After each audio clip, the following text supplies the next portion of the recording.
Alright, good morning, everybody. Good morning. I mean, again, it is, it is past noon for me, but it's morning somewhere, so... We are mourning the loss of my sleep.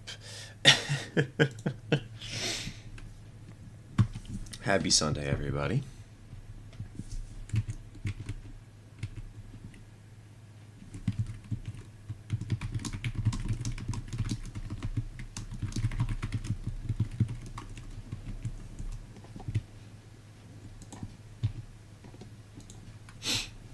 Why does this music sound familiar? I play a lot of the same songs on stream, just because I've got this sort of playlist that I choose songs randomly from. So you probably heard it a couple of times before.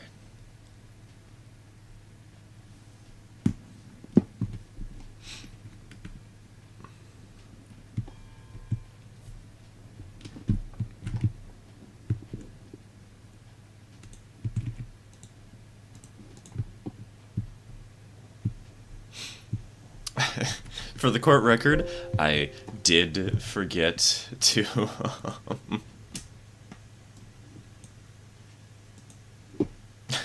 I did forget to sort out everything, but...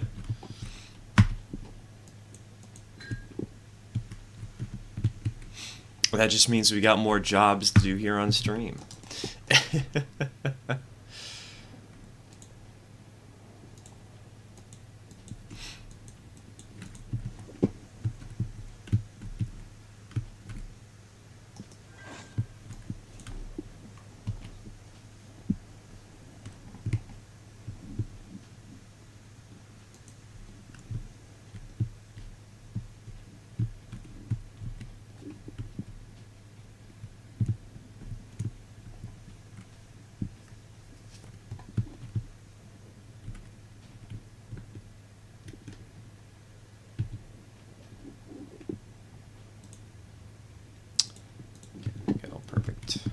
There were some issues in the lower right hand corner because Forever Light Extended was telling me to update.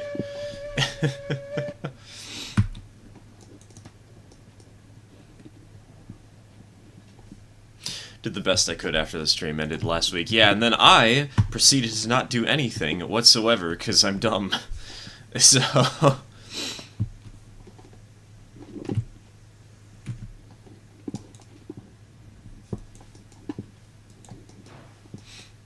I said I was gonna fix it, and then I didn't. Hello, Andrew. Welcome to the stream. Welcome to the stream.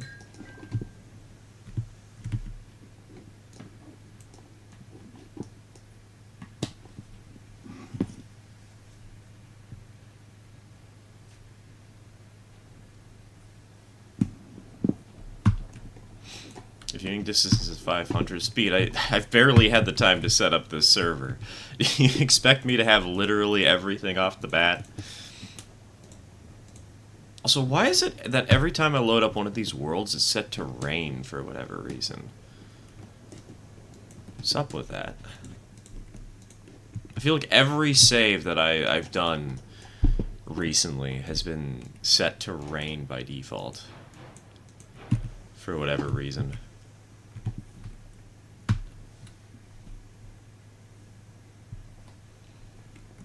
Currently dealing with Lego-induced neck pain.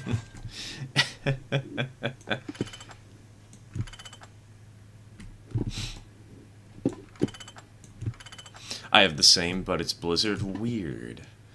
I think it might just be bad luck for me, but I don't entirely know.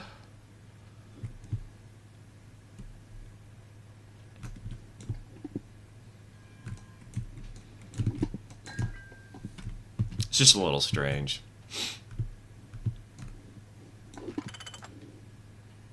I'll leave the brakes on that.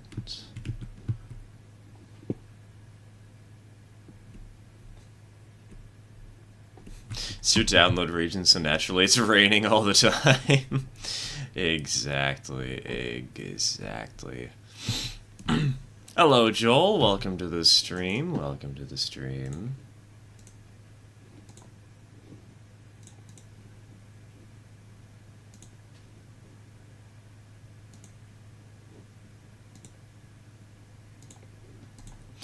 May I do a beam run to the coal mine? Yeah, go ahead.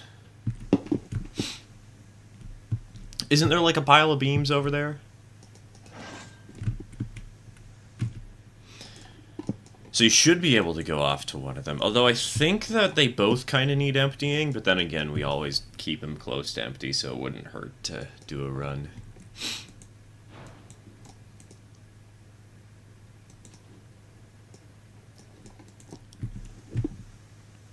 Also, somebody mentioned in a video or a stream, I don't remember, but this platform has been moved for some reason. We're out of beams at the coal mine. Oh, sorry. No, not coal mine. I'm dumb. Iron mine needs operations. Coal mine, no. We've got enough coal to last us a century. We probably don't need to run a train for a hot minute, I'm not gonna lie.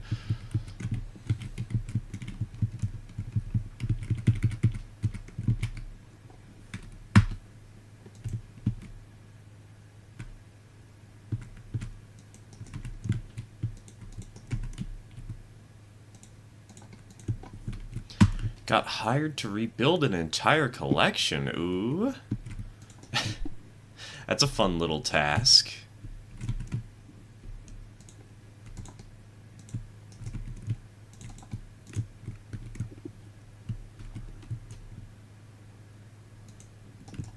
Durian being a good or bad kitty? Bad. She has not been good for the last, like, 3 weeks. It's not a question of, has she been good or bad? It's a question of, has she actually listened to anything we ask of her to do? And the answer is always no.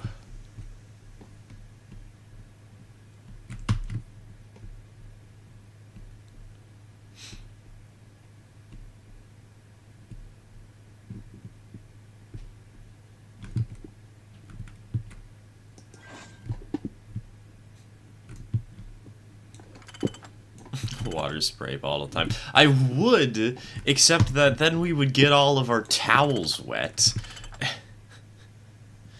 And so then we would get durian out of there, but then we'd have a different problem.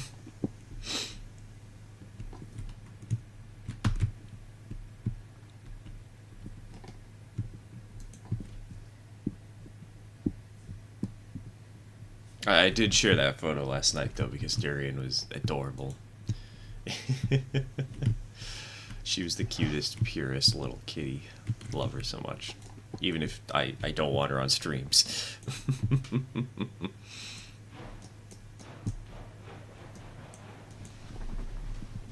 Has she broken anything? Yes. She knocked over a vase 3 times on Friday night. For no good reason. Other than she just headbutted it a little bit too hard, and then we had to clean up a massive mess of water that spilled everywhere. Start putting the towels in a tub/bin. What do you think we're doing? She doesn't care. She likes sleeping on them. They're soft, and since my father and I usually get up in the middle of the night to use the restroom, it's where she goes.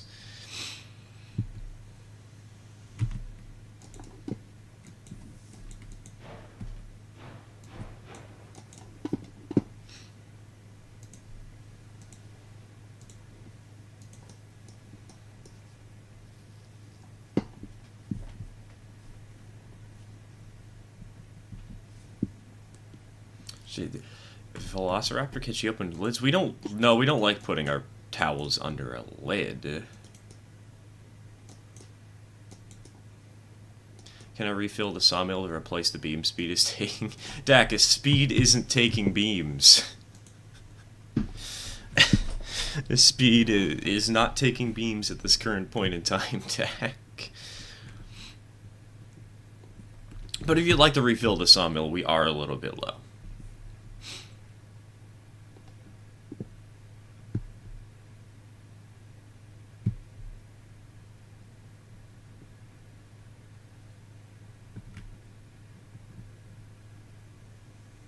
Oh, yeah.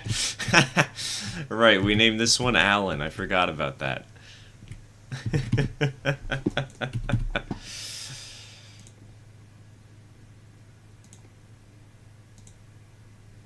you type out the order, please? Give me a minute. I need to boot up Birds and Line Extended so that I can remember exactly what the order is.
There you go, Speed.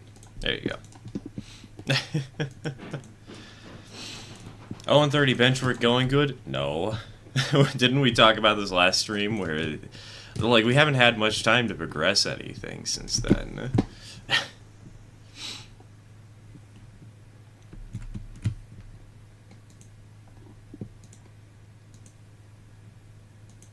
I don't remember if the...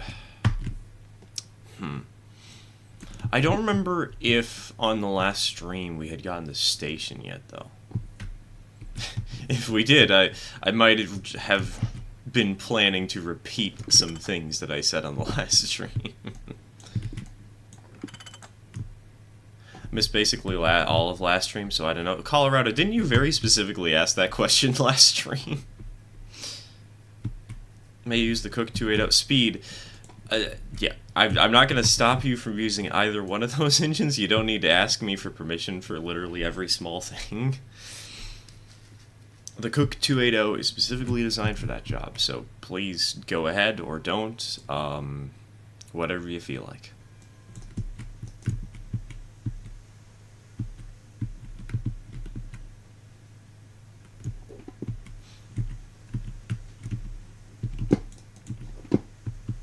Wait a minute, this tender's backwards. Hold on.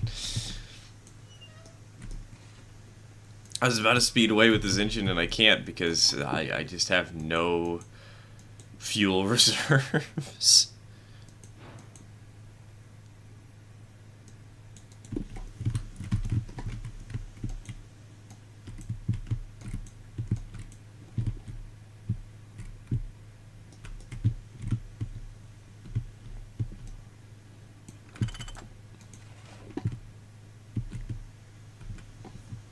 Sorry for asking so many questions, but is there a Eureka on the line anywhere? No, Speed, there is not, and even if there was, it would not be allowed on the routes you're running right now.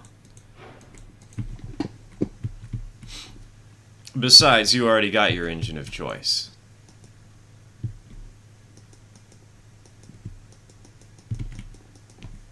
Did that link properly? I can't tell. Okay, it did, thank God.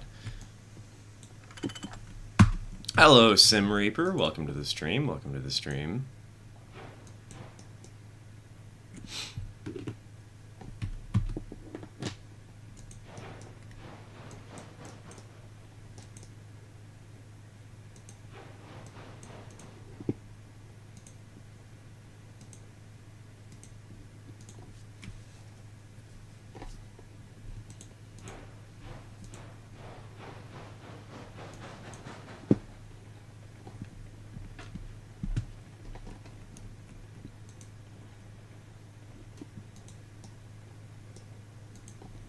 Do you mean to leave those cars behind? Yes.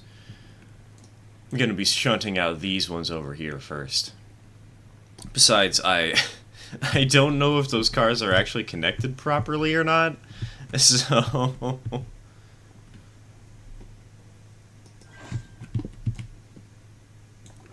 Job are you currently working that requires a Lima? I was not expecting to see you drive one. We've had a Lima on this world since the get-go, Robert. Have you not seen me drive this before? We've done it multiple times on stream prior to now. The job we did was the one last stream with the triple header that didn't work, so we needed to make it a quadruple header, which didn't work, so we needed to make it a quadruple header with a helper.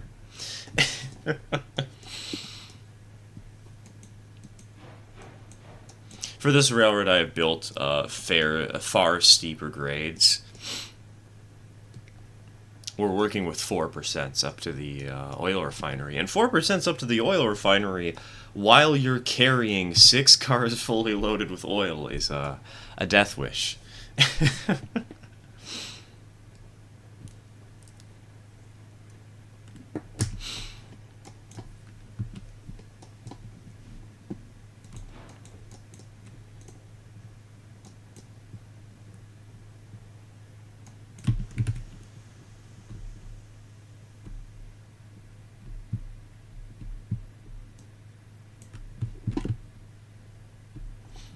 Been a while since I've played Railroads Online. It's still fun to me. It's a little... I'm still a little upset about the update because they haven't fixed everything, but at least they got a hot fix out on Thursday.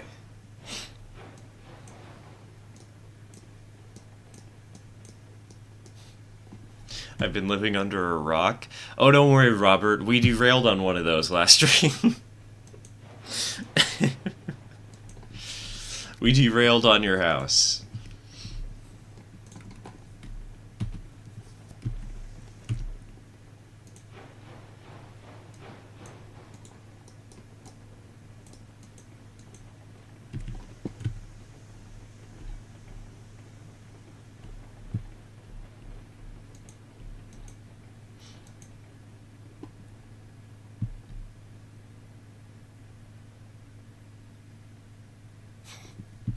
As you predicted, yeah, I will definitely lost on that center boiler Shay. Yeah, when you have something that unique, and it's gonna be bought out quickly. Somebody's going to pay good money for an engine of that stature. But hey, if you want a diesel Shay, there's one that you can buy it now for $500, and it's got DCC and sound.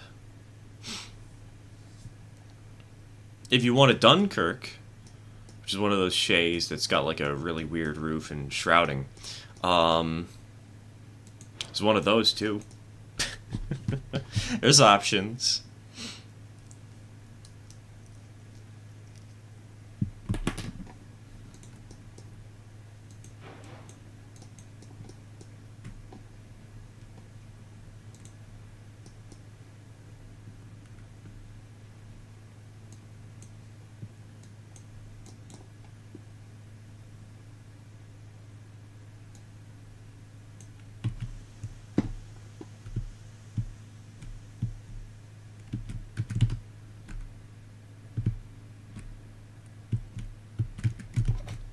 Streamlined Shay, anyone? Yeah, you're basically getting as close to a streamlined Shay as you're gonna get in the narrow gauge.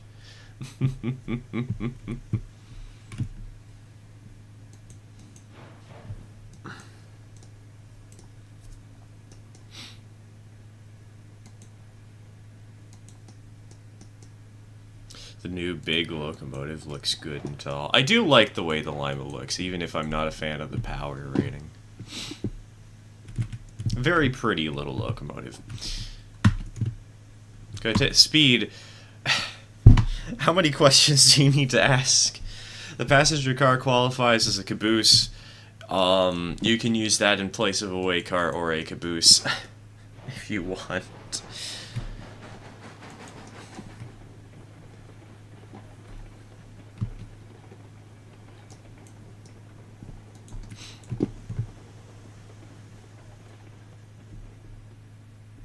I honestly want a fireless loco because I plan on making an underground mine layout. If that's the case, Dak, you can get a battery-powered small locomotive for ON18. It's a 3D print, so it's not perfect, but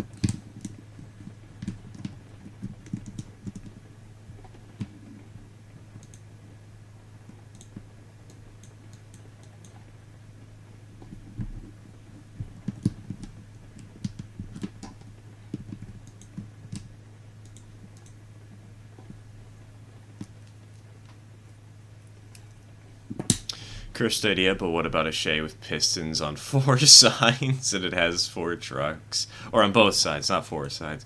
God, wait, could you imagine having pistons on 4 sides? That'd be even worse. There's a piston surrounding the couplers on both the pilot and the trailer. Or better yet, there's pistons on the roof of the engine.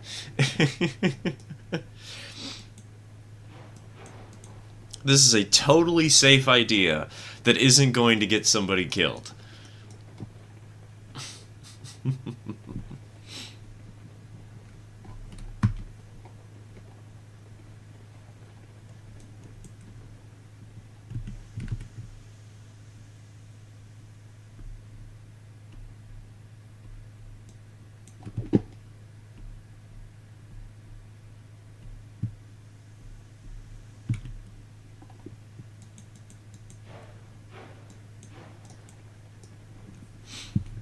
How about a steam Shay with pantographs like those ones, the electric steam locomotives that were used in Switzerland in the 1940s?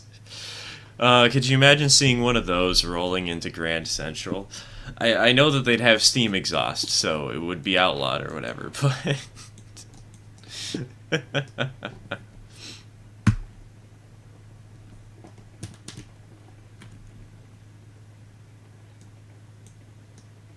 Can we fit in all these cars over here? No.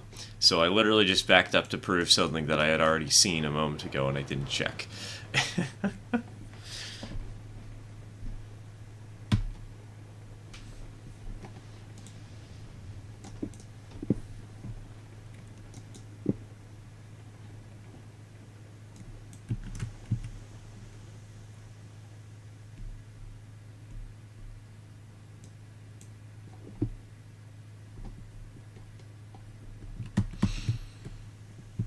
I do wonder why the US went with 3 foot rather than 3'6". I wonder why the rest of the world went with 3'6" rather than 3. It's just preference, I guess, really. Every part of the world has their own weird quirks.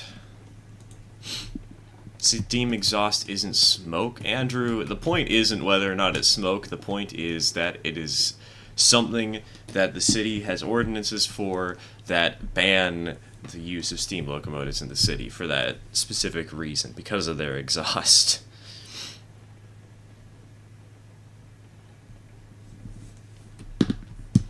If I recall correctly, there's a Shay prototype with the pistons mounted horizontally under the firebox.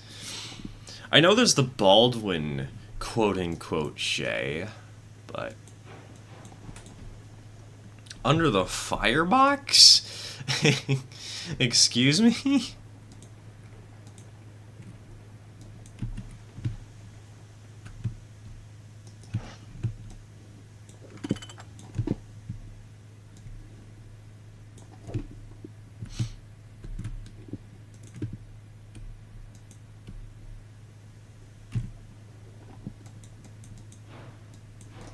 The ordinance was specifically for smoke. No, it was for... I'm pretty certain it was for fumes. I'm not entirely sure, but I know that diesel locomotives aren't allowed within certain cities in the U.S. For that reason. And then again, I say that on the Long Island Railroad exists, so maybe I'm just wrong.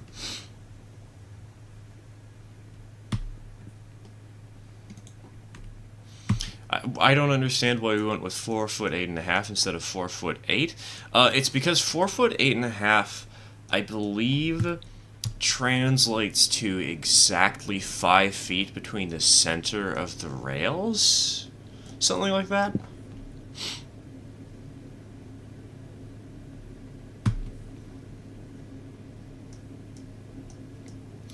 Now, admittedly, the width of the rails, you know. Those could have been bigger to accommodate 4 foot 8 inches, but...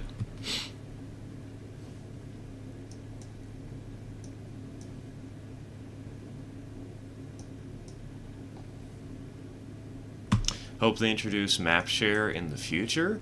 Map share is basically download somebody else's map off of a third-party thing like Google Drive or something, and install it manually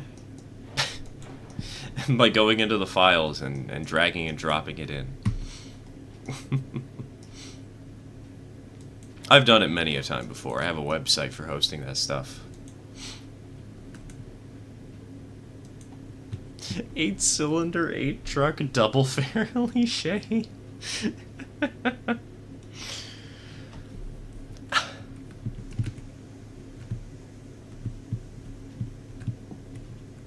Oop, right, double link, double pin. Oop, hold on.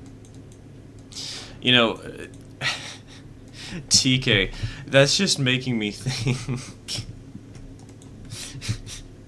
It's making me think that, we should make a Shay that's got a 6-axle or a 3-axle truck or whatever.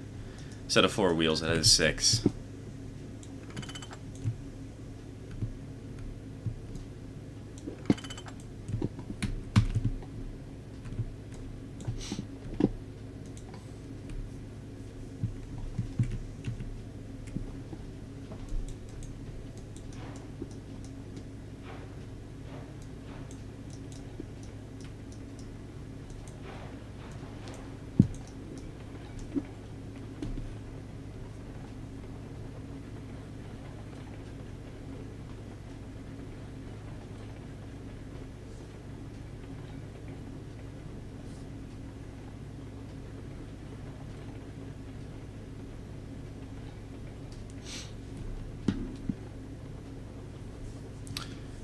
I know it's possible, but it would be nice if it was incorporated into the game using the workshop.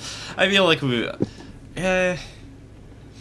this game is kind of all about being creative and building your own tracks, so I'm not sure if that would be something they'd want to add, really, but...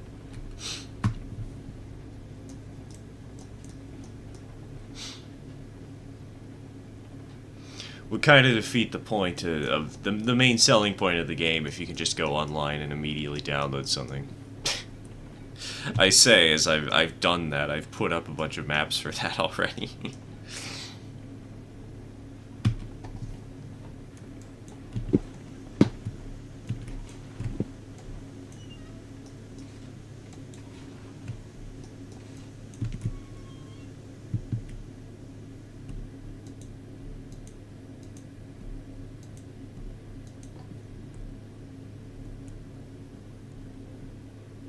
Well, you already can, so I know you already can, but, like, having that officially recognized and built into the game might not be the best decision. I'm not sure, really. I haven't had the time to fully consider this, and I don't know what the team's goals really are, but...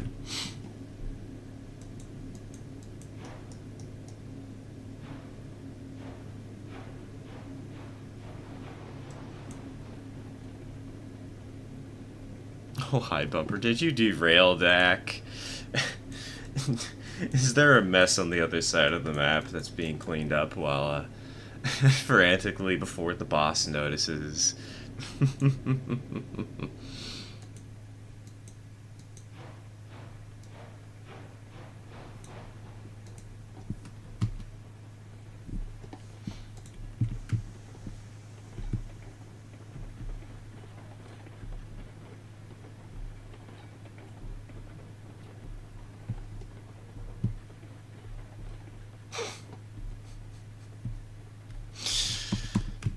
No derailment, just whiplash.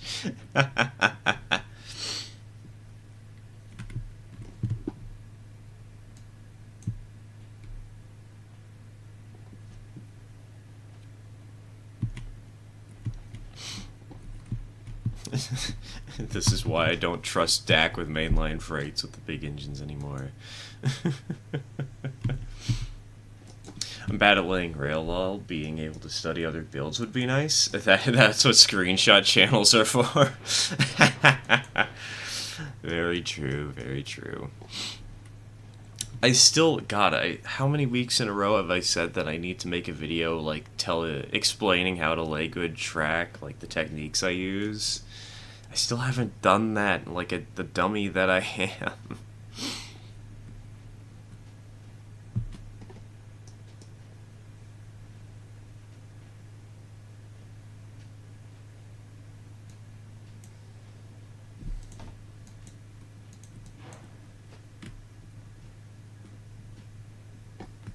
Kist already does that, though? I've heard a lot of people bring up this Kist guy, and I don't know who they are.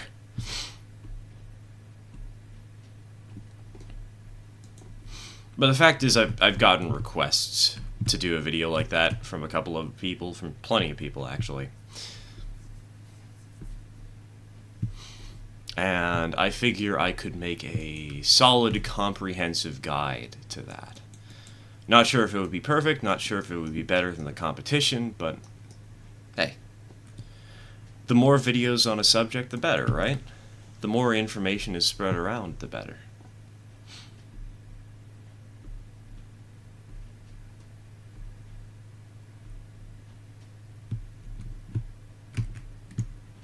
He's another guy that does railroads online type stuff. I figured that out.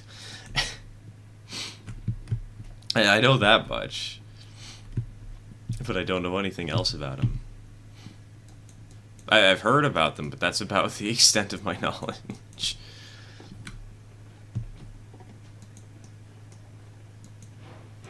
Because I know a lot of people have brought him up on stream. A couple of people have been like, oh yeah, we played with him earlier today. I'm like, who? I don't recognize this name. Mostly track laying and update videos, as well as Church of Betsy thing. I know I've heard of the Church of Betsy. That rings a bell.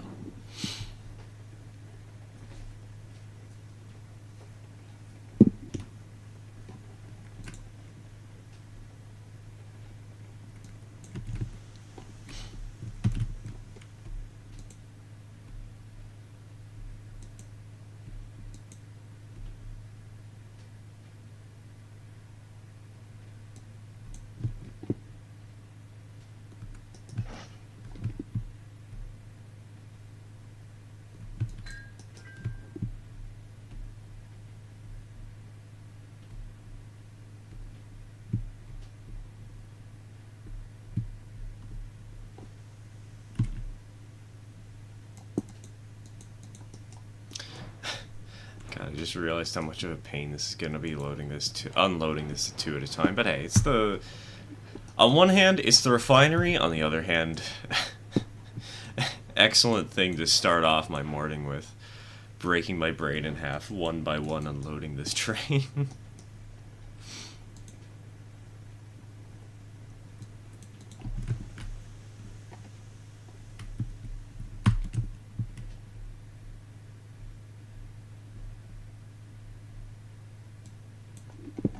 What's the name of this railroad? I forgot. Don't worry, there is no name.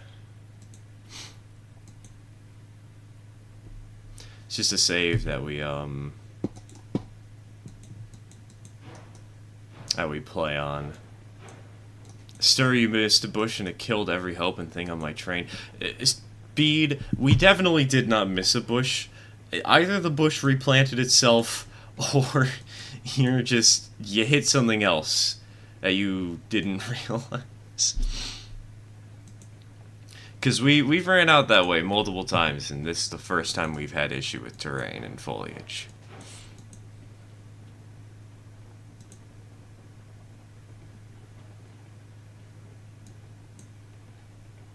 I hate Sundays. I think you're misquoting Garfield there.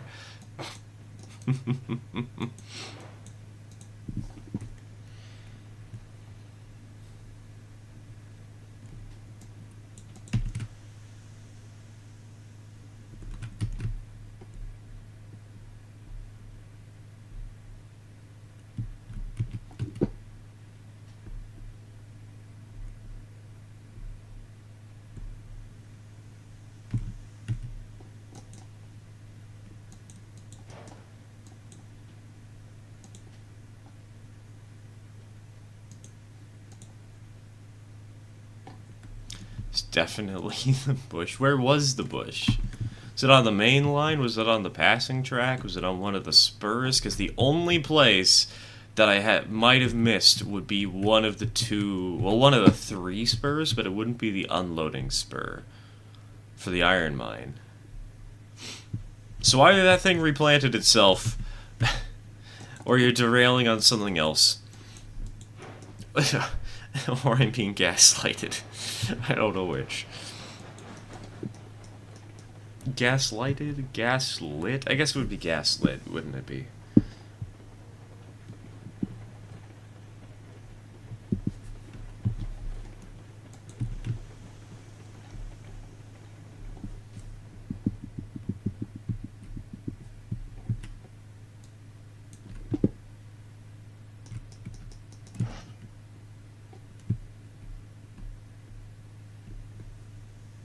So one of the passing lines. That is weird, then. Because we've run that way, like, 5 times and never had that issue, despite the fact that people have very clearly ran around the train.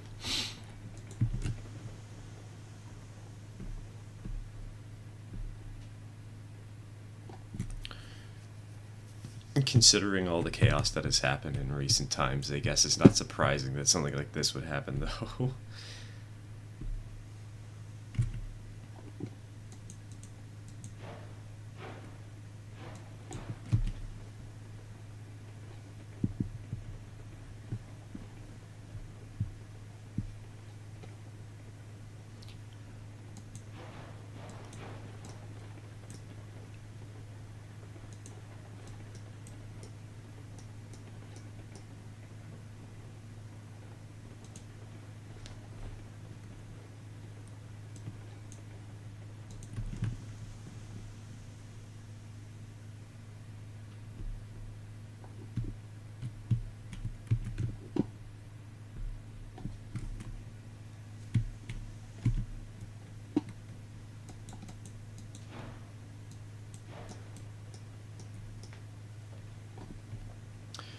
For some reason, my roads and line is very laggy, and I can't place down tracks or make Betsy move at speeds higher than 5 miles per hour. Anyone got any suggestions? How many tracks do you have in the world?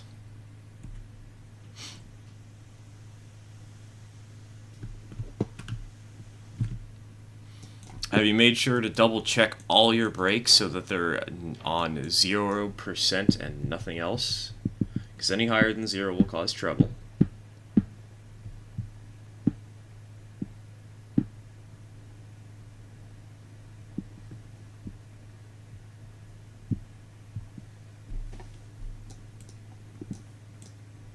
Only the spawn tracks I've checked the brakes. Pine Valley or Lake Valley?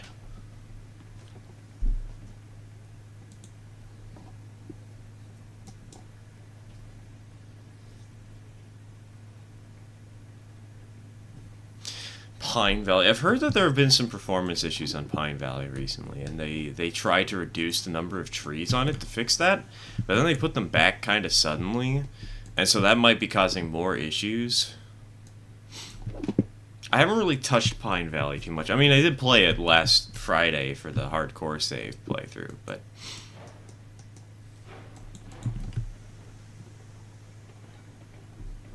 Is there any other background applications that you don't need running closer? Yes, that is always the case.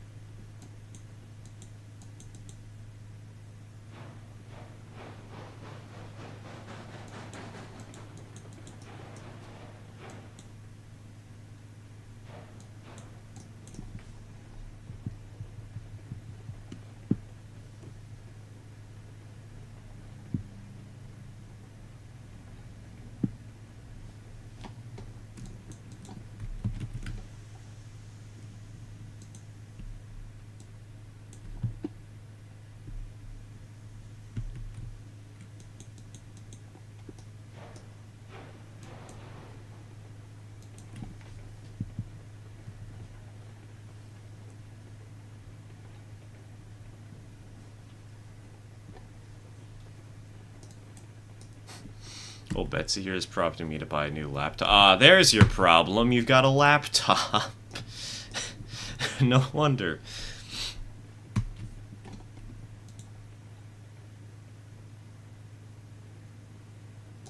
I love how three of us have immediately said the same thing.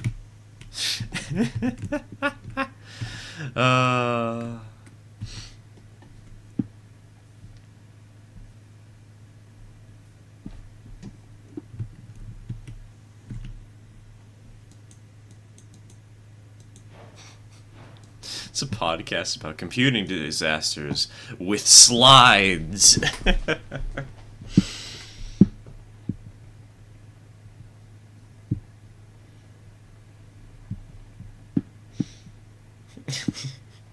Just get the crew to do a video on laptops.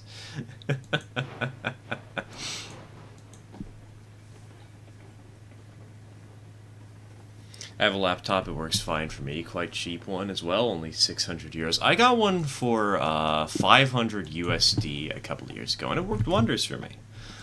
But that was also before I was trying to play heavy-duty games like Railroads Online, and so I didn't need the graphics card. Like, the most intense game I was playing was Terraria or Minecraft. So the lacking power and the overheating wasn't as much of an issue to me. But for a game like Railroads Online, you kind of need something better than a laptop if you want to run it at good graphics settings.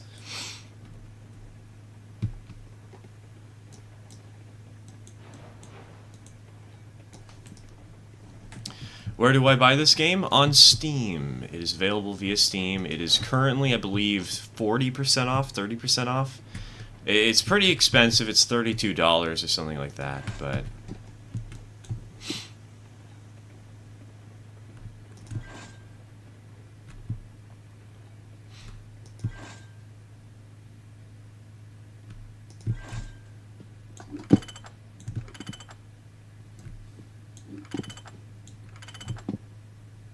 it's good fun.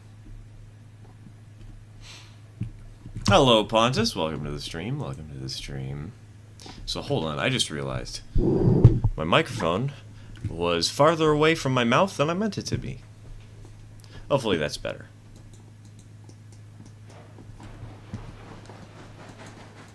It's free through November 12th. Oh, wait a minute.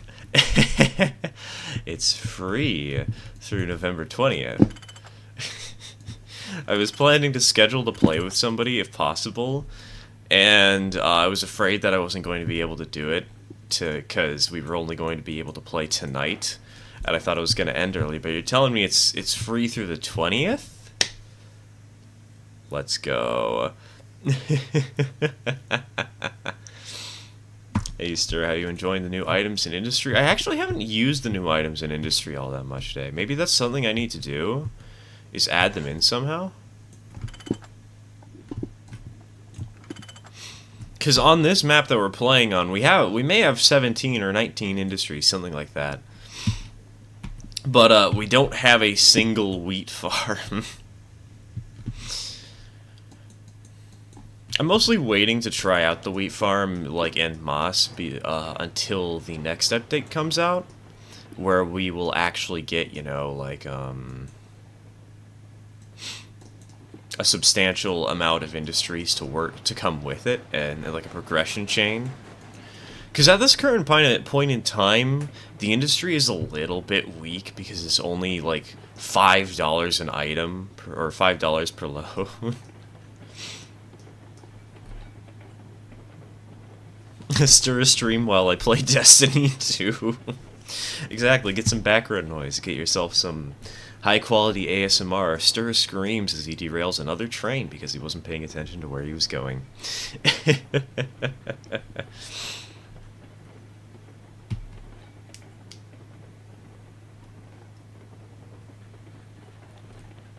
How you liking the Lima?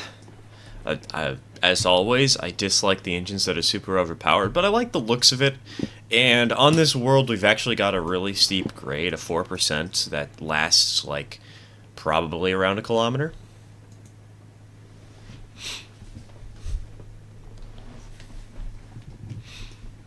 And it's been great fun. Should have been here last week when we did the triple header up the hill with, like, what would this be? 6 plus 8 plus 4 plus 1 car train? Let's do the math real quick. 19 car train triple header where we still stalled out, and so we got 2 Betsies to fix. Oh my god, I... See? 2 seconds ago... I said that I was going to derail because I wasn't paying attention to where I was going, and the prophecy has fulfilled itself already.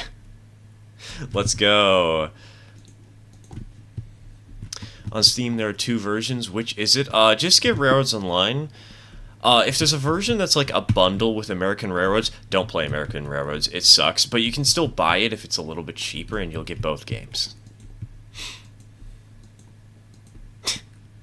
When I got Railroads Online, I went for the bundle. It was great.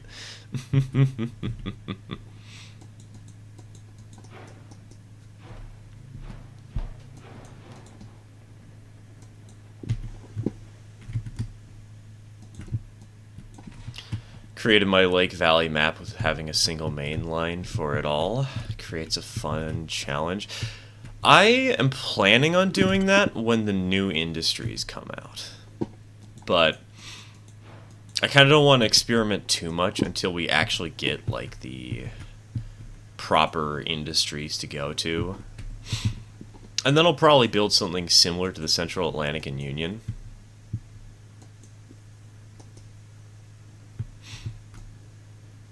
Because it is so much fun when you're doing actual mixed freight on a single main line and you've got, like, 5 people running against each other. And by fun, I mean chaotic. Chaotic in the best way possible.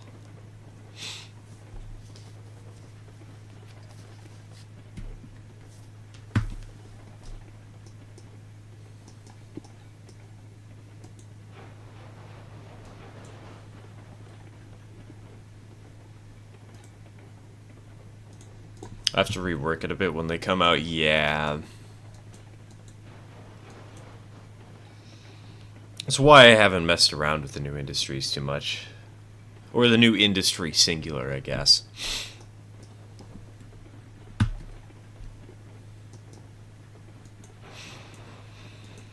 I'm half tempted to rework the Central Atlantic and Union, but I'm just not sure how I would do it.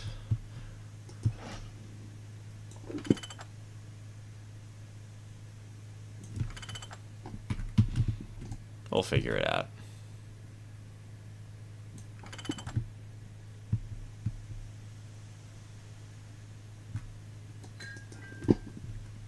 On Steam and it doesn't show free.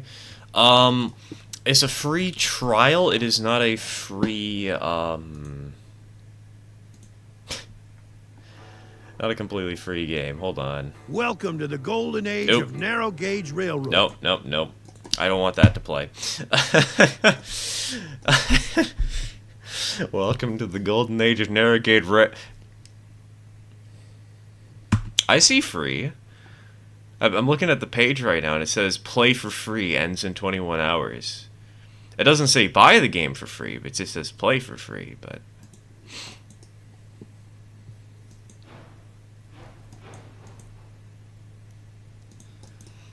American Railroads is like the little brother that's overshadowed by his brand new little sibling.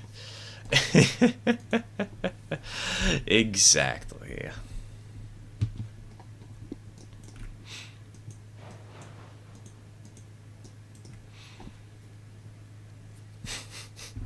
Because the new sibling is better. The parents have learned from their mistakes from the past and improved things vastly, and you can see that just by looking at the 2 games. I recently tried playing American Railroads, and oh my god, it was such a painful experience. Hello, Rolston. Welcome to the stream. Welcome to the stream. Okay, do we have handbrakes on over here somewhere? Do I need to set some? I think I need to set some. So we'll set that one. We'll set that one. So those... Wait a minute. Did we only have 5 tankers? I feel like we had more than 5 tankers. Hold on. 1, 2, 3, 4, 5. I'm gonna quickly check the world map and see if we derailed one somewhere and or if I'm just dumb and blind and we did have 5 tankers. Oh, never mind. We had 6 tankers. It's just one of them is not over here.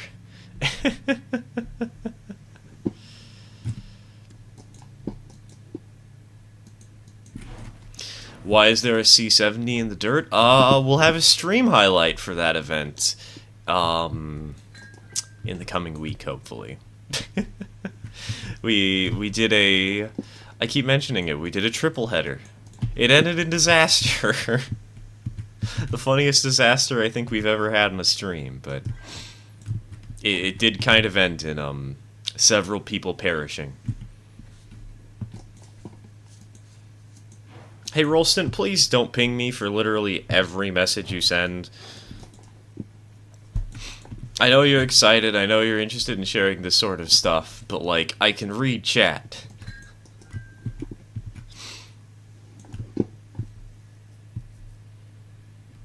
Link me the stream and I'll find it. It's just last week's stream. Last week's Sunday sessions. I have an hour-long recording of it that I'm going to edit down into a little highlight that's probably like 15 minutes long. So we'll have a bite-sized version soon enough.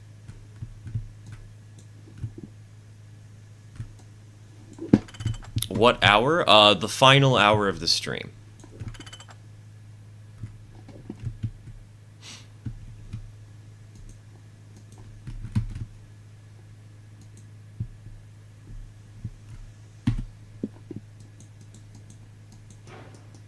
Was it a big 482? Ooh, nice.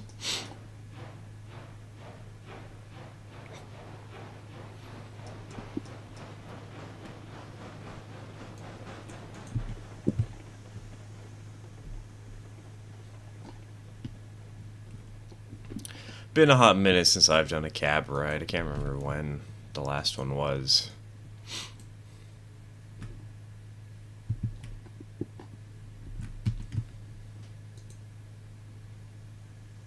Probably was back in elementary school, honestly.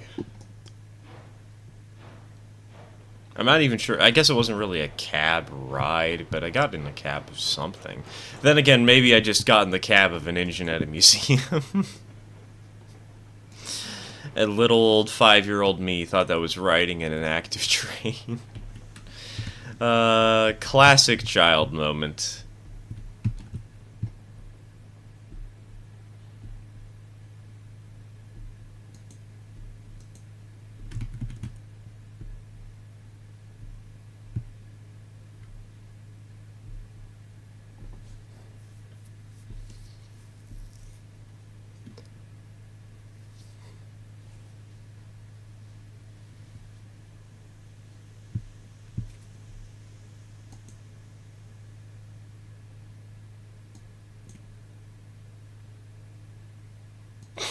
Oh, yeah.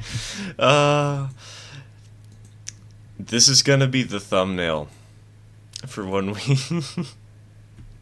when I finally get the video out for the stream highlight. It's just gonna be this.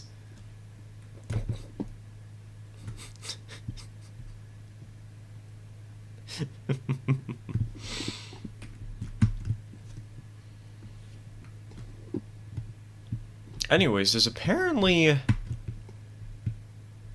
Wait a minute. Wait a minute.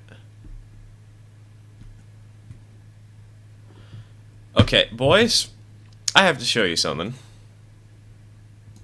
Hold on, we want Lacrians extended. Let's go ahead and shrink down the size of this thing. Why is it so big? Hold on.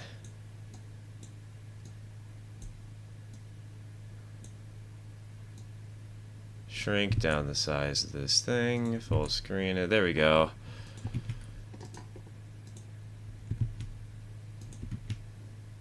So, you see where I'm standing? And extended?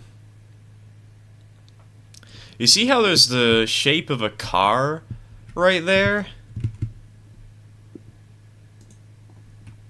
Yeah, that's the tank car. And if we look in game, it's not on the skybox. So we've legitimately... we have a car stuck in the ground, everybody. Hold on, there's an option to reset the frame car location, though. What does that button do? Does that put it back to spawn, I assume?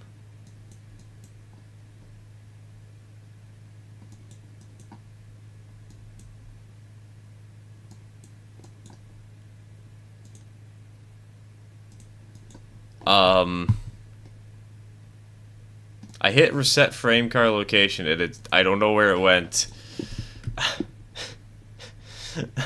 Uh-oh.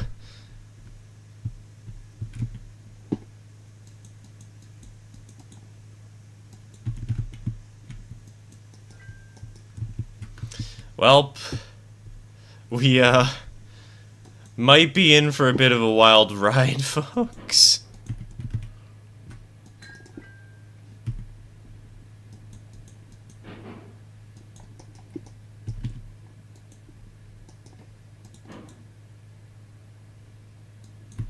Okay, link this. No! What the heck? Why?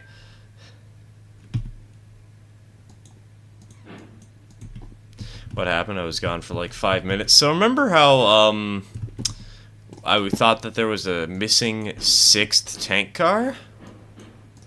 Yeah, it's gone to the Shadow Realm. Completely. I'm legitimately unsure where it is.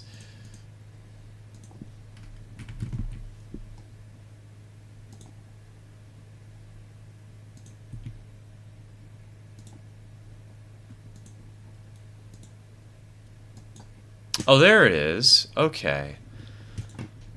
Its position got reset to 0, 0.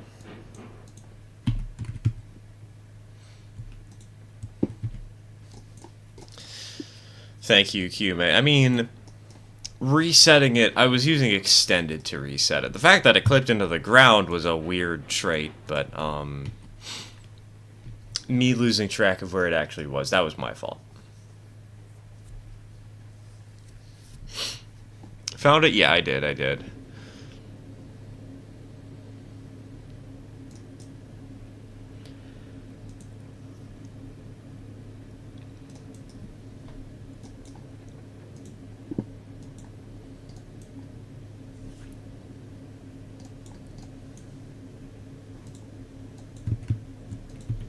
We know where she is.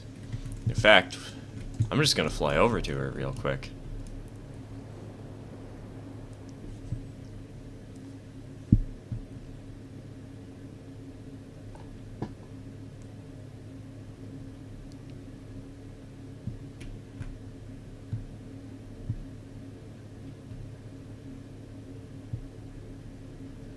Wait, where is she? Oh no, did she clip into the ground a second time? Please tell me she didn't.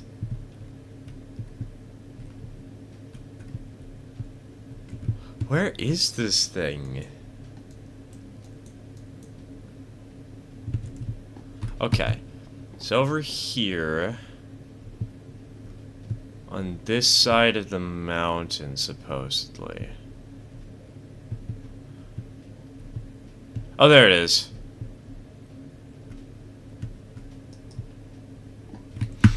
See? We found the car. Never didn't have it.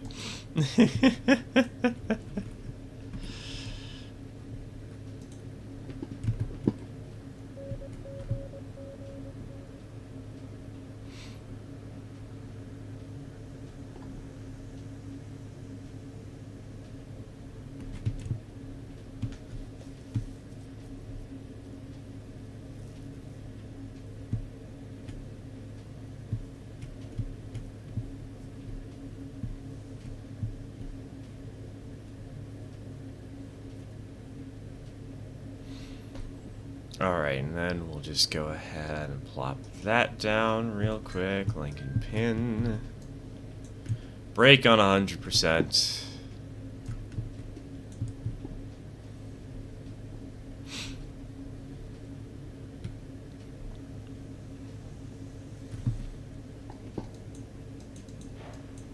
Oh god, I spent so long trying to find that thing that we ran out of fuel in the engine.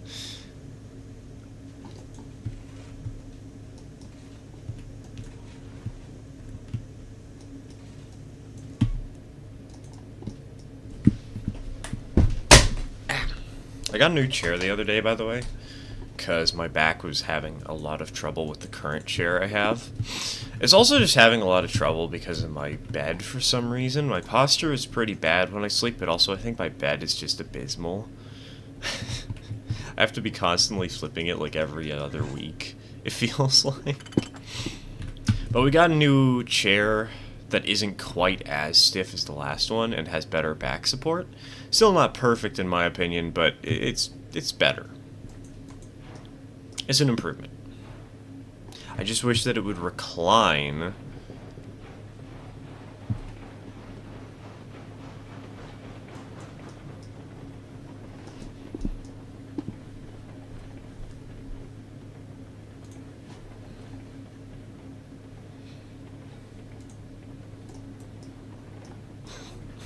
Drinking game every time Sterlitz the fire die take a shot. I feel like we would have a lot of people overdosing or whatever. That would end in disaster. Sorry, disaster.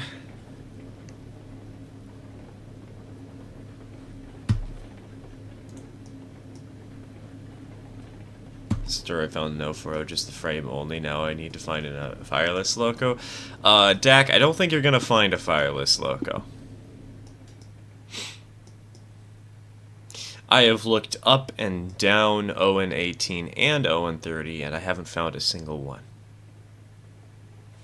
The best you're going to get is there is a $400 mine locomotive, a battery-powered, small little, like, diesel-adjacent thing.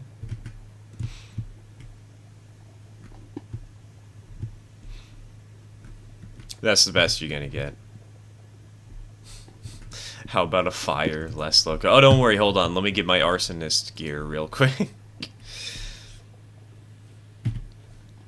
BRB burning down an entire forest just to get one Lorax, dude.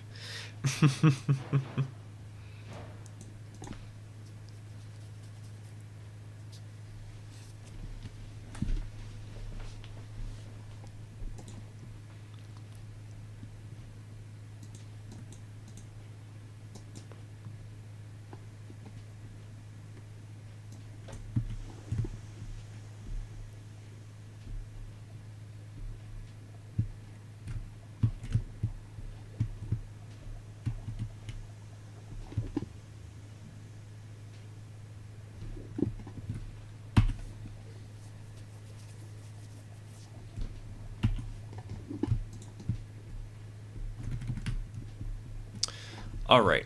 Now, I could stick around and sort out these trains a little more, but considering just how heavy these tank cars are, I think I'm going to split this into two segments, and we'll bring the tankers and the boxcar down first, and then we'll do all the flat cars second.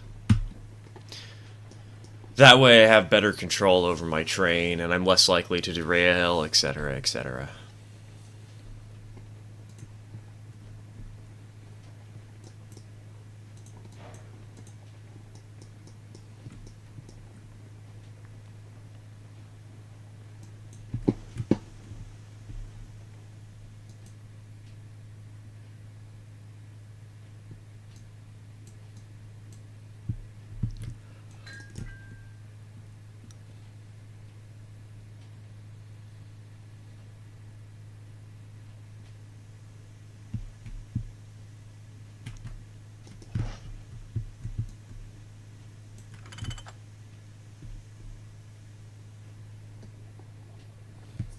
Also, for those of you who know that I like cabooses, we don't have any up here because we had to leave them behind because their train was so heavy that we couldn't carry the cabooses with us.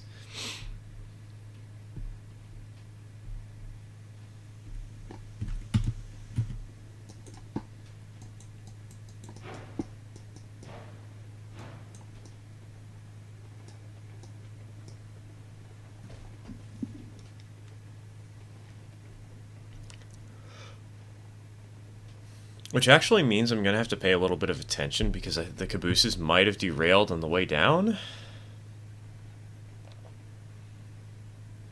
They might have died.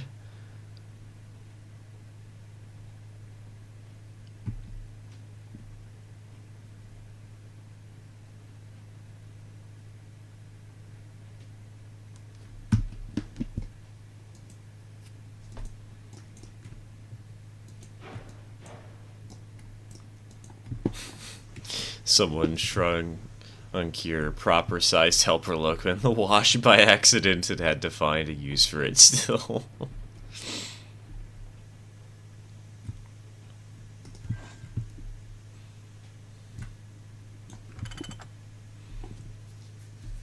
It's also just because we dropped the cabooses before we got any helpers whatsoever, so...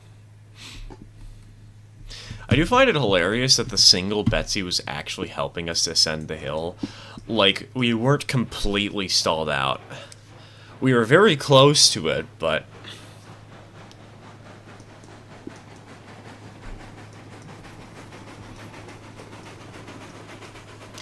we did have the upper hand, and we were still going uphill.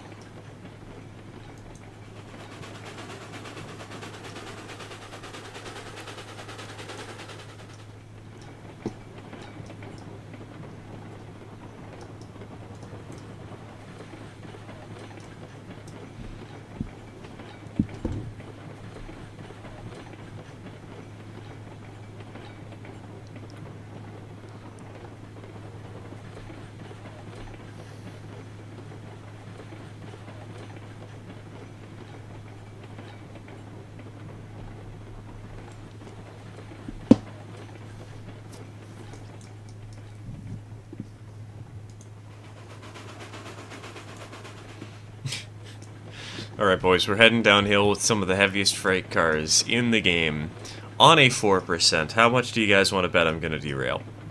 I mean, we're not on the 4% just yet. We're about to hit the 4% once we reach this switch, but...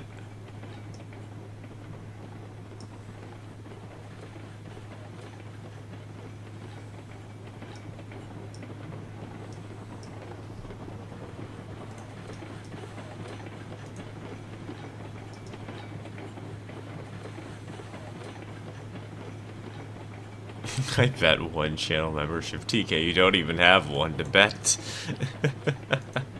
Your engine happens to not have any air brakes. I've found that air brakes are just a psychological thing more than they are an actual effective thing. Like, maybe they are slightly more effective, but generally speaking, regular brakes on these engines work just fine. It's just that air brakes require an extra step of work.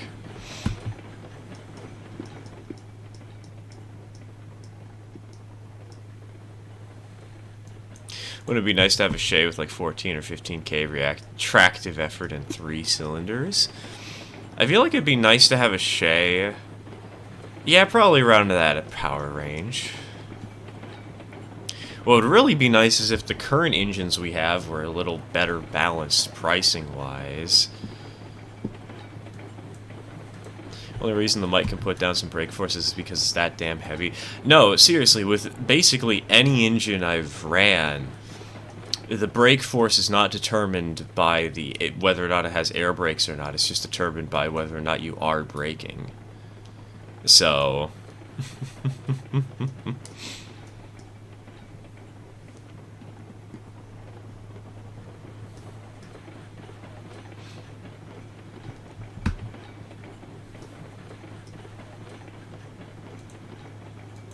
So I've actually found like the Mosca's brakes are better than the Glenbrook's.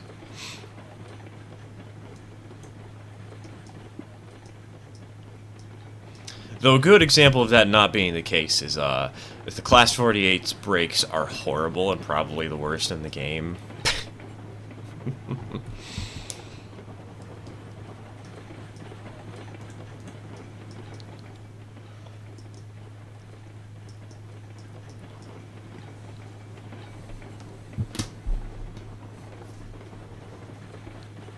Isn't the next update going to update some locomotives to have coal instead of wood? I do remember that somebody mentioned that, but I don't remember if that was a rumor or if that was the dev team outright saying something.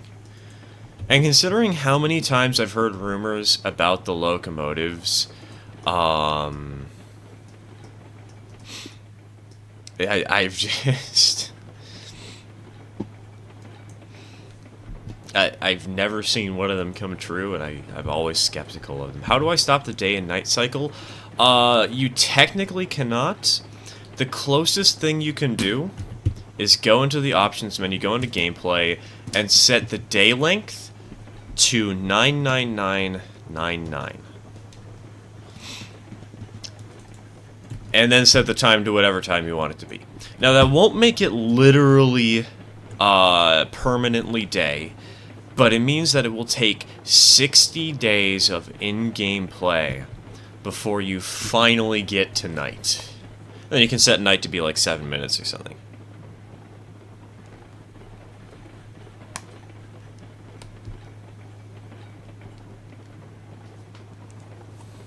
Because who's gonna play...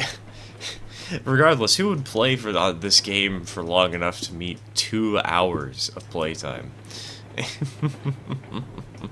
To actually skip through an entire day.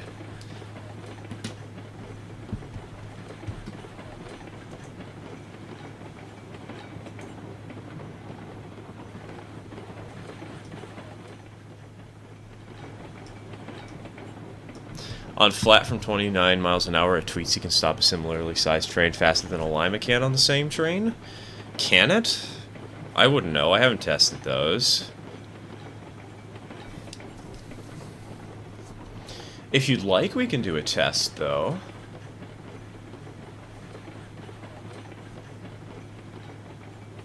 I know how we can test it.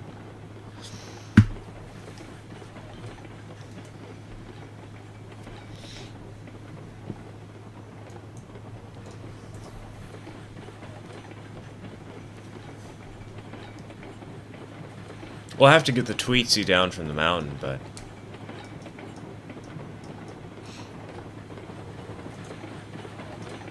I mean, I'm already planning to do that, because there's nothing else to do up there at the oil refinery right now.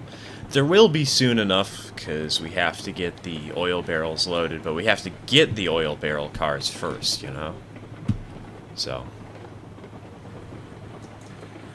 Hey, sir, I found your missing tanker. Dak, you did not. I don't know what you found, but you have not found my missing tanker. I can confirm that much.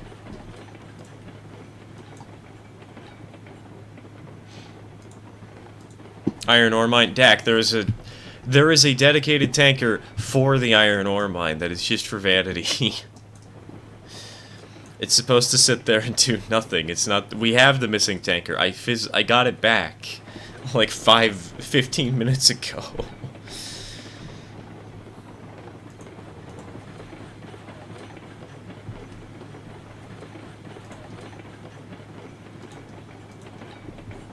Oh, hey, there's one of the cabooses, by the way. One of the ones that we unhitched from the train.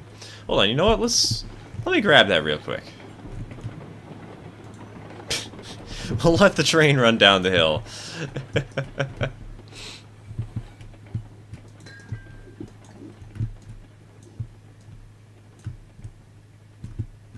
Wait, who put on... Man, it's always so confusing seeing everybody with their different methods of handling the marker lights. Because I'm out here and I only put them on the back, and then there's somebody who puts them on all 4 sides, or at all 5 points, and there's one person who will put yellow on the front, and one person who will put green. Also, hey, there's the handcar. The Lady of the Lake.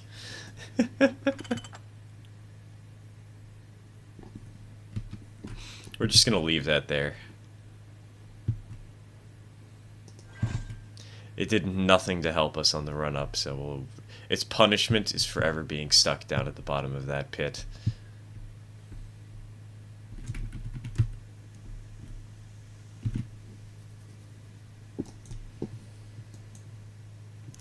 Once again, asking for a job.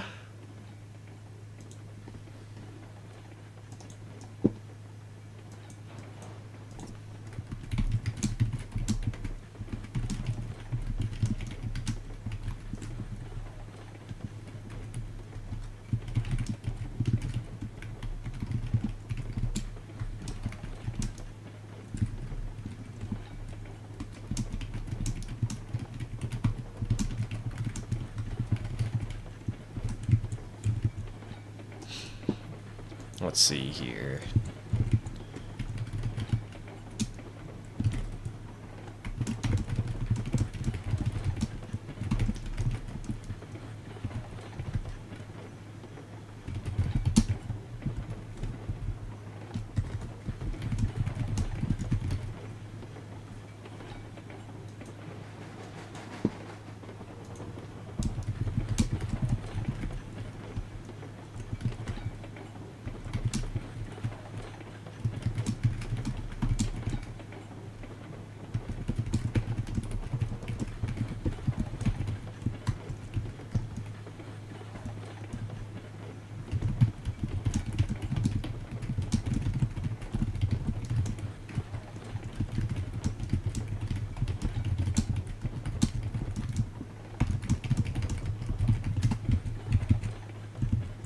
There we go.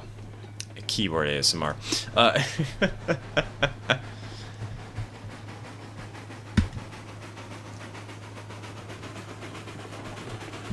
Lady of the Lake held aloft a handcar, signifying by divine province that I was to rule. That is why I am your king. A mermaid holding up a handcar. That's how they how they indict people. How they try and trick people into going into the waters. Alright, so here is the testing ground for that thing we were talking about a minute ago. The way I'm gonna do this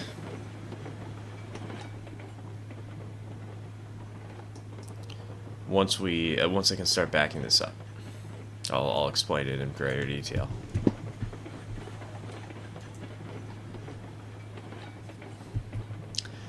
We'll grab the Tweetsy and we'll have it run from this leg at top speed, heading this way. I mean, we'll start with the Lima first, but we'll do it with the Tweetsy too. Once it hits this joint, which I will mark with a sign to make it more apparent for everybody, just mark that with a rail real quick. And once it hits this rail, I'll hit the brakes on 100%, and then once it hits this, I will cut the regulator. And then we will have markers using signs in order to identify how far the train went. And we'll be using the very front, the tip of the train, as a measure of this. Now, this won't be the most precise test ever, but I don't think we need ultimate precision. We just need something good enough, you know?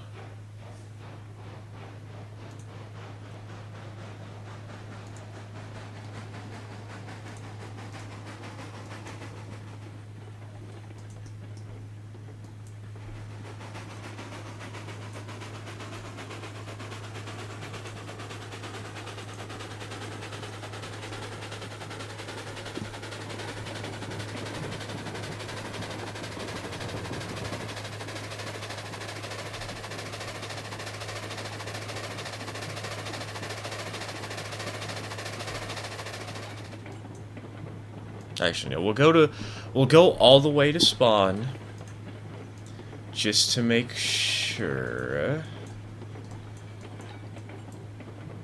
that we can get a good running start. This is gonna be a little bit dark, but... I do a run to the sawmill and pick beams and lumber and top off the iron mines. The iron mines are already loaded, Dak. We don't need to do a run to them. In fact, I don't even know what runs we need to do right now.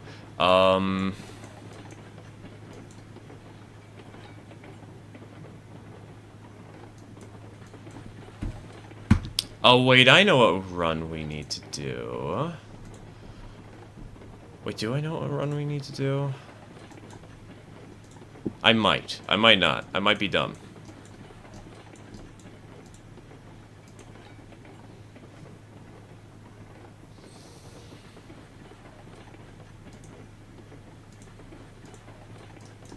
Save at spawn, I guess. We're not going to be derailing anything.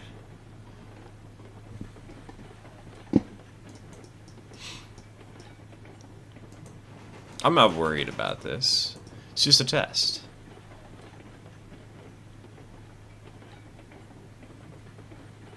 And besides, I wouldn't reload a save if we did derail because we're doing a multiplayer session. I don't want to force people out.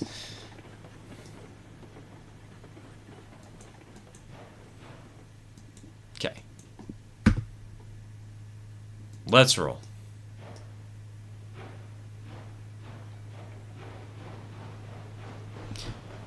Have you seen The Brave Little Locomotive? Like 11, it was like 11 years, just an intro, but turned out to be a good and catchy video and drawn Disney style. Love that video so far. I haven't seen the entirety of it yet. I got through like the first minute or two.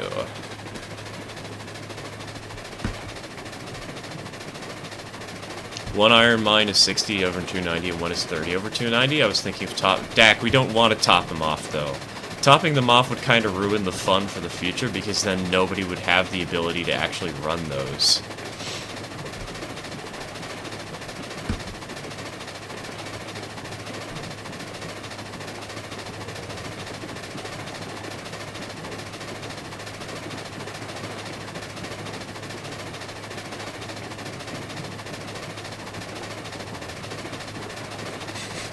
Tragic school bus. Seat belts, everyone!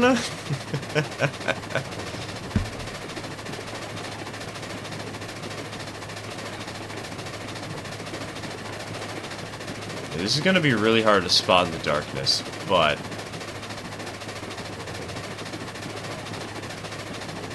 let's go ahead. 100% brake, 0% reg. According to plan. It's fine to just fill... Dak, we're not going to be filling the mines anymore. We don't need them today. That's not what we need to worry about right now. If there's anything we should be worrying about, it's probably the ironworks or the oil field. Speaking of which, let me check the oil... oh, we've got more than enough oil at the field.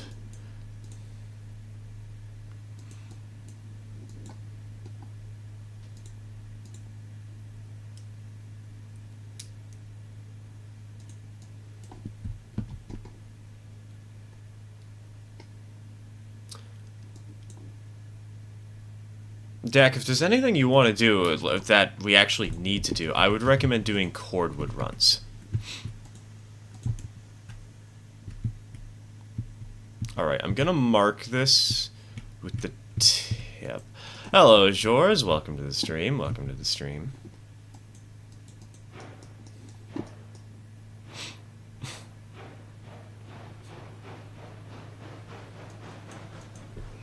We've stopped. Yes, yes, we have. I'll back this train up real quick. Get this engine out of the way. And then we will go and quickly grab the Tweetsy.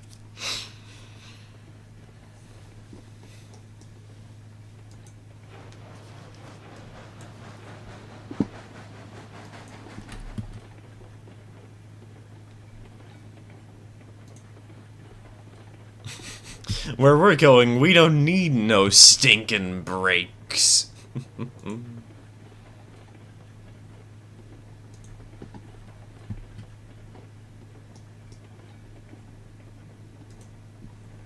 was thinking about doing raw. Dak, we don't exactly have the cars to do any of these jobs that you're recommending. Like, everything you've suggested so far is something we don't have the equipment available for at this current point in time. The only jobs we really have equipment available for, is the cordwood runs or log runs. That's it. Nothing else. Speed, can you not, please?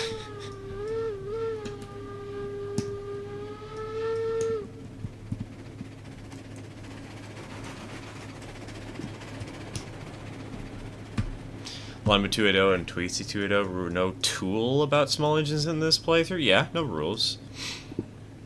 Because this one we're not trying to do a Central Atlantic and Union sort of thing, we're just trying to have fun and goof around.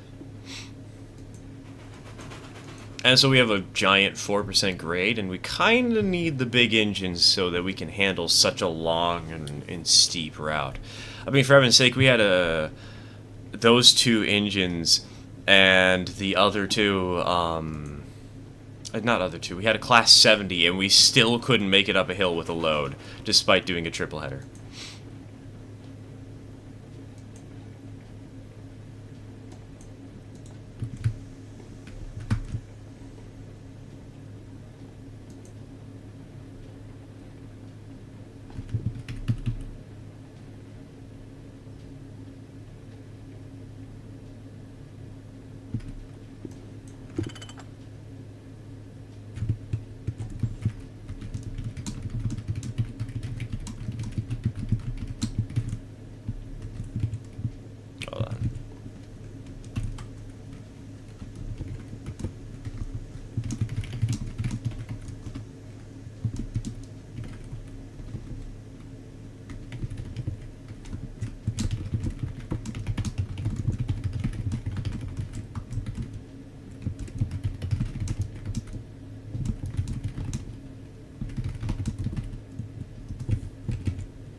Another bush was on the line.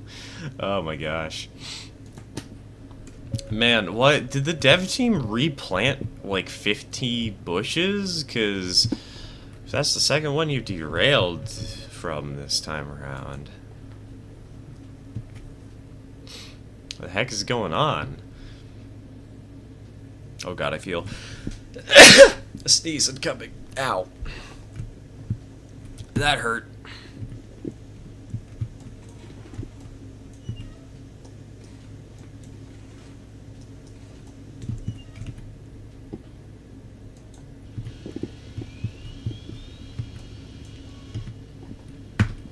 Alright.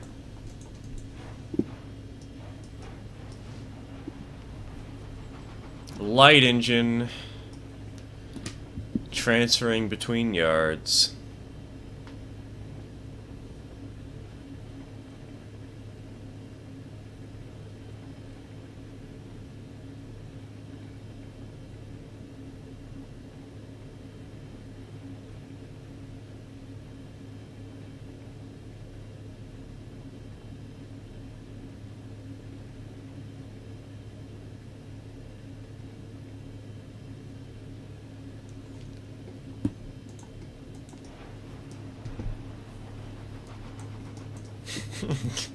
Gotta wait to start again until day so I can see these magical bushes. Don't worry, night is only 7.5 minutes long.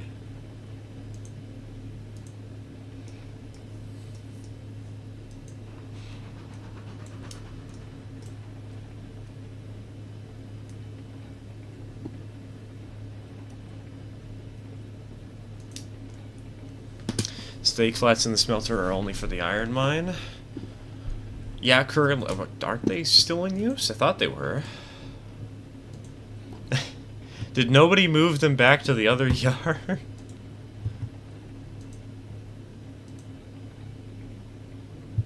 And nobody used... Okay, well that might be a little bit of a mistake in my judgment, but...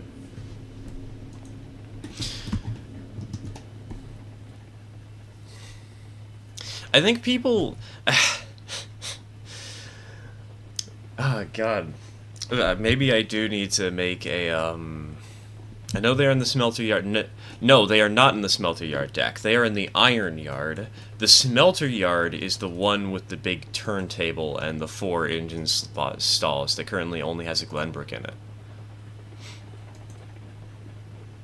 I think people don't understand where to exactly put that sort of equipment when it's in certain usage. Because the empties should have been in the smelter yard, not in the iron yard.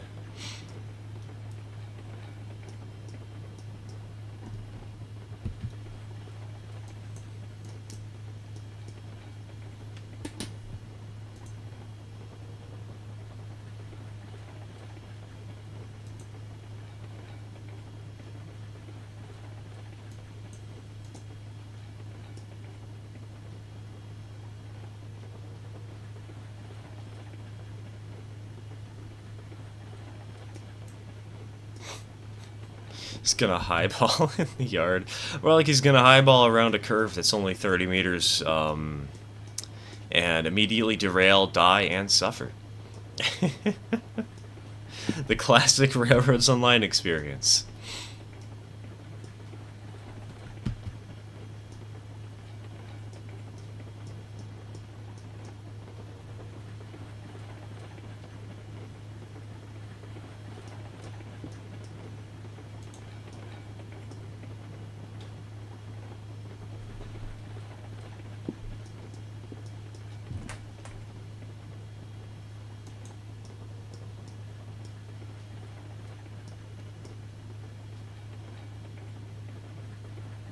Oh yeah, that reminds me. Since it's a new day, it is time for a new weather. The derail, die, and suffer should be your railroad name. It's going to be the next railroad. We're only allowed to use 3-way switches and turntables and 30-meter curves and 4% grades. Nothing else. No 5%, no 3%, no 4.5%, no 3.5%. 0% is fine. I'll allow for 0%.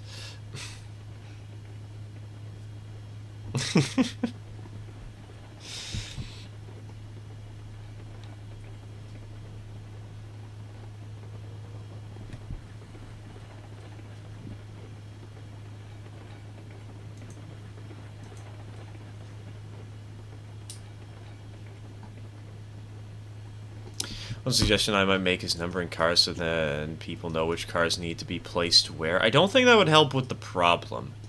Because it's not so much the number of the cars, it's more so the state of them. Because the empty cars should be in the smelter yard, not in the iron yard. Typically. Either that or they should be on the interchange track. And the fact is, I have not clearly labeled these tracks, so...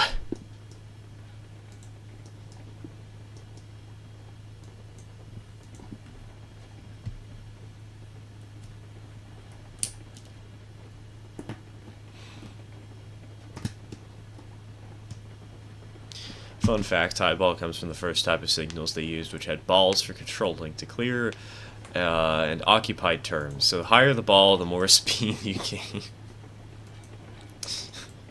Talking about balls just reminds me of the fact that that one Undertale rap recently got redone. And the person who did the animation for the remaster did an animation for balls.mp4.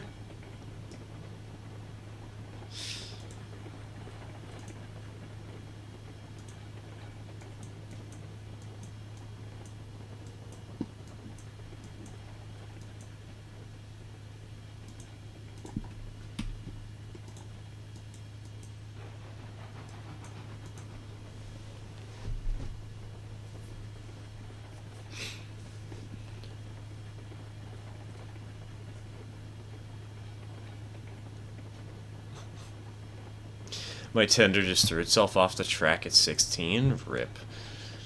Man, Speed, you're having all the trouble today. The railroad gods have chosen to spite you.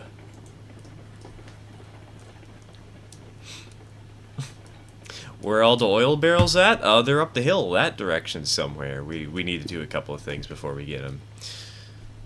Because we have more raw oil to deliver first.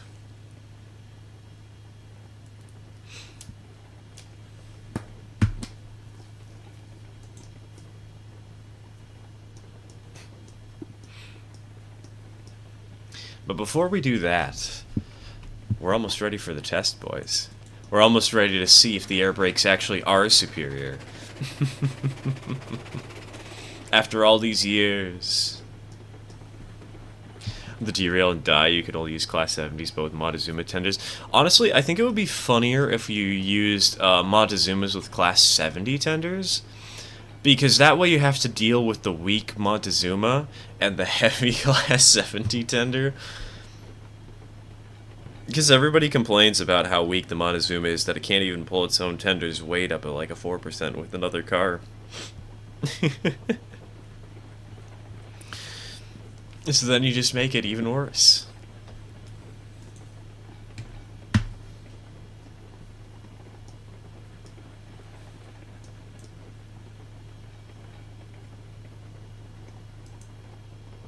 At least he hasn't been hit by an avalanche yet. Give him 5 minutes, TK. Speed's gonna be hit by an avalanche at this rate.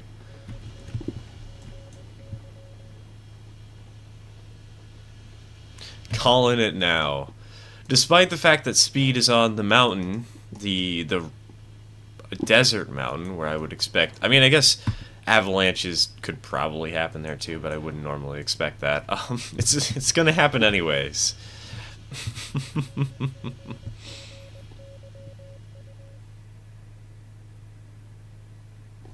Okay.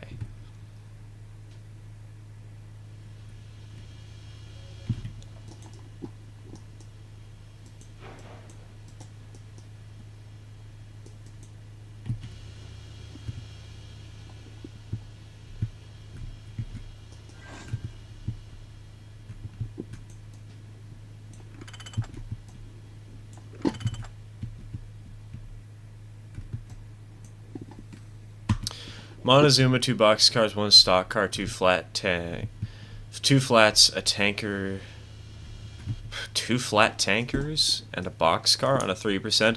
The tankers would kill you already. Assuming that there's 2 tankers there, and I'm just confused by the wording. The Montezuma is weak. I remember that once on a save, we had somebody trying to use a Montezuma to pull 4 hoppers up a 4% grade.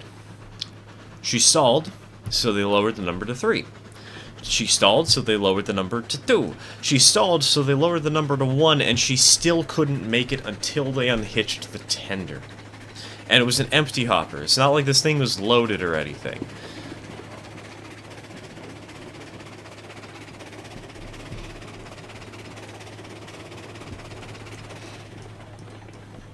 Two tankers, not the cylindrical ones, but the big flat bottom tankers. Oh, you mean the coffin tankers?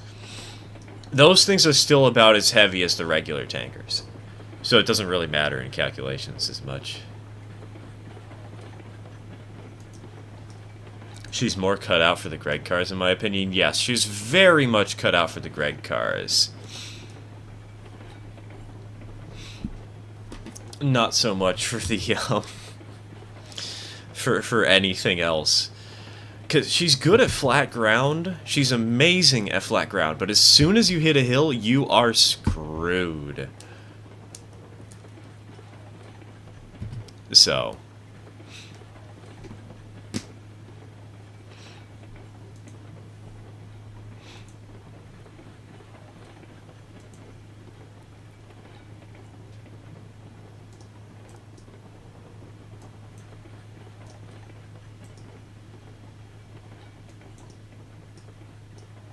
I'd rather have a Monty for this.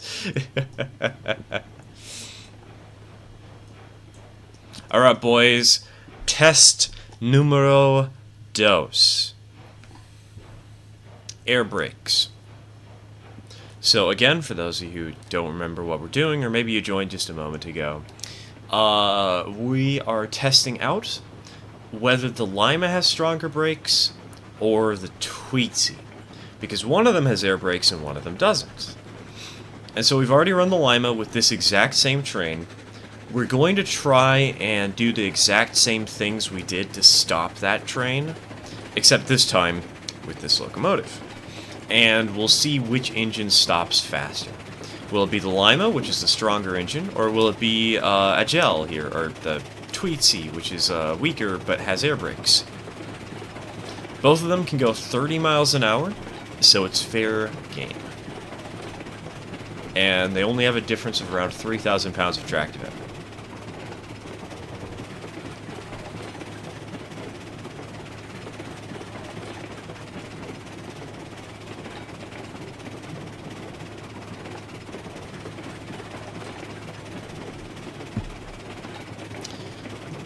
Right, we're coming up on the point of no return.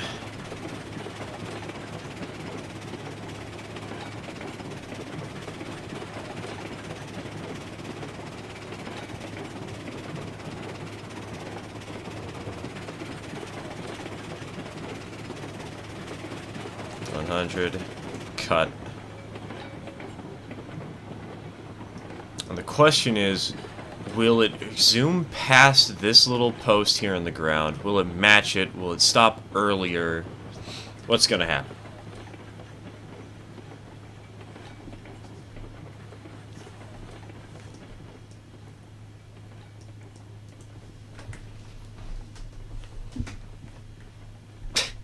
Well, we have our results, everybody. Air brakes are weaker. Or at least they are in this context, of course. I don't know about literally everything, but... for this one, let's go ahead and instead put down flange. Yeah, I'll put down a flange for that. That's funny.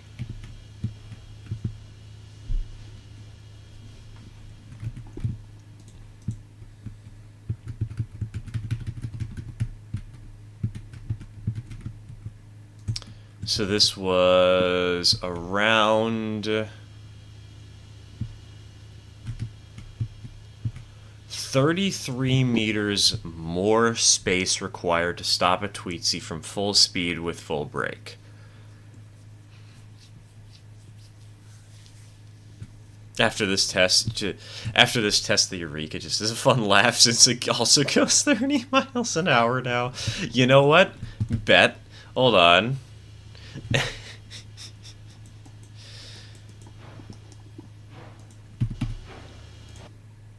Let's get the Eureka. Where is she at? Where is she at? There she is. This one will be number 27, Jack, and it'll be a Skyline Val ERR. Also give it punctuation just for the heck of it.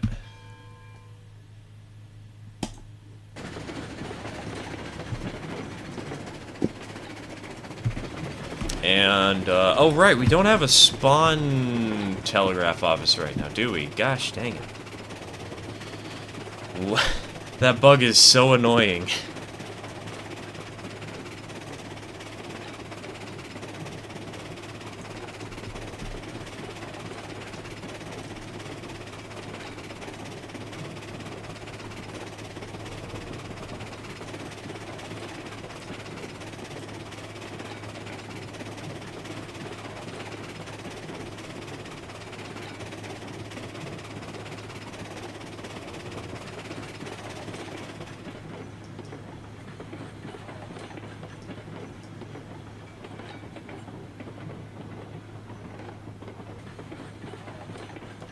By the way, you're gonna need to run up. Well, why do you think we're going all the way back to spawn?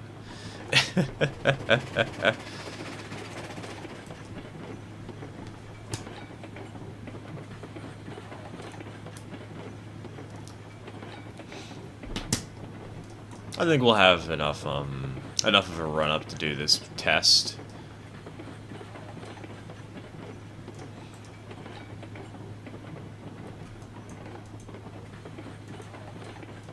What's the status on my channel and membership bet? Don't worry, TK. I survived. Actually, do worry, I survived. Yeah, we didn't derail at all. We're good.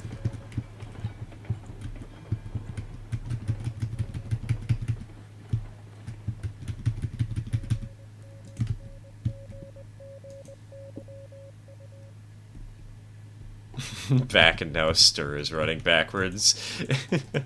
Don't worry, we're going to be running light engine in a moment here. It'll be great.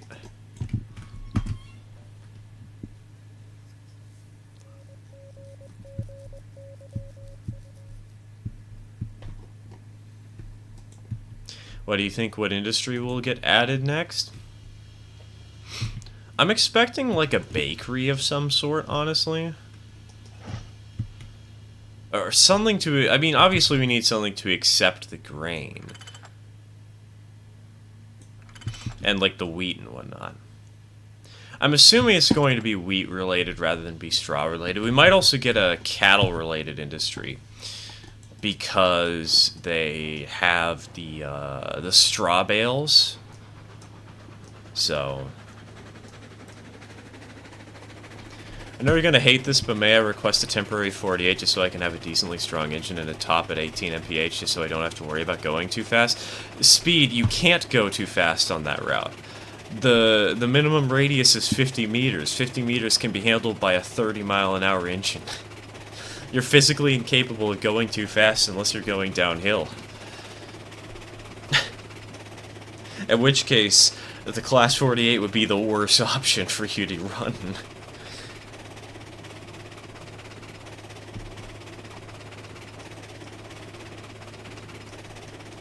Eureka's not going to have nearly enough braking to stop even where the Tweetsie was. Oh yeah, we know. But that's just that's what's gonna make this so much fun. Because we're expecting her to take 5 hours to stop, and it's gonna be hilarious. It's gonna be glorious.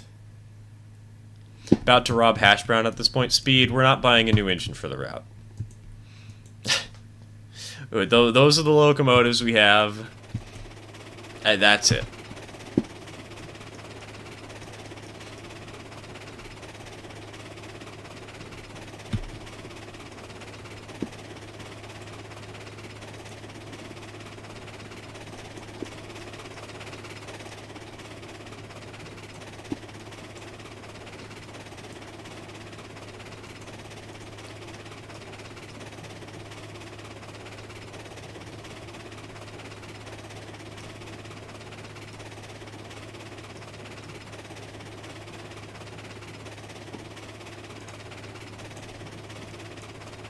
Alright, so we here are heading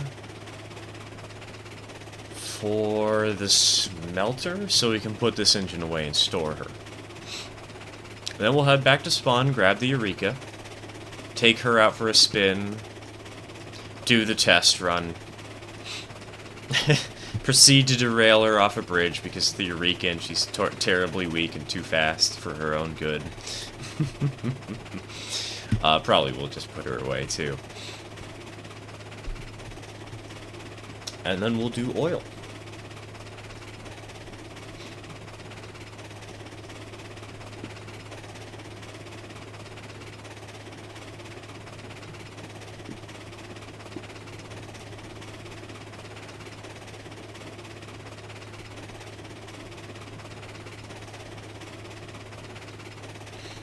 Eureka's tender is very sketchy at speed. Oh, so it's like the real deal? The authentic experience of running the Eureka at top speed, where she, it looks like she's about to derail at every given moment.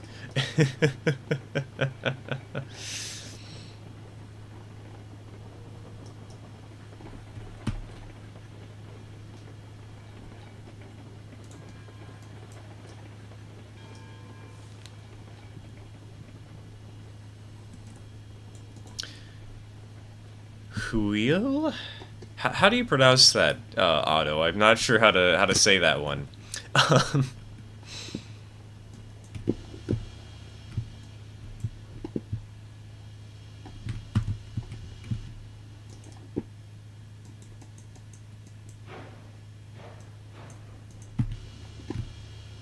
It's pronounced just like oil. Huh, that is really interesting. That's really funny.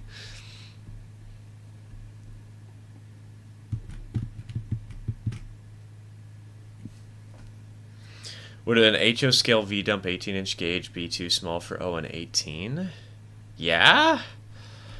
Dak, if it's 18-inch gauge in HO, then it's way too small for a O and 18.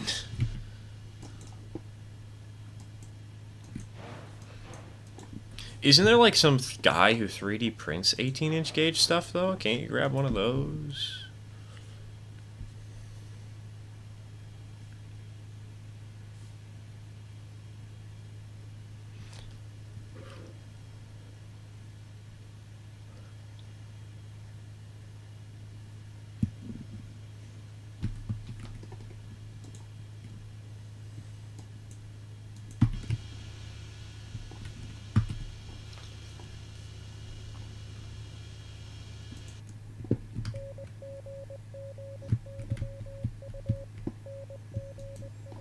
Her tender is ironically her biggest fault. I know, right?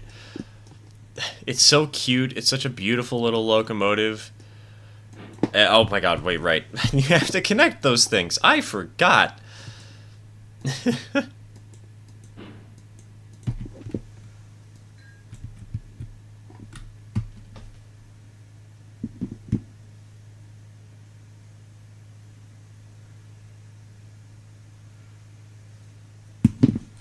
Alright. Link. Handbrake off. Let's get this test on the road.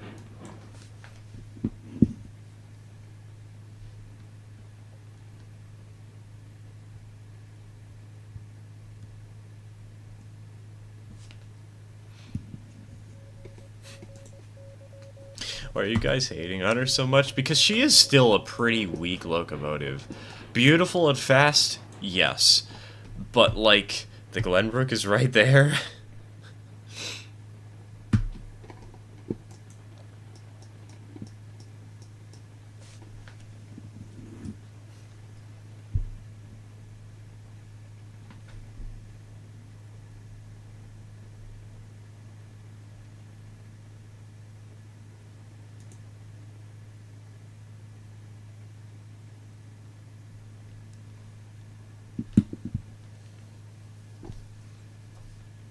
You could use the Eureka for passengers? That's kind of the plan.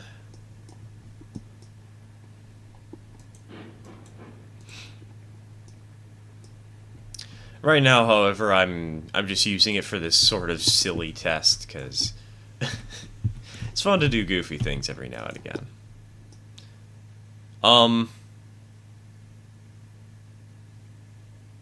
Hold on.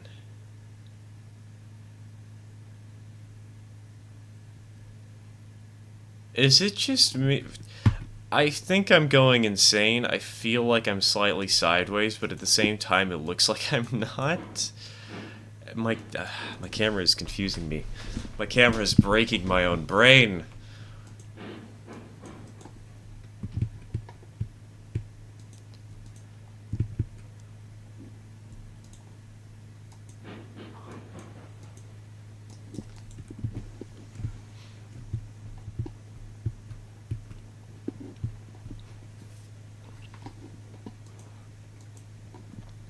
I use her for boxcar runs to the farm, and she handles it pretty good. Yeah, I think she's excellent on flat ground.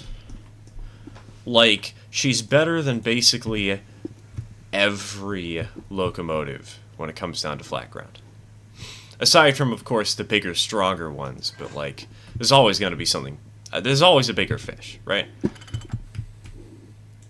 But as an early game engine, just for trying to get as many jobs done in the early game as possible, she's great. She's good.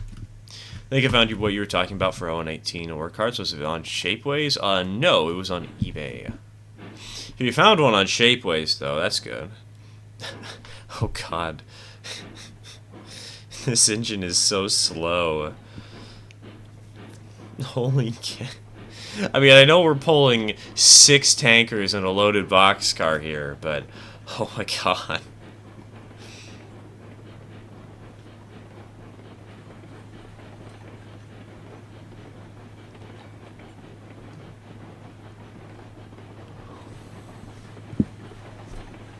Well, the test begins, boys.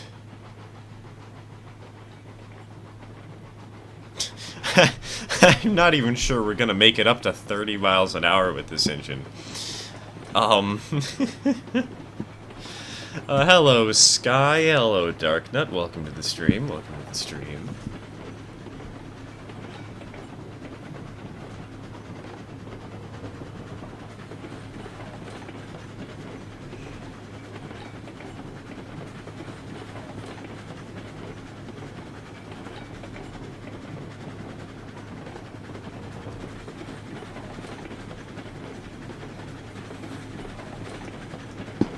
I figured it out. Did you have a handbrake on, Speed?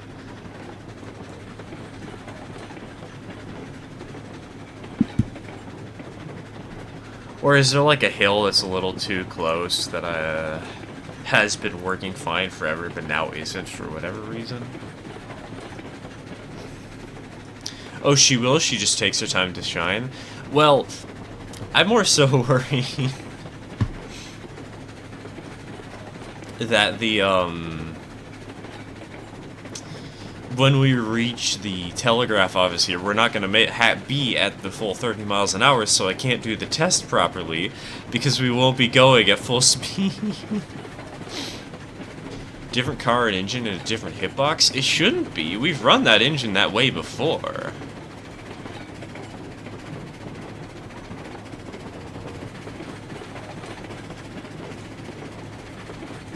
We've run all that stuff that way before.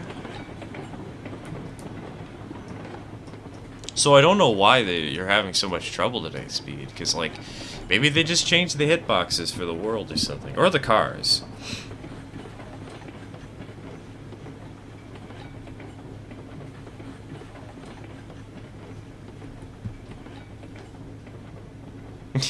Speed is drunk. No, that's Dak's job. Don't worry.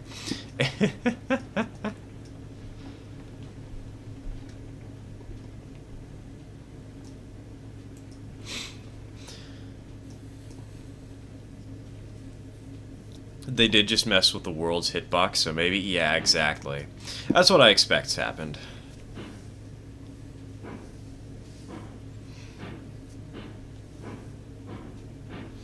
A November update did change the map in some parts. I remember that there was the issues where some people had more stonework at places that didn't have it before. Though they removed that. And they fixed the issue where the world border was a little too close. At least they say they have. We're going to be testing that out in just a moment here, don't worry. We got to do it for the content.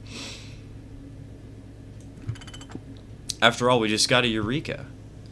We got to put her to good use, right?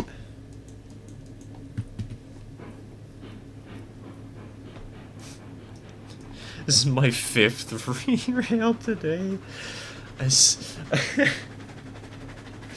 Speed has been chosen by Zeus to bear all the sins of this world, apparently.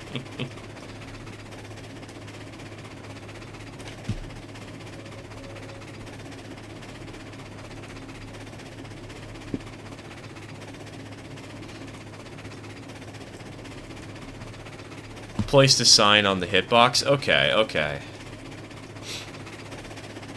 I'll check that out in a little bit. Clyde, get in here and share this hell with me.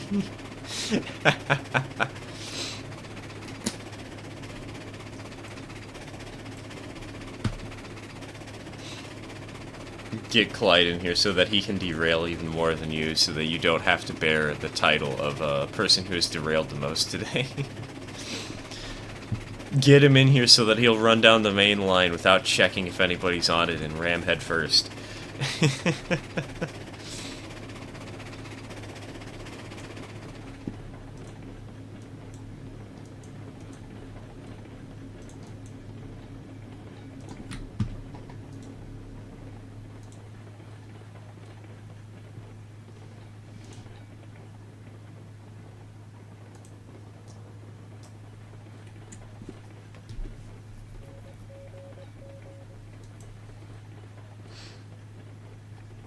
I wonder what the funniest tender to put on the Eureka is?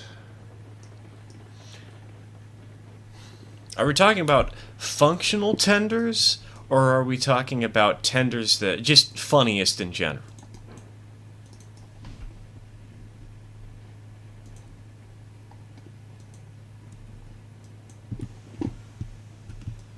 Because if we're talking functional tenders,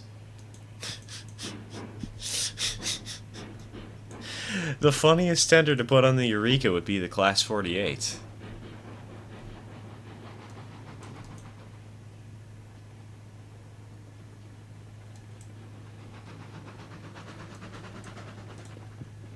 I'm not talking about as a double fairly. I'm just talking about using it as your tender. The 48 doesn't have a tender? Yeah, exactly, Speed. That's because the 48 is the tender.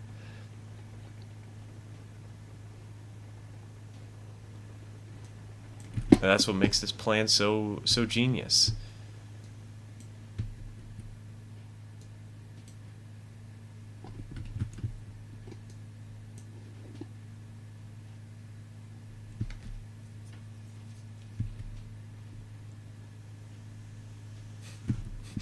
Boosted tender, exactly.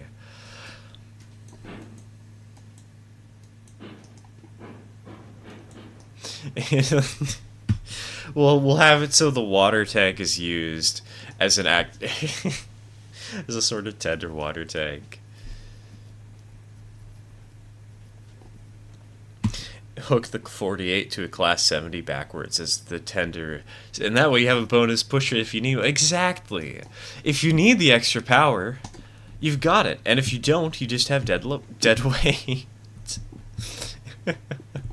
Hello, Ronald. Welcome to the stream. Welcome to the stream.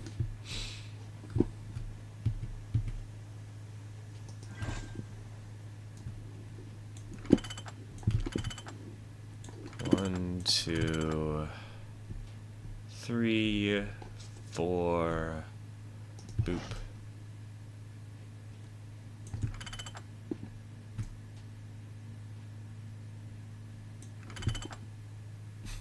Zuma's tender would be funny. It would be fun. Oh, you know what would be even better? Use a porter. Not a type 2, a type 1.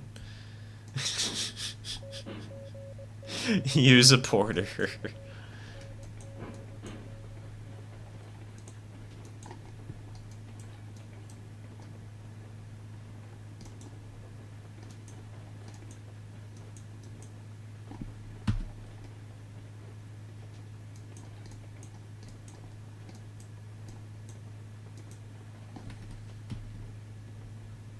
This is not worth 18 iron. Wait, Speed, 18? Isn't it supposed to be 30 iron on that route?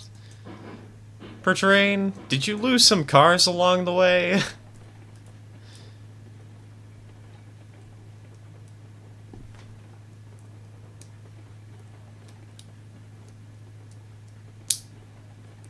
Did you say in your video about the brakes now likely being more percentage based than on, off or on? I don't think I did. Did I?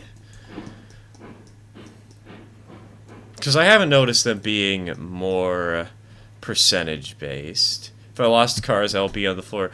Speed, once you get to the next telegraph office, look to your right. And if you can't see them, that means that we had more cars clip into the ground.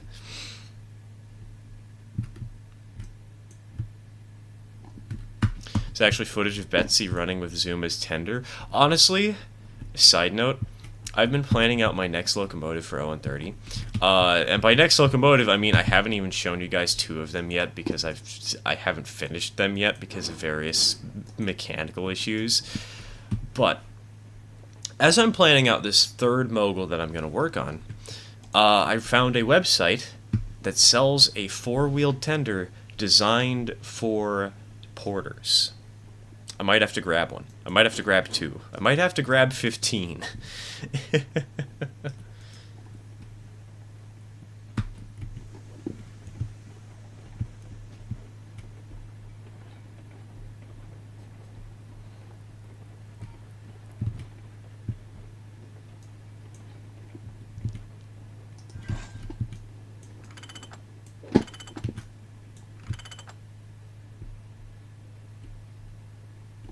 Cumberland Shops on Etsy. Yes, Cumberland Shops.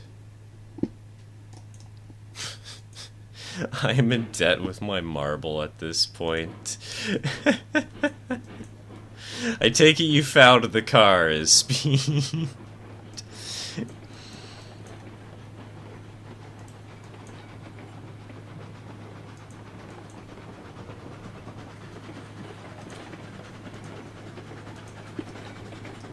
The only 0-18 ore cars I found on eBay is some insane-looking kit from Japan or a casted kit from eBay, but I posted the Shapeways stuff on the Model Railroad channel.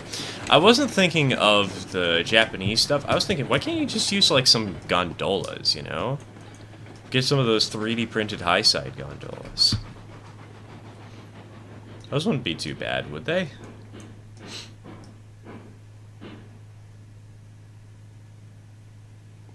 Imagine if they added a marble quarry. That would be cool. Kind of like they have in Loco Shortline Operations. I mean, they don't have a marble quarry, I don't think, but they got a quarry there. It's really fun. You know, maybe that's a game I need to play on the channel someday. I know we talked about this once upon a time, but...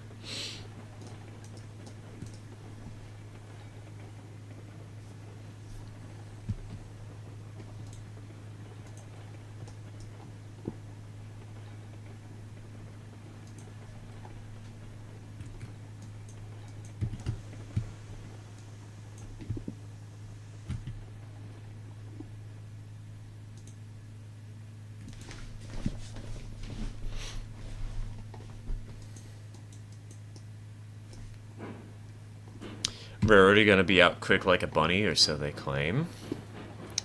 Have they made an update? Hold on. Hold on. Let me check the Railroad to Steam page real quick.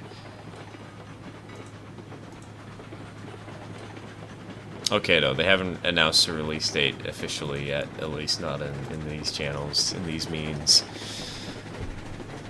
Dude, it's gonna be so much fun, Otto. I can't wait. I cannot wait. It'll be a good breath of fresh air. December last I checked. Yeah, they're gonna release it in December. I just don't know exactly when. What the release date is. Watch them release it December 31st. What the heck? Hello? Excuse me, game?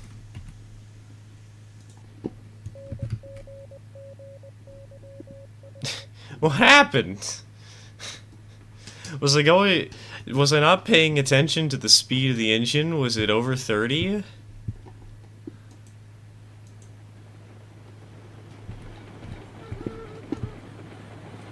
There'll be 2 more videos of Railroader, a CTC video and a tutorial video. They've already done those videos, though. Well, I guess they haven't done a tutorial video, but they've done the CTC one already. Oh gosh, oh gosh. Ah! Ah!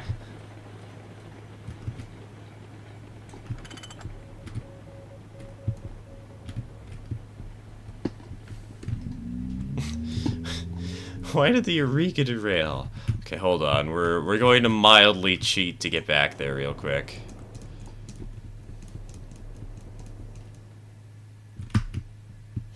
Goodbye, cars. Goodbye, engine. Not the update video, but a special CTC video. Yours, they have done a special CTC video. It's already out. It's already on the channel. They also posted a video showing, just a sort of well, not a trailer video. I don't remember exactly what it was, but they already posted 2 videos to the channel.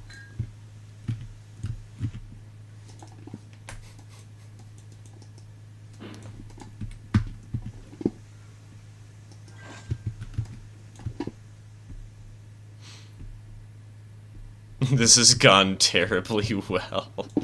The classic dream experience.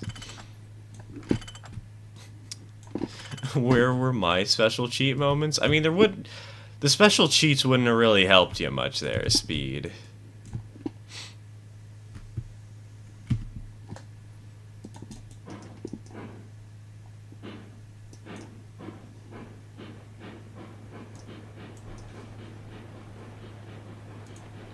Then we're only yet to get a tutorial video. Are we, though? I feel like...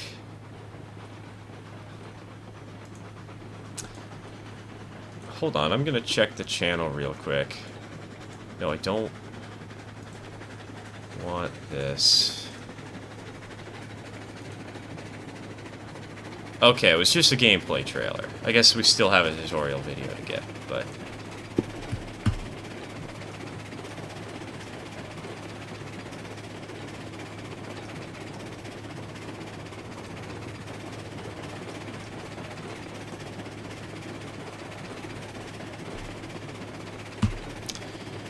They have mentioned they will confirm the date 2 weeks before its release, so until then it's 2 weeks? Okay, okay.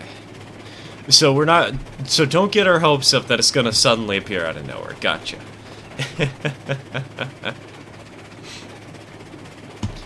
Jump back and you were doing 29 on the curve, but the engine slowly tipped over as you rounded it. You were also reading chat. Yes, I saw that it tipped over, but...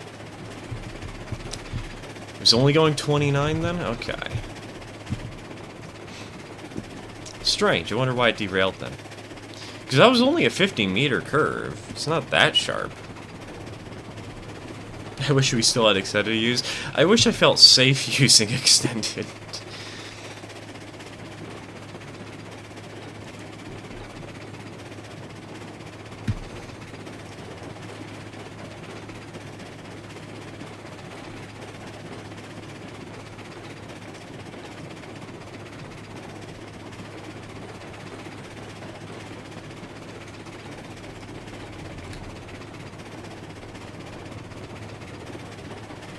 I've seen it where cars go over and the 13 goes off or whatever. Interesting. Extended works again. It hadn't updated a couple hours. And that's not the problem, Joris. The problem is I don't feel safe using it while sharing the link. Because we have had so many issues where when I use extended, it feels like somebody's hacking into the world somehow. And I don't want to do that. I'm using extended to get the world map, but I'm not using it for anything more than that.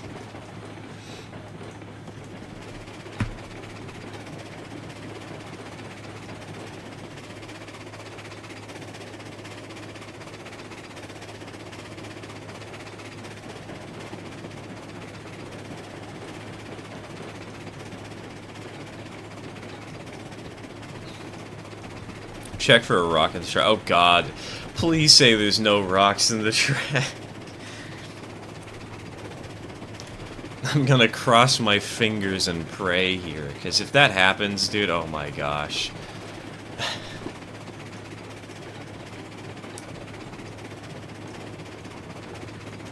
Reds and Line team confirmed the compressor was a bug as well? I didn't see that. Interesting. It wasn't just the compressor that we were having issues with, though. It was also switches.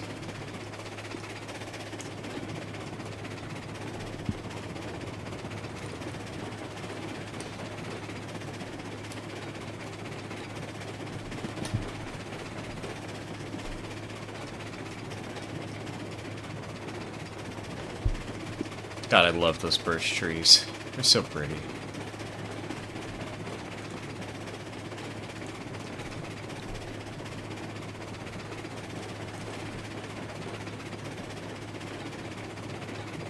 Probably a safe bet, DLL injection, not something you want to publicize access to on a YouTube stream. Exactly, exactly.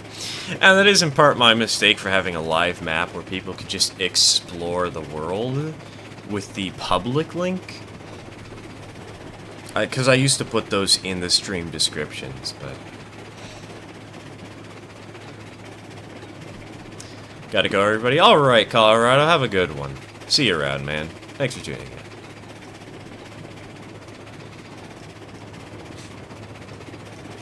Don't forget, use your saw to remove rocks from the track. Similar to Monster Hunter sharpening your hammer. You gotta sharpen your hammer just so that when you hit somebody, it's more like a pickaxe.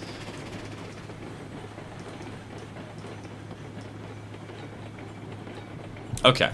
Lesson learned. The Eureka does not like 30-meter or 50-meter curves. Roger that.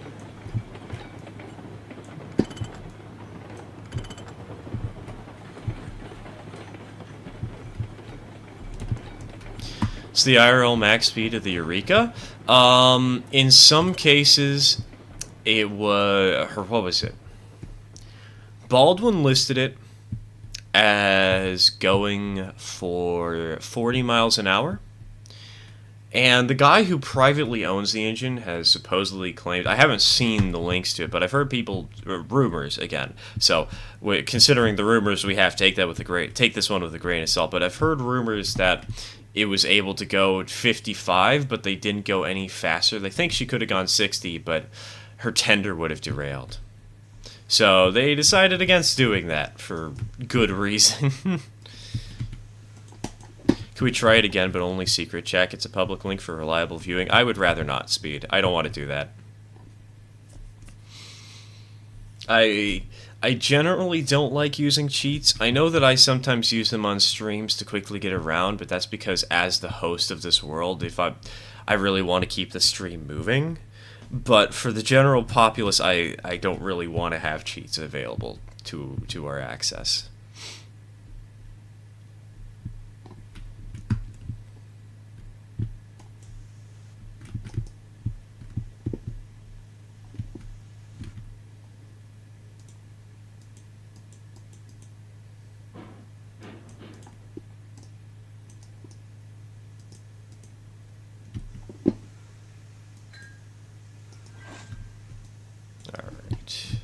Boop, boop.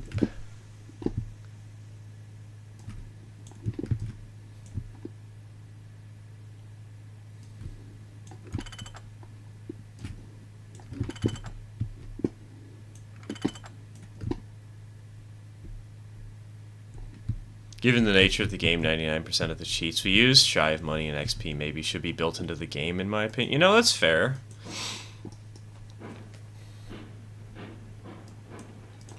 I think that those things should be controlled by the host, but I do agree that some of these things are like, why can't we have super speed while we're laying out track? Why do we have to walk at a normal piddly-dink pace?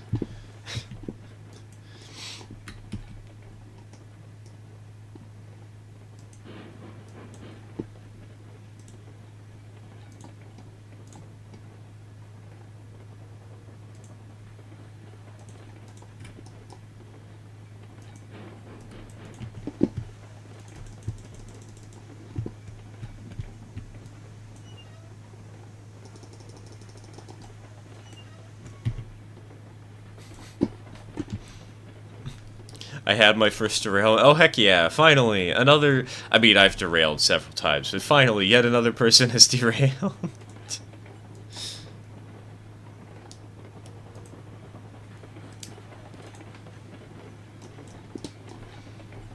We've all derailed, boys. Permission to link a post from Dan Markov in regards to Eureka's top speed. You can do so in the Discord, but I can't actually let people do it on YouTube here, because YouTube will automatically censor the link no matter how hard I try to let it through. It's really stupid.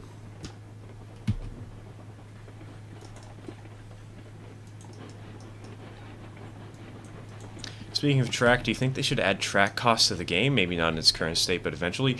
I think no. Because one of the most fun parts about this game is your ability to just endlessly be creative with track laying and do whatever you want. And if you make it so that if you make a mistake, it costs you money, that kind of hurts. And that incentivizes a pattern of play where instead of trying to do what you think is fun or interesting, you want to do what you think is optimal. And what is most optimal is running push-pull services with the cheapest locomotives and the cheapest freight cars. And so it would kind of damage the game. I do think generally the idea is interesting. I just don't think that... I think you would need to have a lot of consideration before implementing something like that, and you definitely needed to have to be an opt-in system rather than an opt-out one, because otherwise, oh my god, the player base would be so infuriated. As a person who played with having to pay to cut trees, that would make it very painful. Exactly, exactly.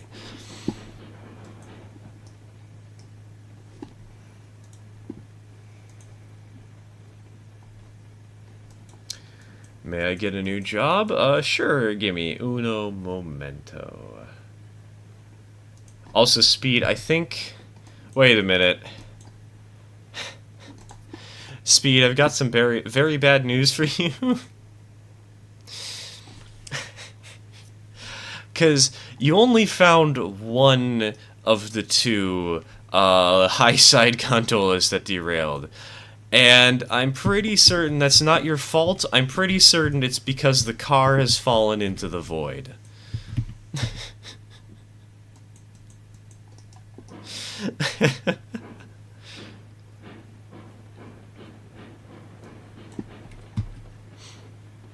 Origin line isn't the game currently for track/build cost. If we had loans, maybe it would be viable. That's true. I think loans would definitely help to make things better.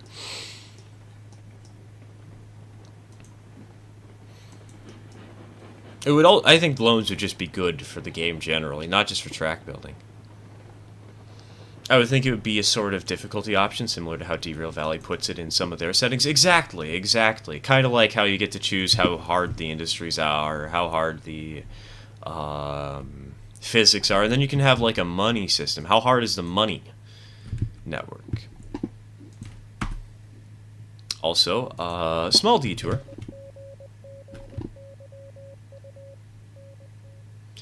If we walk right here, and I boot open extended for you all to look at.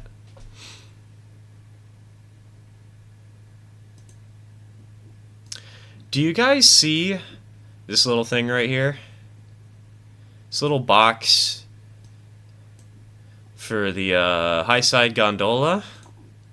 Now, if we go back to the game real quick, do you guys see how there's not one here? Can you reset the frame location and I can go grab it real quick? Yeah, I'll do that real quick.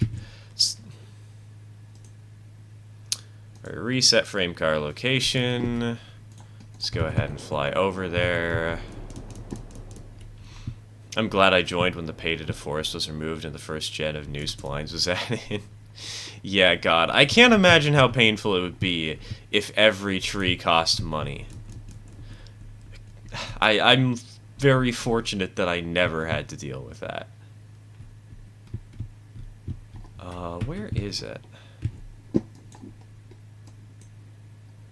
Oh, I'm looking in the wrong position. It's over there, isn't it?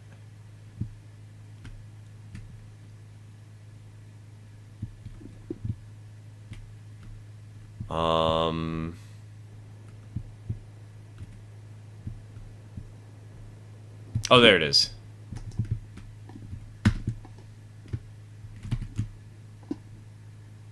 You know, I'm gonna put a telegraph office here, just so that when we reset frame car locations, it's easier for us to get them.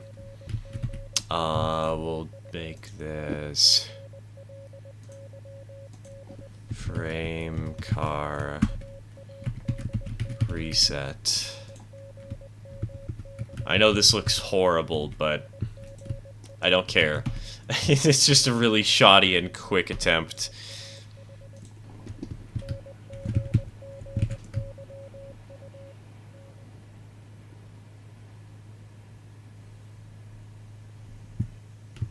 Bam. There you go.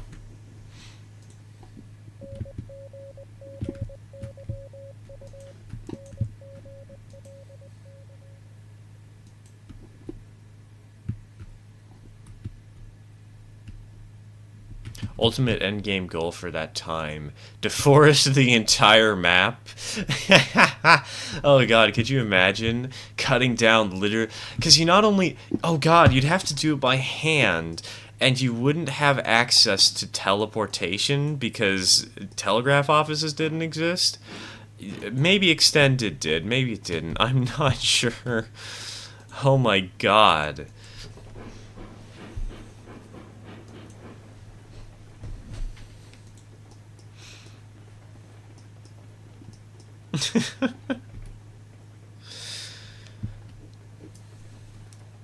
$5 tree, so every tree you cut down would be a log that you would need to be paid off, and also you could go into negative. It was very painful to get thousands of dollars back. God. There were 300,000 trees, so at $5 a tree, that would be $1.5 million.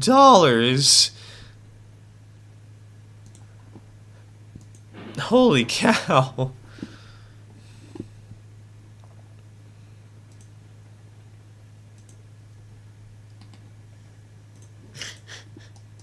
I am so grateful that I never had to challenge myself to do that.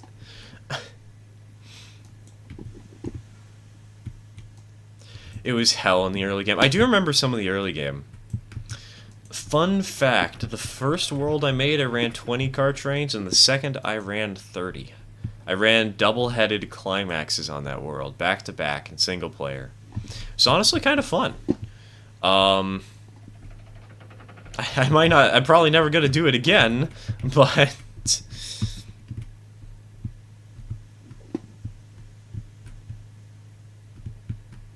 Mind you all that some people cut down every tree on Pine Valley. That's how Studio knows where all the trees are. Imagine having to pay off 1.5 million with just a Betsy and one flatbed. Hey, I mean, you've got the infinite money glitches. It's not that bad. It's just a lot of clicking.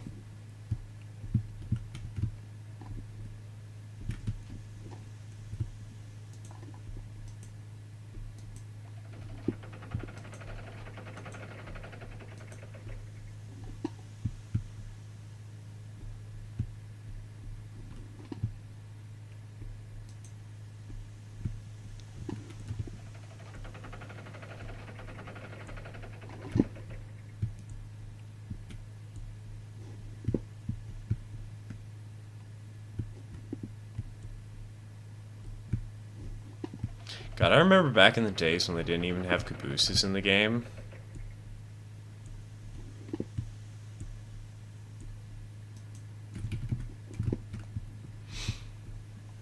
That was such a long time ago. And they added them and they sucked because they had wreaths on them and they looked horrible and way too Christmassy.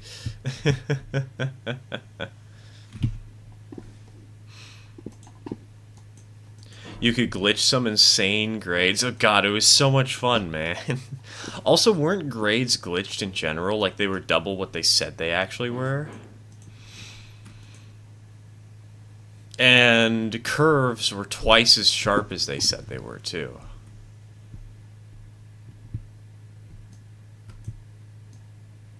Man, I should make a recreation of my original save. Just so you guys can see, because I actually really liked that save. It was a lot of fun. I probably shouldn't do it with double track literally everywhere like that save actually had, but I could still have some interesting entertainments like with the logging camp.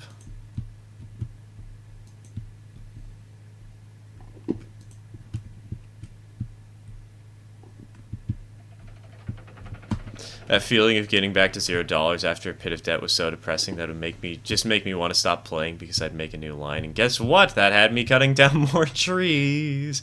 Yeah, I don't think... I am very glad they have removed that feature, because otherwise I don't think the game would be played at all anymore.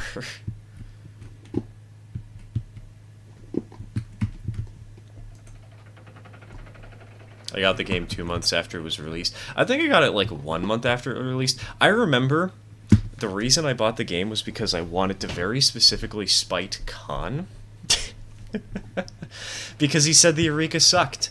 But that's because his grades sucked, because he was running like 3% up to the logging camp, which was actually 6%.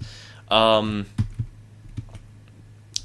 so I wanted to prove him wrong. I wanted to show that the engine could be good. And so I did. I went out of my way to, I bought a Eureka. I loaded up 23 cars. All of them had logs fully loaded, except for one, which had only 5 for some reason. I got a Caboose. I built a 2% grade that was like 700 meters long, and I just ran the Eureka up it with no troubles. It was great.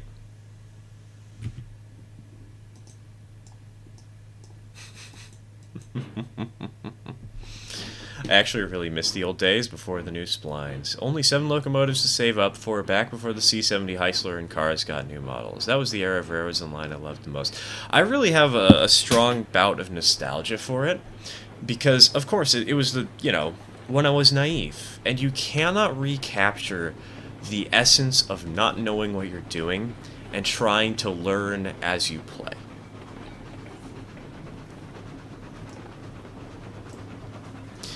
And so I look back on those times fondly, even though they were very scuffed and really horrible, because I had a lot of fun. Despite all the flaws, I enjoyed my time playing the game.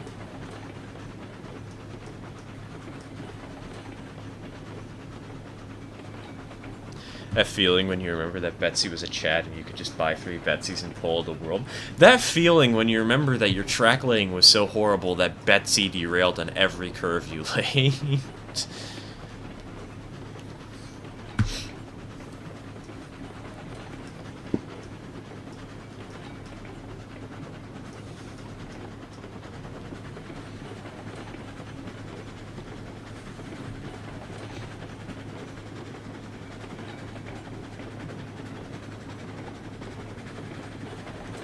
Also got it because of Con, since I watched his content. Exactly. It was excellent.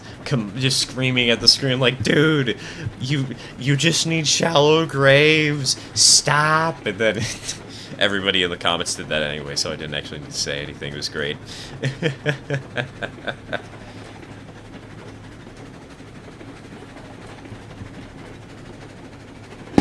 I remember my insane iron mine alignments. I tried to bridge over a huge gap, but couldn't because of grade. So I had to make a knockoff of Morrow's castle around a side canyon across the gap. I remember my iron mine alignment very fondly. In fact, I remember it so fondly that I built another one just like it on one of my recent saves.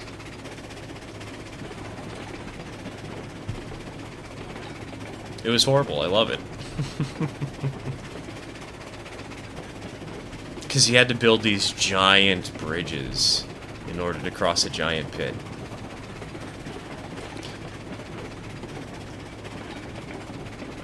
Oh god, and back in the old splines. Otto, do you remember the bunny hop on Jaylene's World?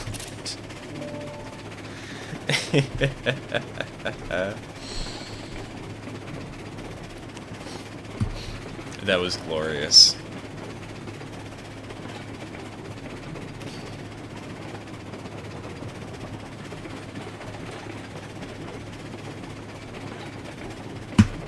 Remember that the Eureka doesn't favor sharp turns. You know, true. I probably should slow her down before we hit this one.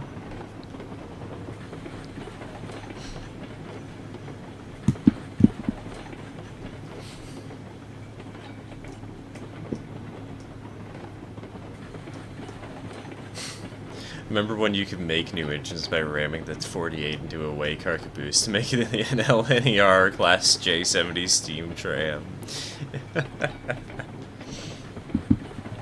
What you gotta do is you gotta buy a Class 48 and give it a Montezuma tender. It'll give it additional braking power and fuel capacity.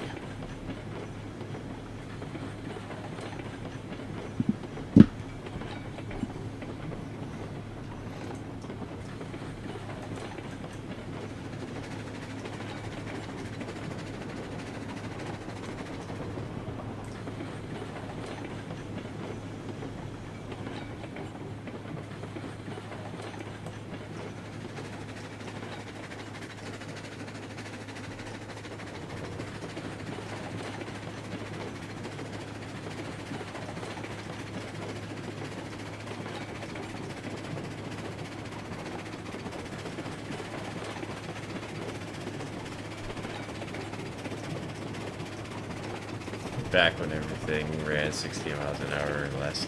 Have you seen Jaylene's new maintenance shed she's built? Rails? Yes, I've seen that thing. It's awesome, dude. It's so sick. I've been wanting to make one, but I kind of want to hold off until the next update so I can do like a big and fancy world. But man, her creativity Off the charts with that one. Top notch.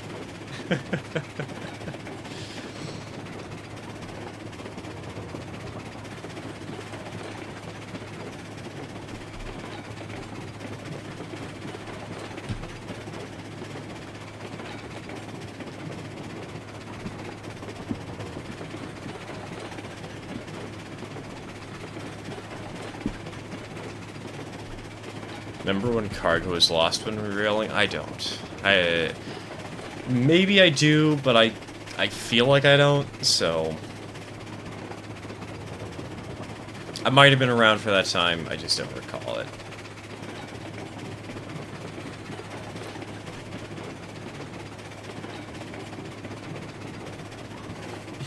When the handcar was the fastest thing ever created. I mean, the handcar still has no speed cap. You can make it go as fast as you want as long as it stays on the rails. It's great.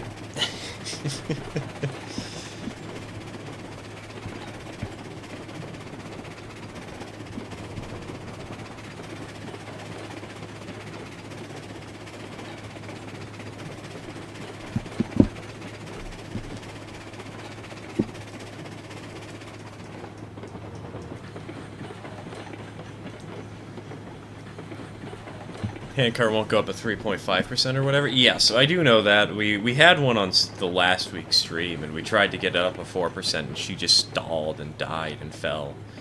It was great.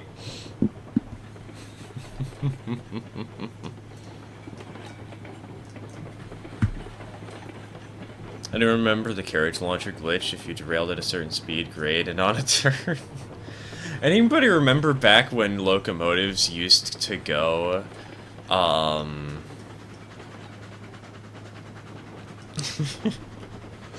used to launch themselves to space for no reason other than, they just hit a curve at the wrong angle?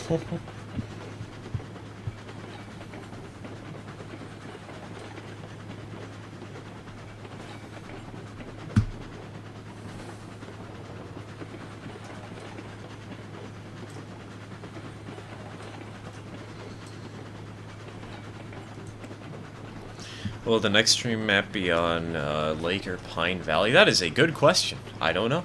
We'll figure it out.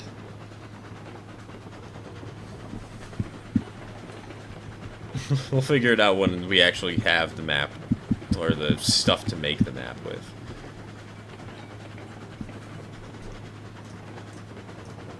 Lost part of a 19-car contest en route to the iron mine on a 4%.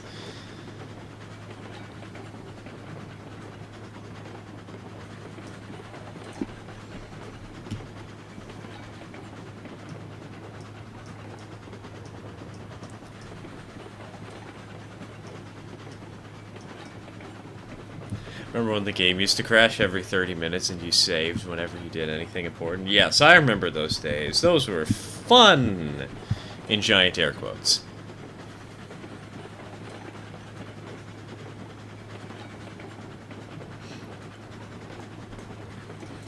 Everybody's favorite. Ah yes, I have made progress. It is time for me to lose it all instantly.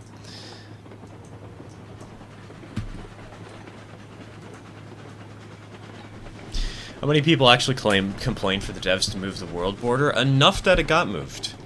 At least, if you're talking about the glitch from last week, where it was the world border was smaller for whatever reason, the devs confirmed that was a glitch, apparently. So, how's your day / evening been? Ah, it's been good. Welcome to the stream 100. Welcome, welcome.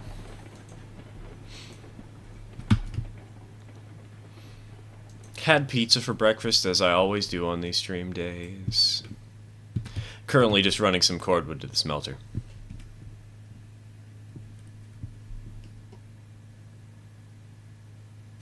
Change world border, ruined my 200-mile-per-hour ramp I built. Well, they unchanged it. The world border is back to normal now.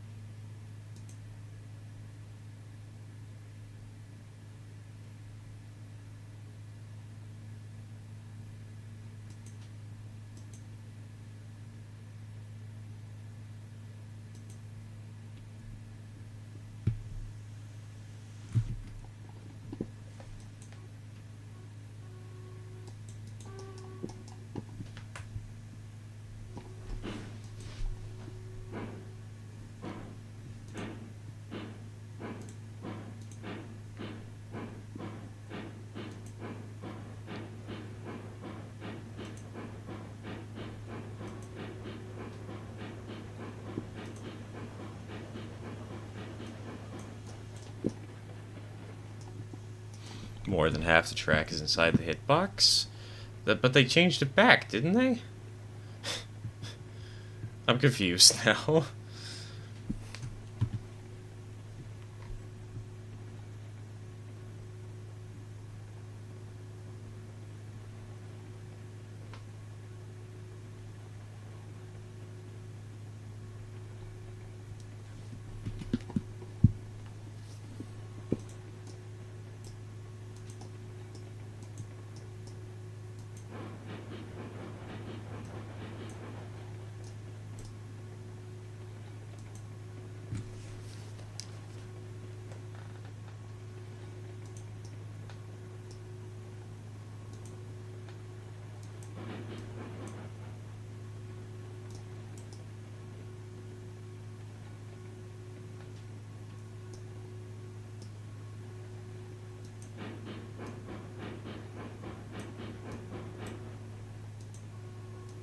Problem with the Discord is that devs and moderators think the game is flawless. It took them some time to realize people had track trains and entire industries behind the border. Ouch.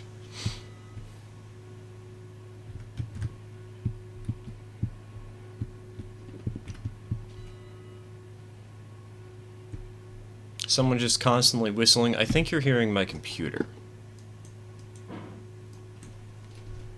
Her fans are on a full blast right now. As they always are. I don't have enough. I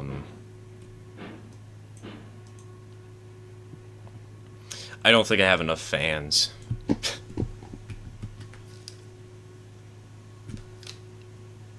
Oh wait, no, actually no, that's totally somebody whistling. Hey, Speed, can you undo that if possible?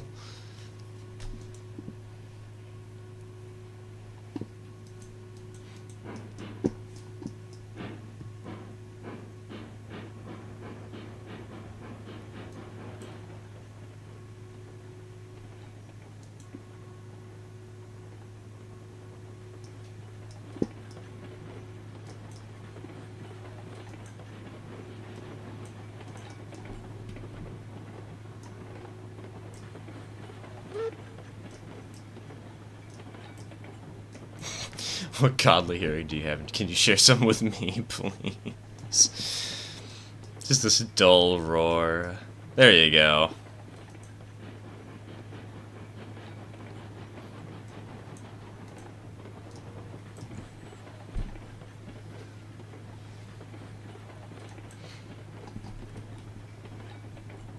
Cordwood is at the sawmill. Do the cars go there, stay there, or go to the smelter? A bit of both. You know what? Hold on. I can pass off the Eureka to somebody else. I've got a plan.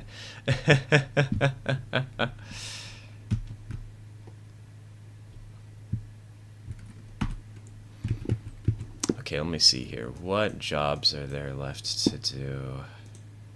I guess everybody doesn't have a job right now, eh?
There you go.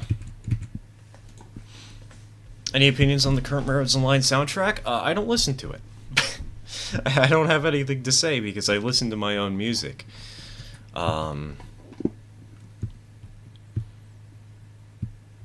I have a 70-hour playlist. I haven't finished the 70-hour playlist though. I need to fix it. It got broken at what point, and I need to undo the damage that happened to it.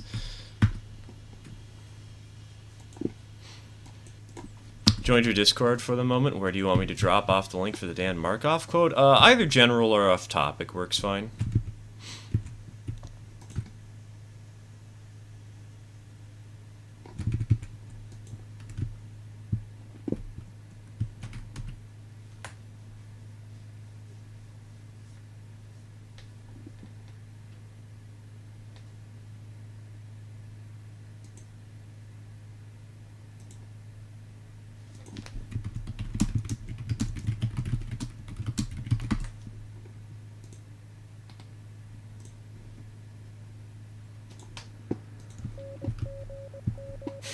I have a playlist with 162 songs, and 21 of them are just the 1812 Overture.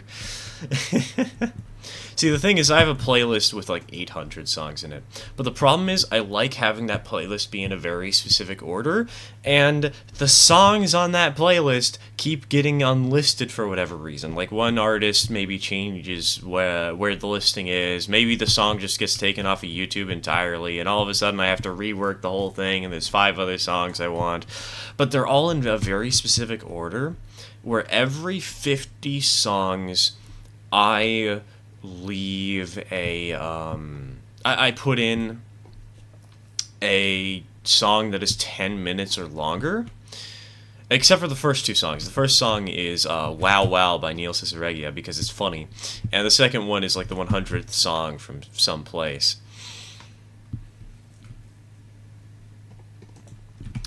And because of all this, when one song gets screwed up, because of the very specific order I have to figure out what song it is and figure out how to replace it.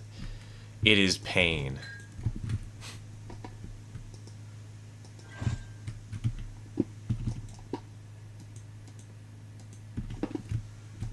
Oh, this engine's gonna need some water soon. Gotta go. Enjoy the rest of the evening. Alright, Ronald, have a good one, man. See you around. Cheers, dude.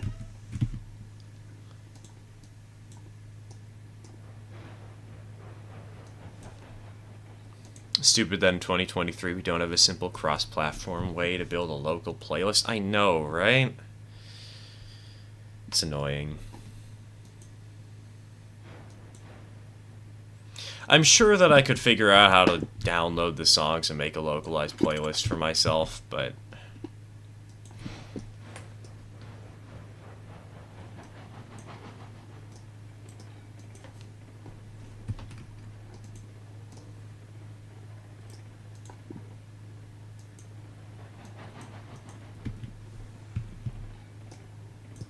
Hold on.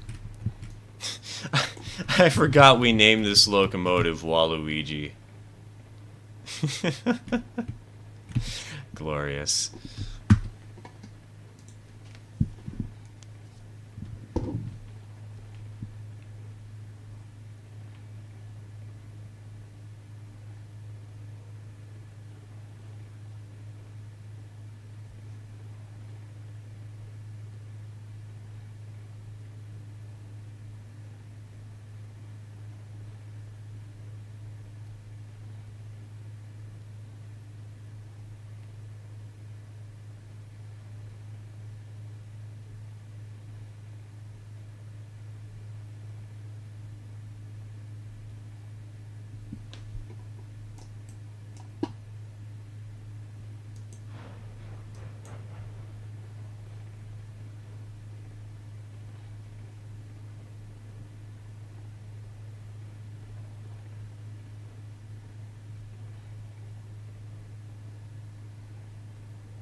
Why is the poor C-70 named Waluigi? Because we couldn't come up with anything better at the time, and it was funny.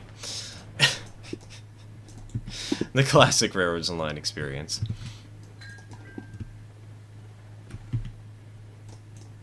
Is there a Wario? There is not a Wario, no. We just got Super Waluigi 64 on the Nintendo Switch.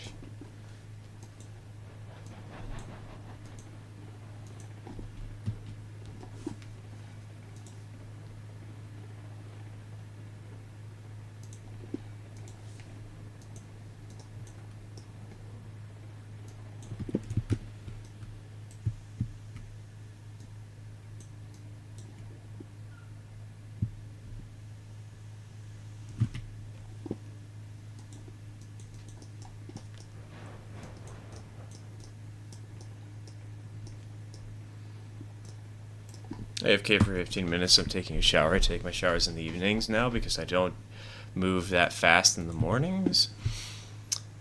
I'm the same way. It's not just that I don't move fast, it's just that I kind of like the darkness. So, what kind of new engine would you like in the game? I don't. I don't care about new engines. Everybody brings up this conversation every other stream, and the reality is, I'm fine with the selection that we already have.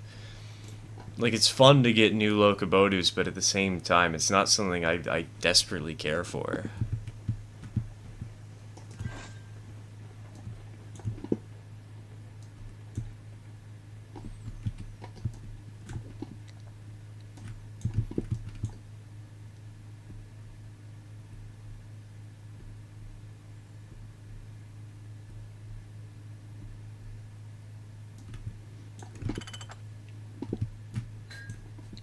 Derail number 6. Speed, you have the worst luck possible.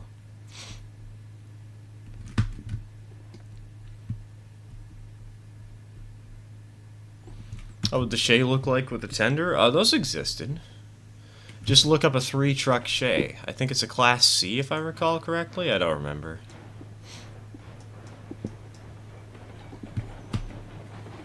Speed rolled a nat 1 on his luck for today. Exactly.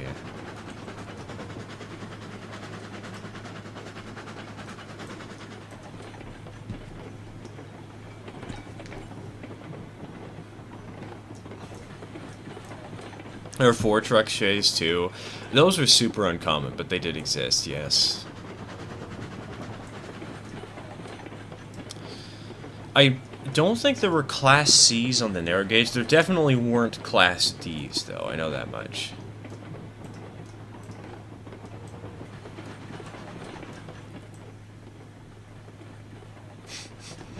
Got a -3 for the saving throw. A -3 on a roll that only required a 2 to pass. Well, I say that, and I know there were some of those derailments were just because... Actually, most of those derailments were just because of stupid bugs. There are many Class C's. Look at the West Side Lumber Company. Okay, okay.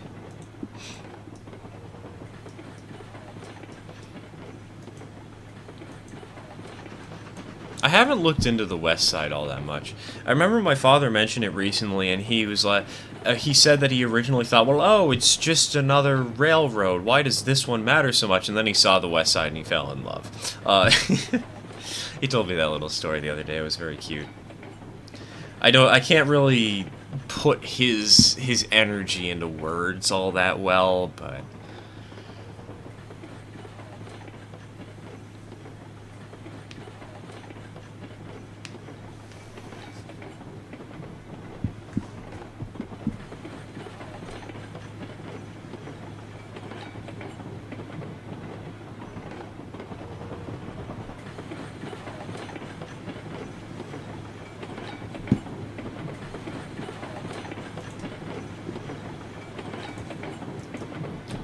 Speaking of Shays, what do you think would be fair for an upper price limit for the Bachmann Spectrum owned 32 truck Shay? Winning a bid right now at 115, but I want to know your opinion on a max bid.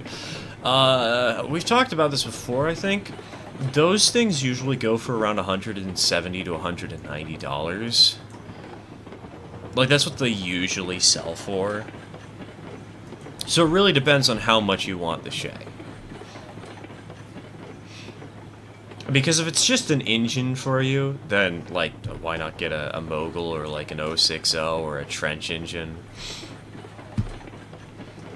Get it brand new, no need to worry about the bidding war, but... if it's something that you do specifically want, I think that 170 is about the best you're gonna get for it anytime soon.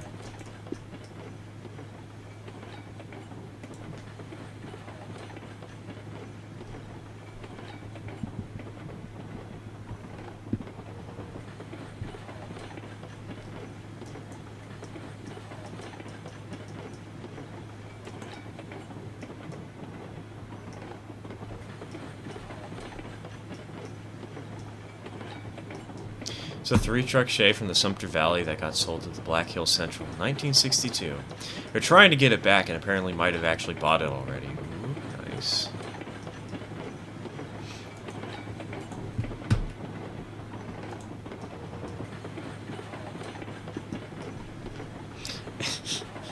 That'll be fun.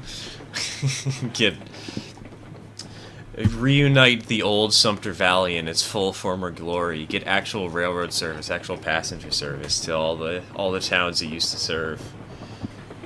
That is a bucket list goal right there.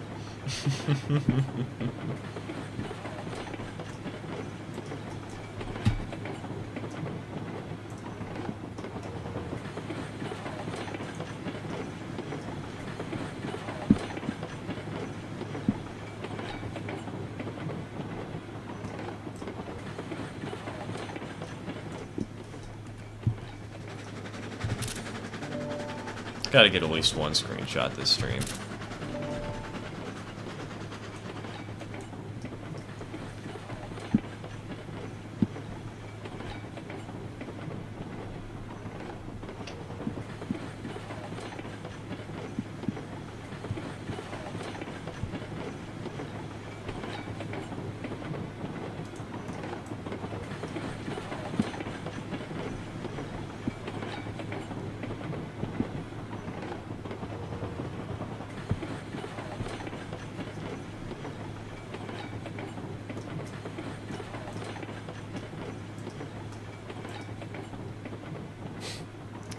Rebuilding the full Sumter Valley would take track running out to Nevada.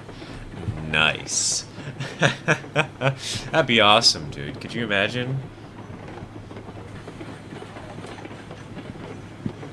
A 3-foot narrow gauge from all the way to Nevada?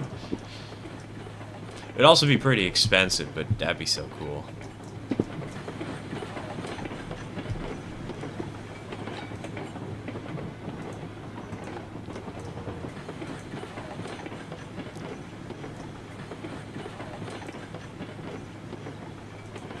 We also have to rip up a good chunk of UP main line. Shouldn't be that great since the UP is kind of through. So the UP took over the old routes that the Sumter Valley did for some of those lines. That's actually kind of cool that it's being reused at least. It has purpose. It has use.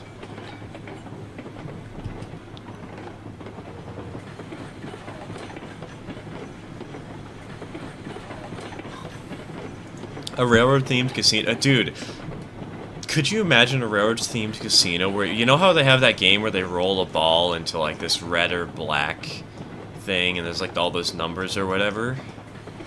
Imagine if they had one of those machines.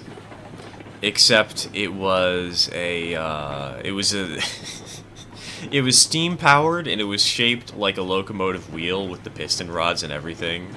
Roulette, yeah, exactly, roulette. They have roulette, but it's actually just the wheel of a locomotive, and the driving rod is just on the other. It's just underneath it, and it's actually steam powered. It's a steam powered piston. And the whistle blows whenever somebody hits a jackpot.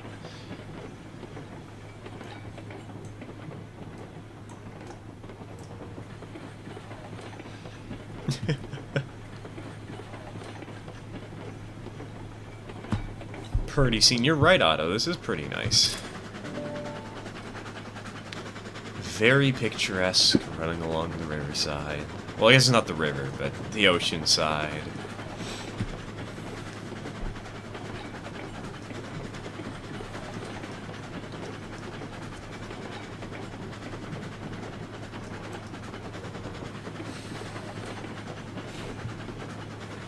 Was a rain in the water? I think you mean a train. No, it was just a handcar. That's not a train. It's not a real train. It's a knockoff. It's one of those cheap ones that you buy on Temu for like 93 cents. And they send you an entire train.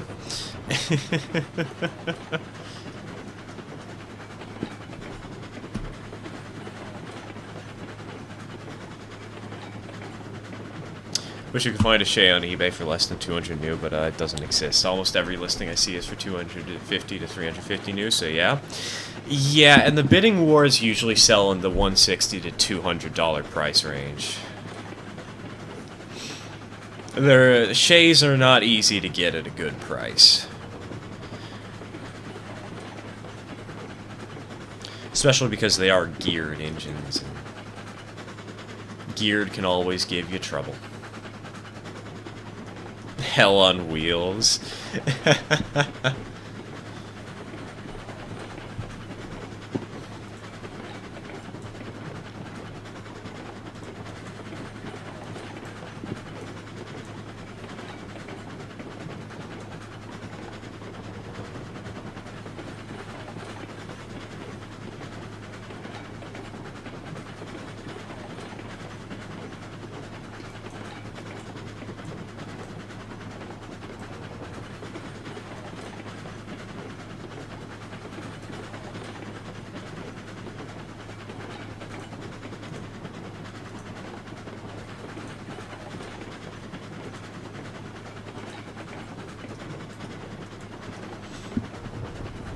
Do want one as a helper engine since the Mogul is gonna struggle? That's fair, it's fair.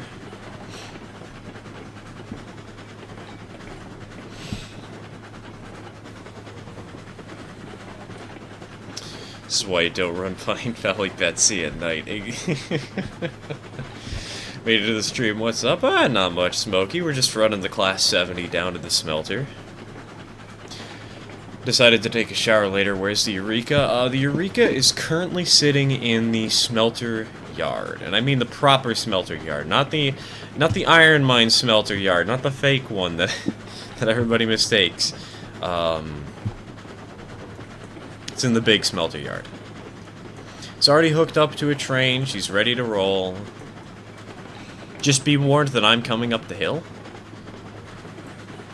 I'll try not to ram into you, but I believe you have to turn your engine around anyways.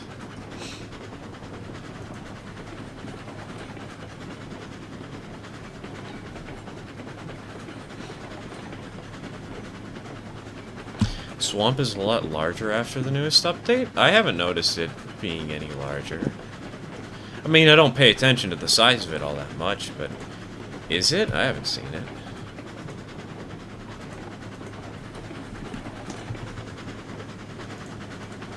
So why is it set? Why did it get set to 100 there? Why?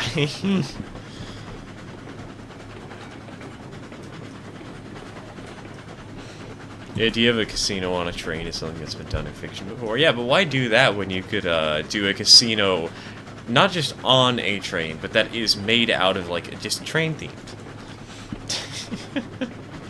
Make it so like a G-scale locomotive rolls into town. Hauling your poker cards, and you have to pick. It drops. Oh god! It actually has to spot the cars correctly.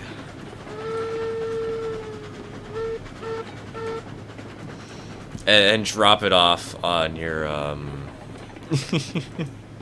has to drop it off on a spur for your your seat. It's the most inefficient way of handling it, but nobody cares because it's cool. Oh man, now I kind of want to do that. Could also deliver food and drinks to the table. That's true, exactly. Make it so make it so there's a little spur that delivers your playing cards, delivers your drinks and shot glasses and like your plates of pizza.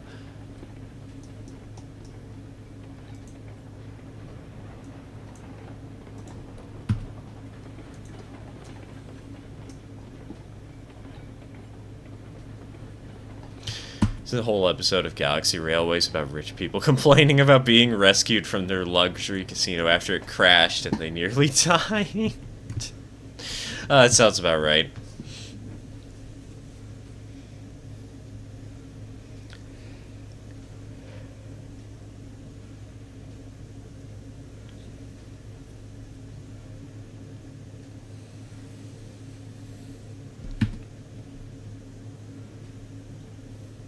Alright, now we just need to wait for Dak to come past.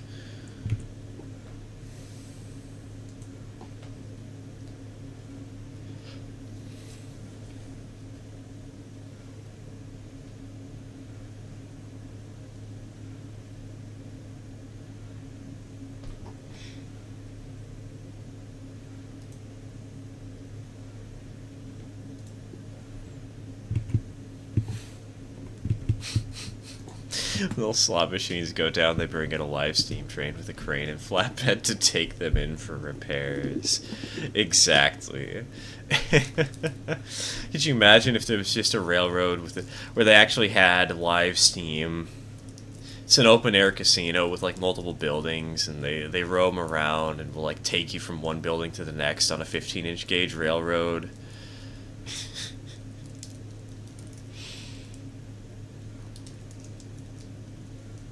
The cars are these nice excursion cars with open sides, but like a small roof covering.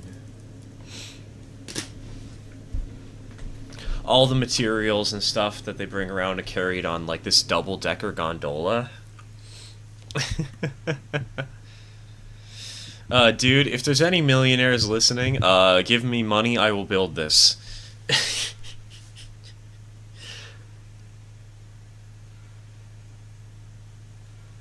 I know there's a pub chain in Czech that in the Czech Republic that delivers your food and drinks by G-gauge train. That's cool. I think there's at least I know there's some here in the United States. I don't think they're chains or anything, but I know there's something similar in at least one restaurant.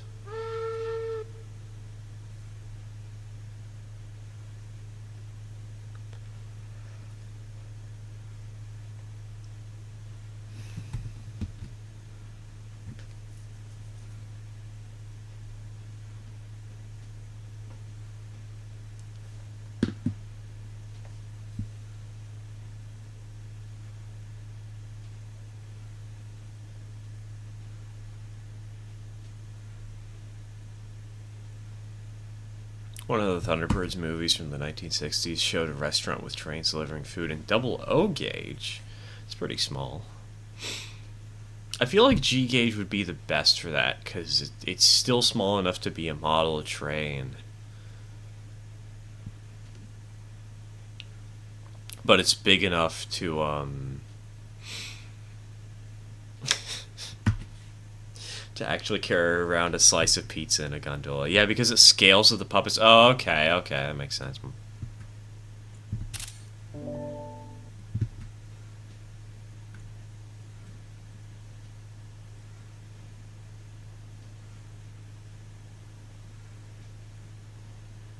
What I'd do, I'd have all of my stuff be G-gauge with battery-powered trains and non-electrified track. Water spilling on my track scares the bejesus out of me. That makes sense, and also the track is bound to get more, like, it's more prone to getting dirty, so, because it's in this sort of live environment where some people might touch it with greasy hands, fingers, blah, blah, blah.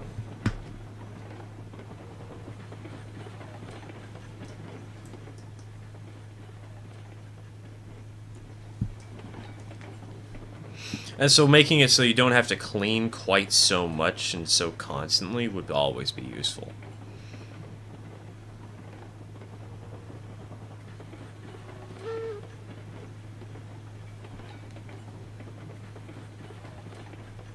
Just hope that the remotes don't cut out ever.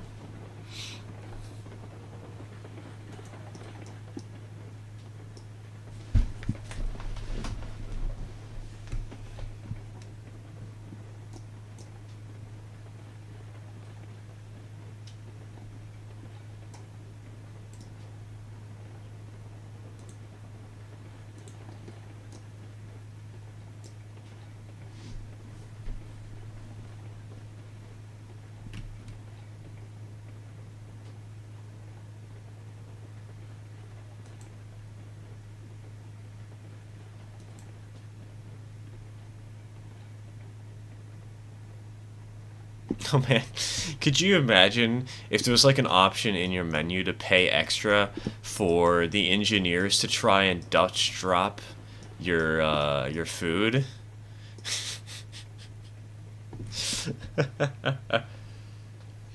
That'd be great.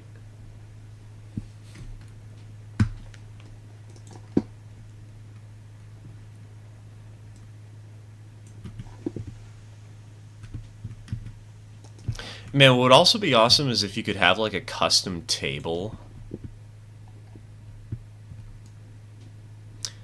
And because of the tracks are built into the table. And it's like decorated as a port scene. There's some basic G-scale people sitting around the table. I'd love that. That'd be awesome.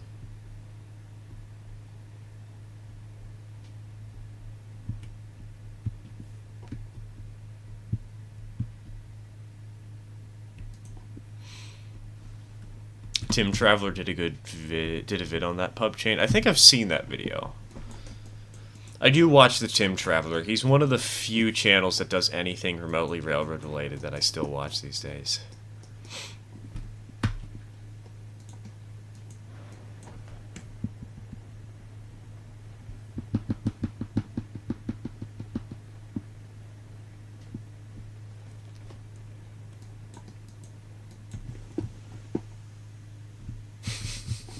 You know what? After the ON30 project layout is done, this is what you guys are gonna get me to do. Start a high fine dining chain here in Portland, where people actually get served by a train that comes along and does a proper switching job, where they actually spot the cars for you to eat one by one. And the cars are like built out of plate material so that they're easier to clean. And you actually just eat off of the train car.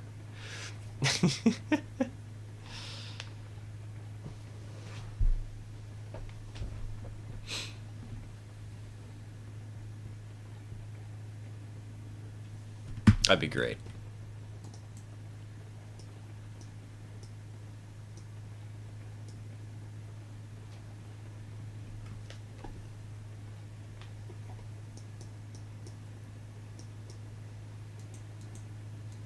Oh, right. For this one, Waluigi requires to be filled with water because she's a new logo.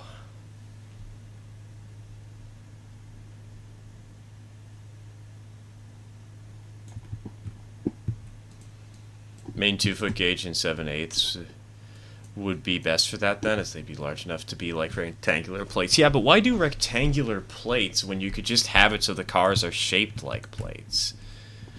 Have them be circular, man.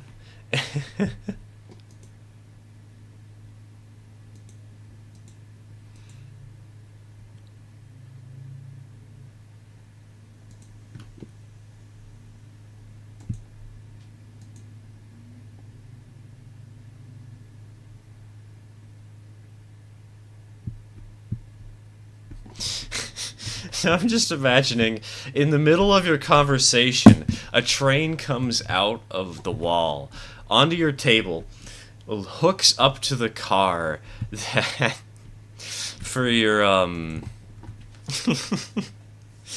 that has, like, your, what is it called? I can't remember. Your appetizers. It hooks up to the empty appetizers tray and then just whistles 3 times and goes back into the hole, just disappears forever.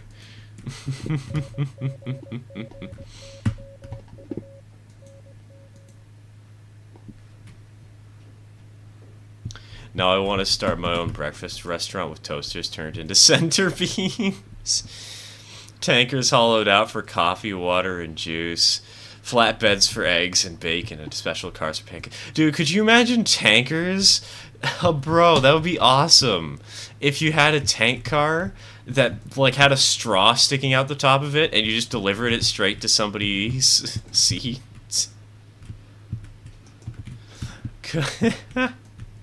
I would love that.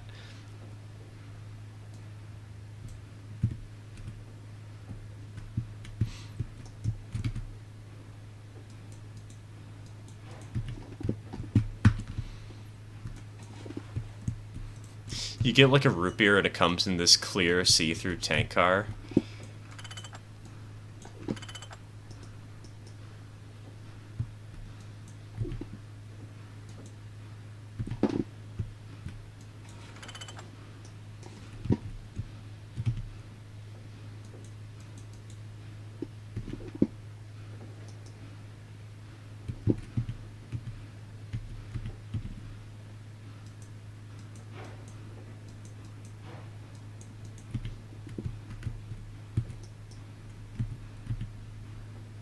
I'm back. Welcome back, Speed. Welcome back.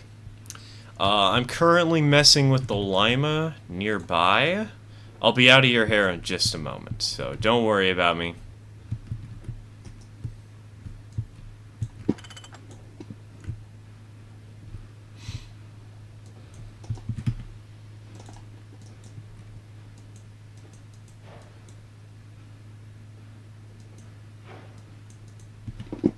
Do we have the handbrake on? Yes, we do. Okay. So the handbrakes are still toggle on or off. Gotcha.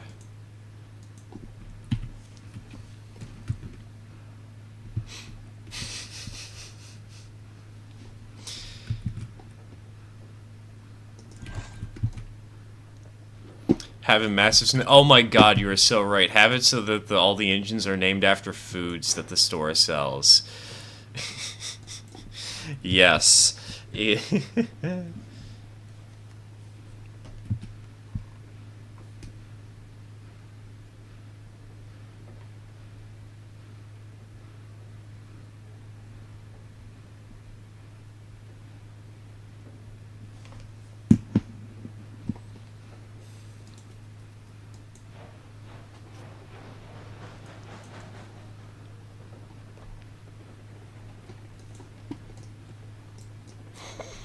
See, this is how we'll make the real mac and cheese railroad, guys.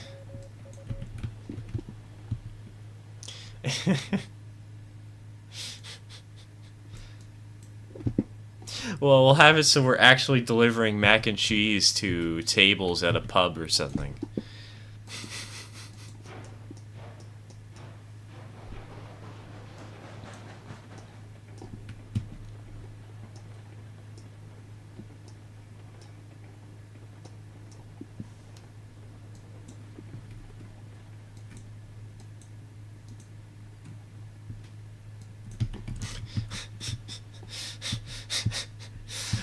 You know, maybe in the Discord, we'll need to host a competition.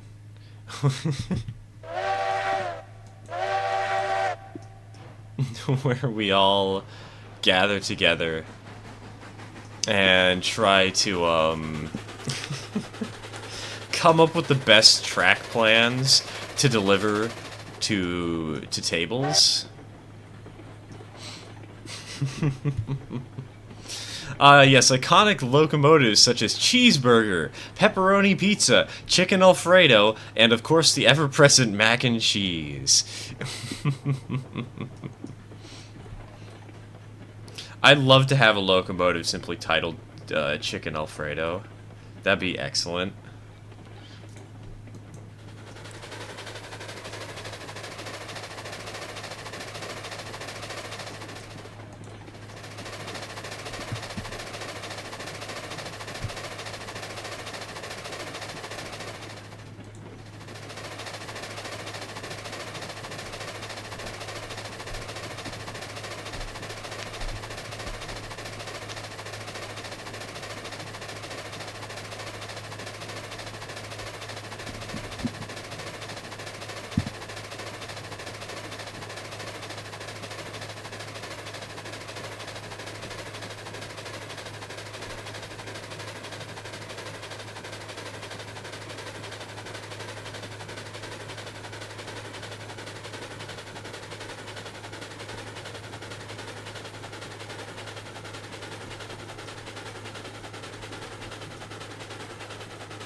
I just came up with a really stupid idea. You know how there are those railroads that can be hooked up to your ceiling?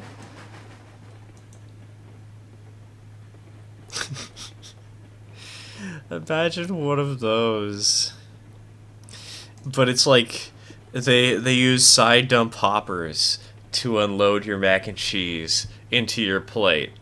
But it drops from the ceiling, so you just have your bowl in front of you, and then, like, in the middle of conversation, if you're leaving too far forward, you're going to get a hat.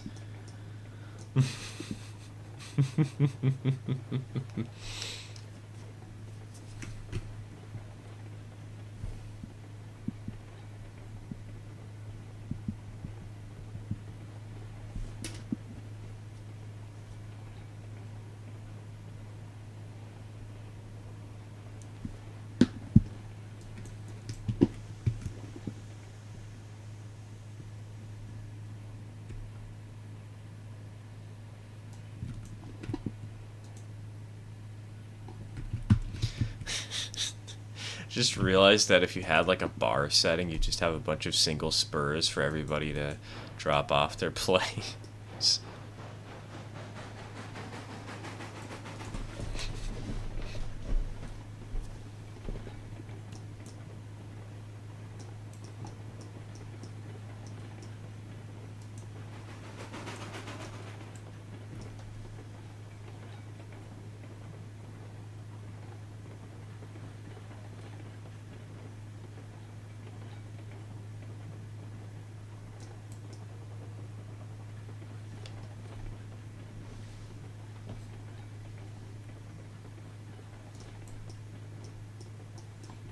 Craft, I have a rotary dumper made out of foam board. Yes, rotary dumpers. Things that were well known for their use on narrow gauge railroads. Right, RRL. Then RL. Followed up by RRL, followed up by leaving town. Gotcha. This could totally be turned into a real restaurant, especially over here in Eastern Oregon. It would be something unique, which would get me more business, and the buildings are fairly cheap over here. It would be a great tourist attraction. Saying, hey, look, we have a building where it's entirely train themed for delivering your food. Do you not like human contact? Don't worry. All you need to do is pay the bill.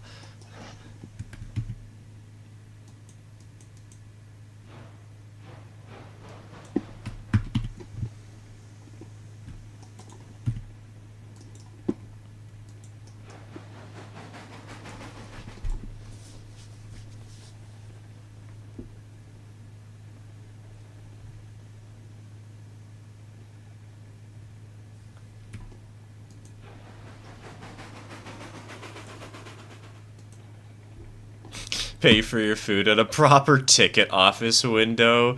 Now that'll be where the is it the valet? I don't remember the term, but the guy who shows you to your table is.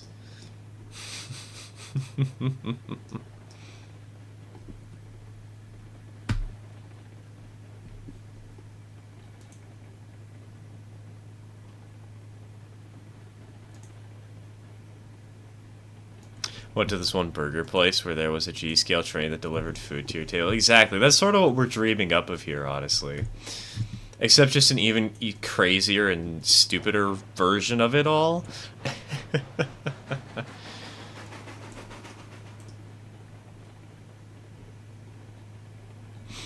Could even be special order locomotives, like you pay an extra $5 and have $44.49 delivery food. You could have it so that, like, you pay an extra $5 and you get to choose your locomotive from another menu, and that's the engine that'll come around and will always deliver your food for that session. So you have like a Forney, you have a tender engine, you have a tiny little porter, you have a diesel shunter, you have a mainline road diesel.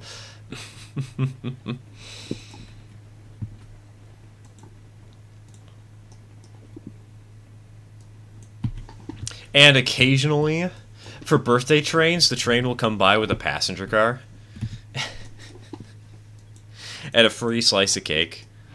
Very small cake, but cake nonetheless.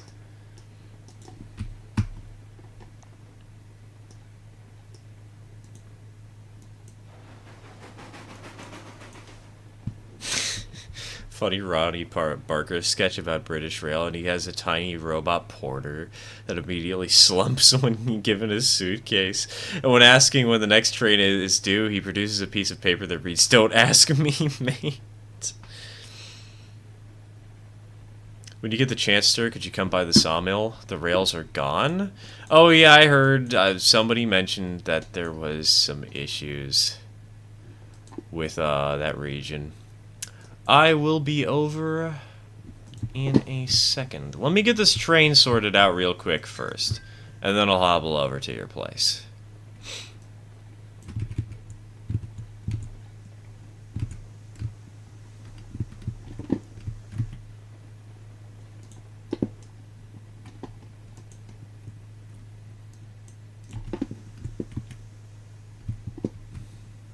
Donk. Handbrake.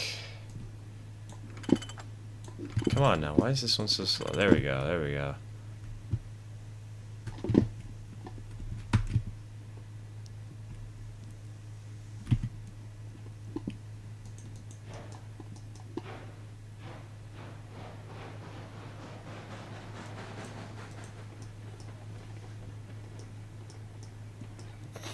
You have two menus, one for food and one for which locomotive delivers said food. More expensive models would cost more to deliver, and certain engine food combinations would be special.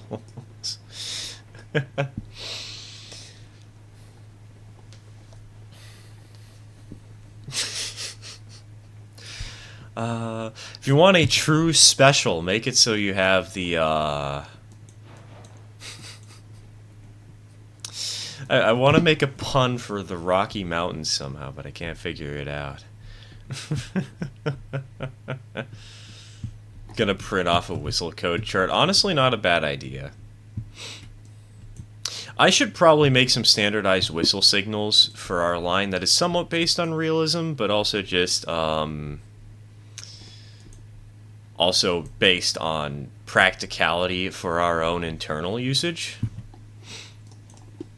Maybe that's a project for us to do in the super secret channel soon, on the Discord. Come up with techniques to come up with whistle signals for us all to use in like yards, on the main, etc., etc.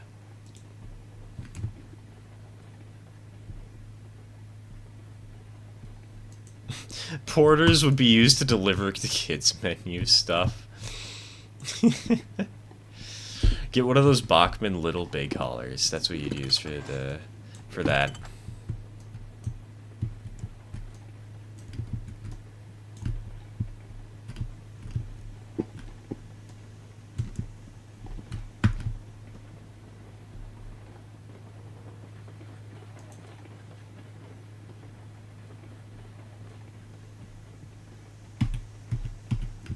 Get in.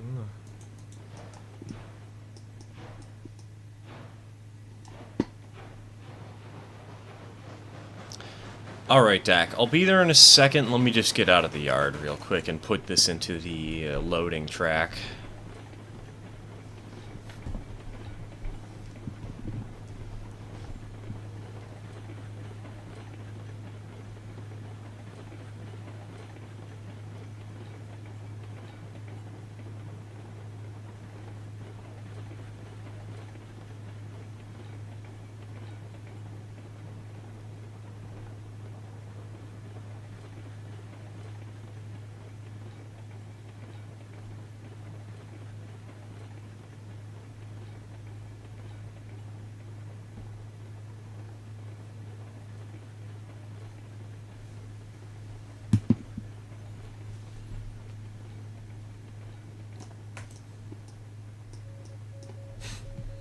If you have a large party walk and deliver all their food in one train pulled by the Big Boy Challenger or some other large articulated.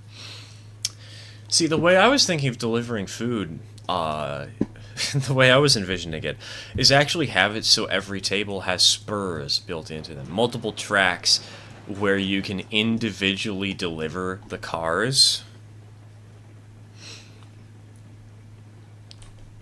and like spot them for every seat at the table.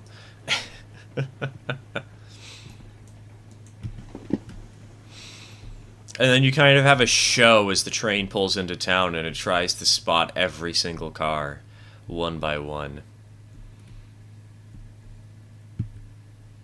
And the switch is all remote throw. The curves are a little bit comically sharp because they kind of have to be.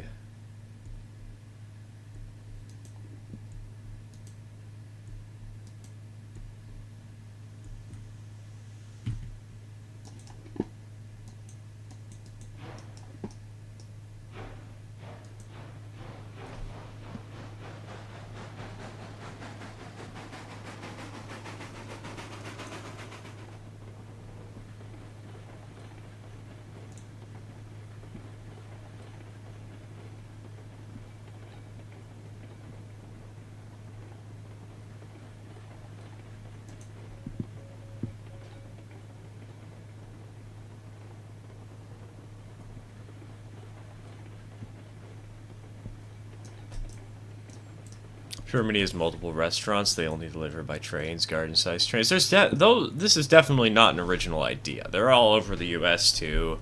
We were just talking about them being in the Czech Republic a couple of minutes ago. But it's a fun idea. That's what counts.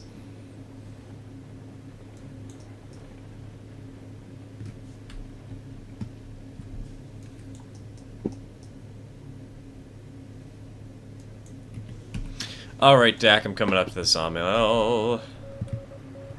I am surprised that the logging tracks are fine, but the telegraph office very clearly isn't. Well, that's certainly something. You know what, that's funny, we're leaving it that way.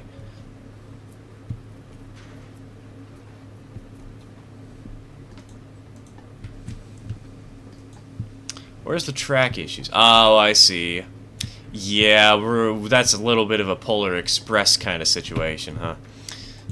Alright. That's weird. I guess they must have really relayed this part. Because of the wheat farm coming up here. Let's go ahead then. Play this at 45 meters.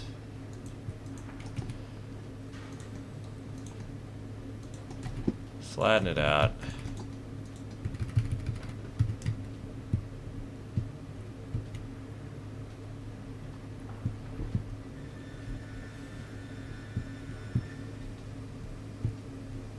No, make it 47.5 instead.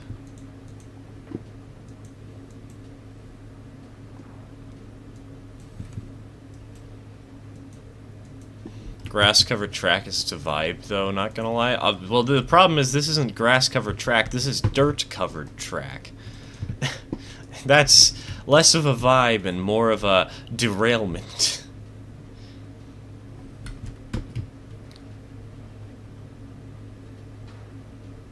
Anyways, Dak, you can go to the other side of the industry, you know. You don't need to wait for me to build this, because the cars are over there, aren't they, in the Shea area?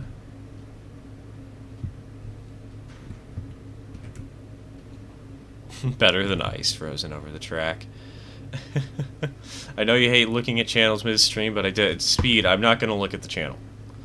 I'm only going to check if I need to, or if I need to communicate something with you guys. But if it's something like this, where it's like, oh, I did a thing.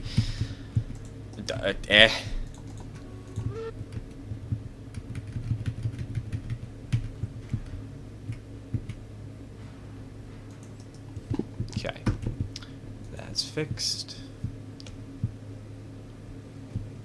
Though I'm sure you could get away with it if at least the rails are showing above the ground. I'm not going to test my luck on that one. Especially considering I feel like I've seen that the opposite is true.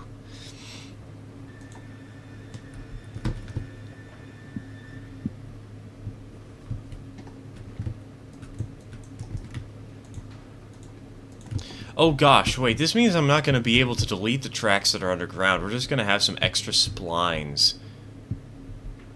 in the dirt forever now. Wasn't that fun? Okay, well, you know what, just for kicks, we're gonna leave this second switch stand here because it's funny.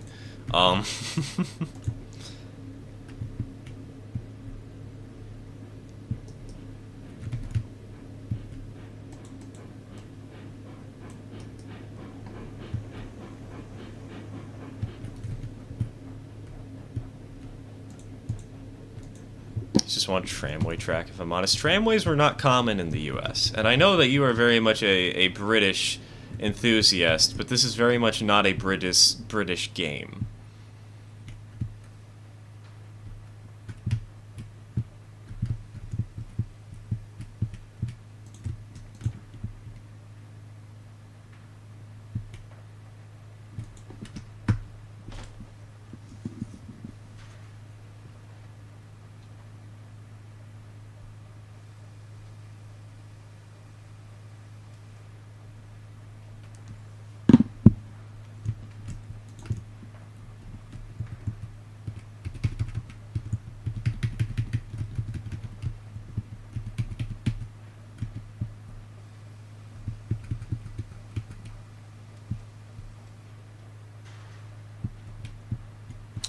Go ahead and do 100-meter curve, a 50-meter radius, plus a little bumper right. Here.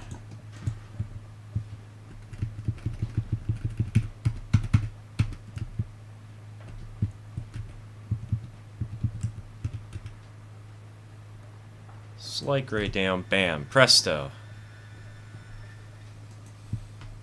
Trains would be okay in IRL. They would be making their own tracks. Just plowing through the dirt.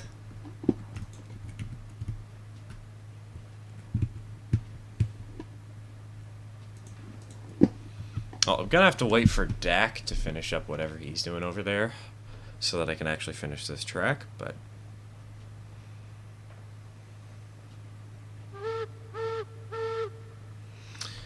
You know what, I'll quickly hobble over to the ironworks and start loading my train while we're waiting here and doing not much of anything.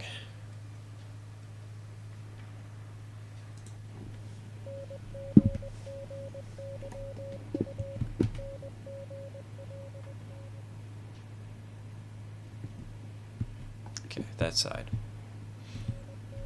It'll be just like the Titfield Thunderbolt.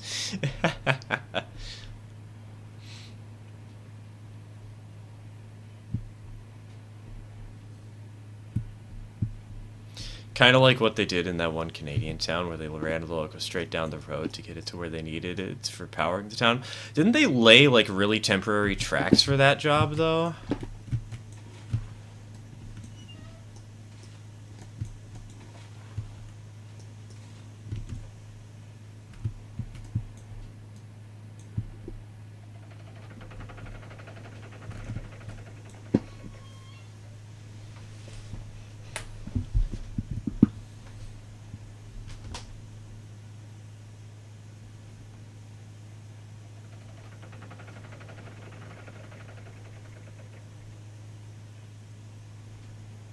Just ran the locomotive straight down the road. There's pictures of it. I feel like I've seen pictures to the contrary.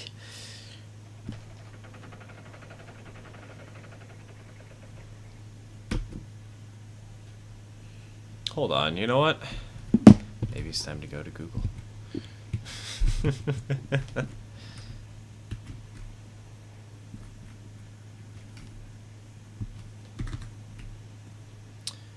That would be...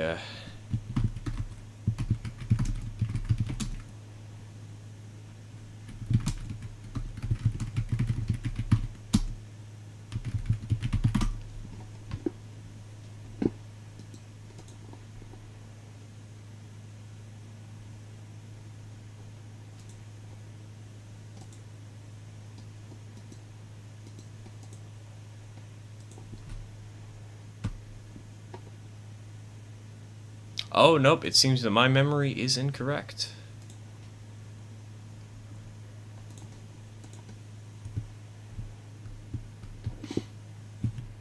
Turns out I am the big dumb today.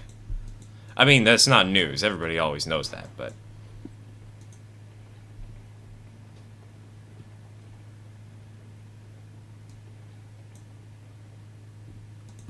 Finally, you're making good content. Yeah, we're gonna go get some liquid morkite real quick, pup. Become the true barons.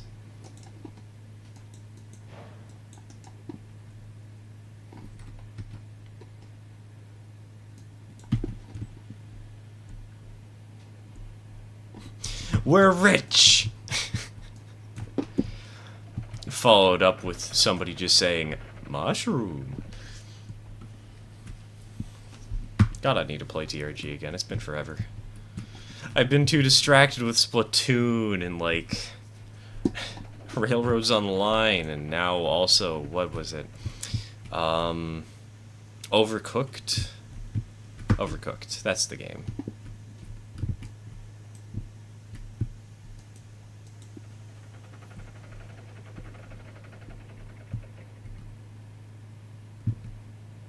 I'll play DRG with you and I get a Steam Deck.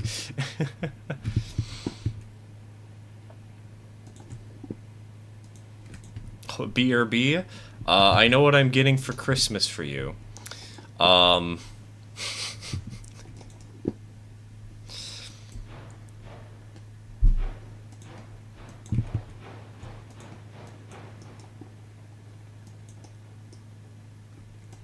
Overcooked.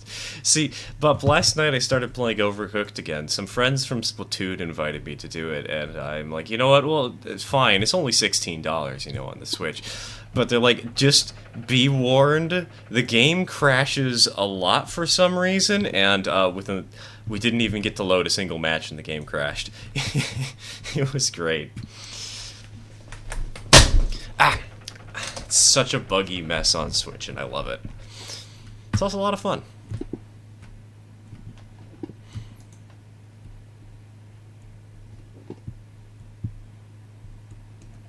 Do we even need the iron right now?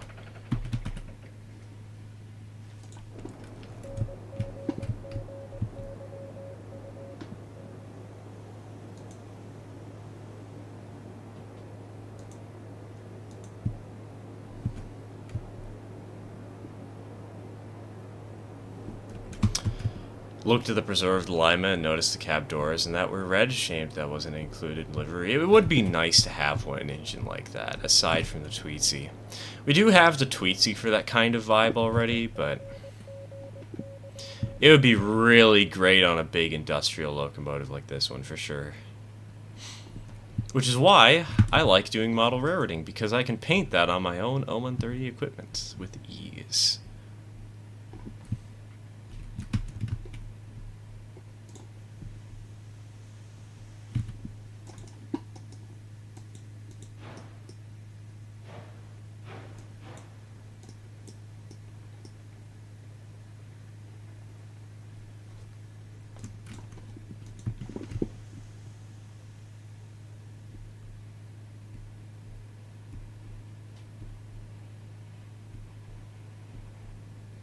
Alright, boop, and boop.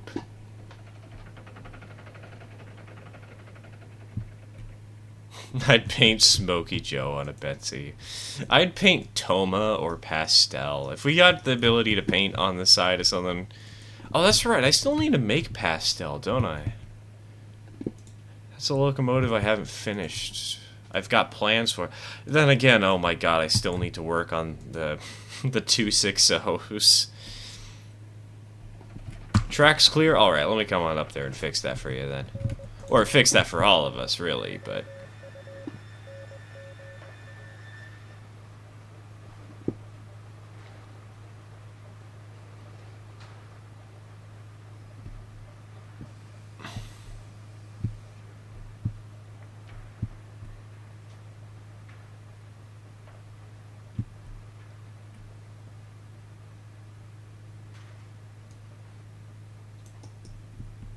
Okay, that got the rails.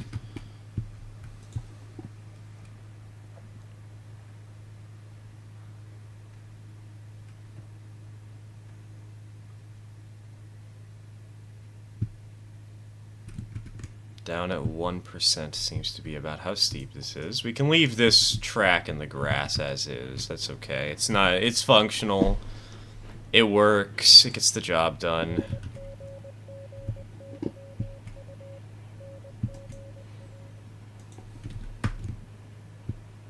Honestly, though, wondering what a dark green would look like on a Betsy or a Porter, too. I've seen it before. On, like, the boiler, though, not on the cab. What I want is sort of like a mild blue on the boiler and a brown on the cab. That's what I'm looking for. I've got this slightly crazy paint. Actually, wait a minute. Isn't there, like, a model railroad that has a bunch of colorful Porters on them? Hold on. Cinnamon Creek Mines Company.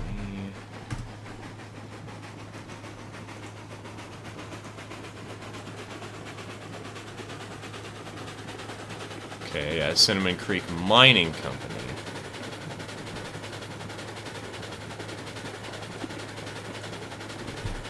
If you guys ever want to see colorful Porters, just look up that.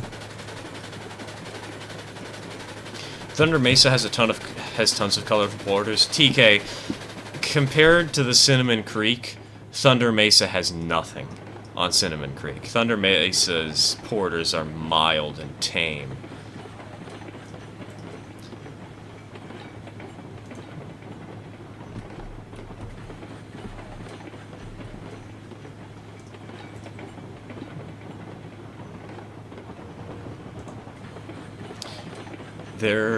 I think there's a video on Thunder Mesa that features some Cinnamon Creek stuff. On the channel, that is. And there's some videos online of various sessions or whatever.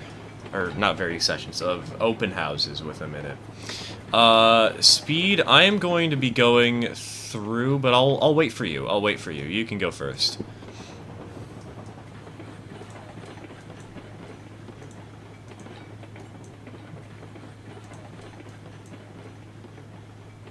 Unless you're just going to be sitting around, in which case I'll go first. I'm not done loading. Okay, alright, I'll speed through town then. Roger that.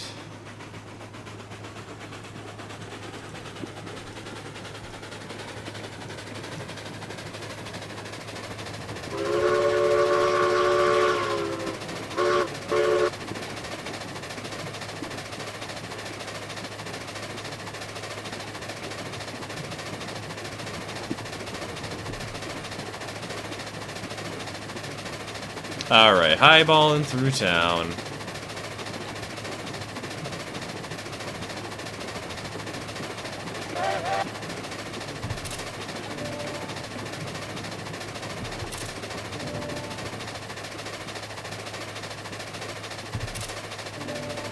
Let's roll. Straight to the ironworks.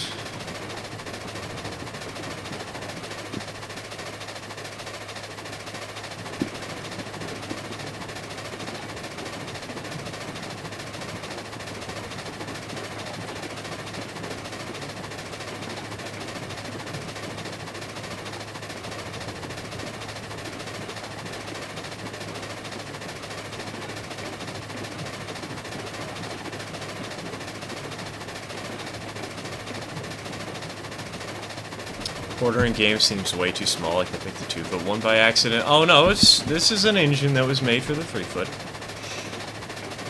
I mean, I don't feel I need to say that, but those engines were just surprisingly small in general. But they feel a lot bigger in 0 and 30 for some reason.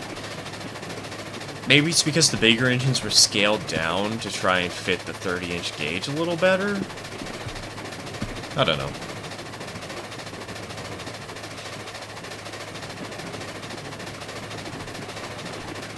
But they were perfect for the kind of jobs that they did. Which is often they were like the first engine that a railroad ever owned. Or they were like for industrial stuff, you know. There's a couple of examples where they actually were the first engine for a railroad, though. It's pretty cool.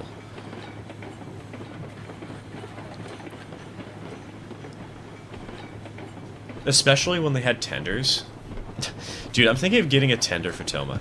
It's like $22, but it's so worth it, just having this giant pile of wood behind the engine. It would also give me space to put a DCC decoder, if I really wanted one. So I could have the tiniest little locomotive ever.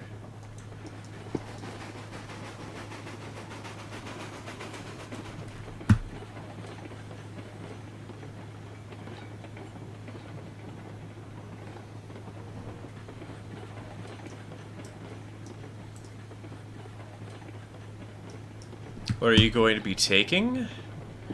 What do you mean, speed?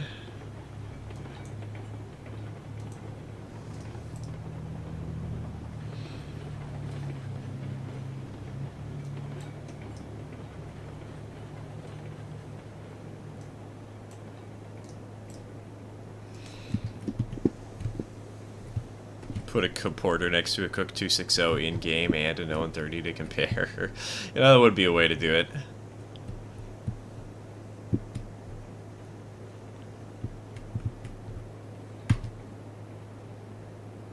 I thought you were going to be grabbing goods from the ironworks? No, I don't have anything I'm taking from here. I'm just delivering.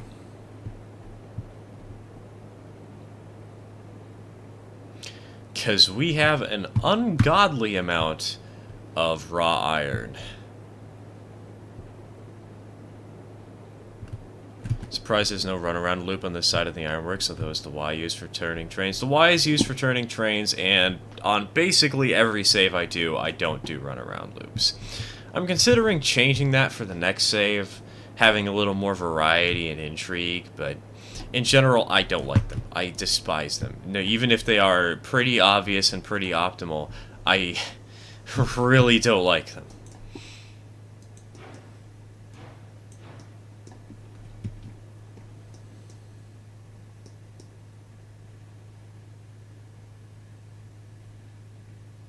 Unless you're talking about a passing... oh, you're talking about a right, because you goobers call them loops. That's... across the pond. But there's no real need to have them here, because we've already got a runaround on the other side of the industry, you know?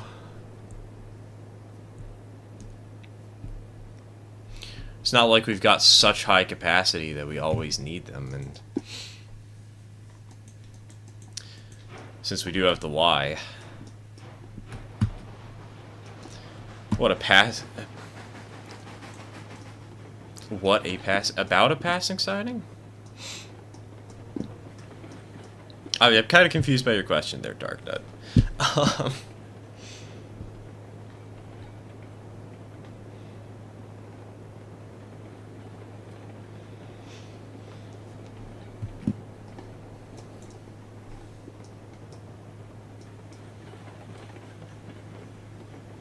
Unless you mean, like, are we talking about a passing sighting here? In which case, technically, yes, I just keep forgetting that people don't call them that. Anything else headed to the refinery? Nope.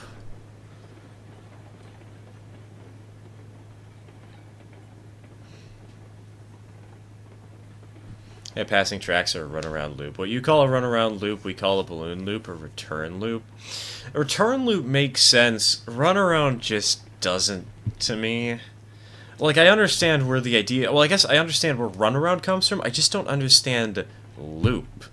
Because it's clearly just a passing sighting in the end. It's not actually a loop of some kind.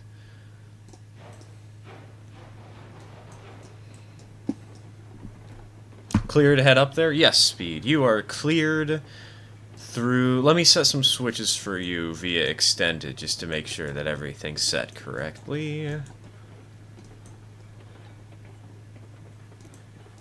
Alright, Speed, you are cleared through all the way to the oil refinery.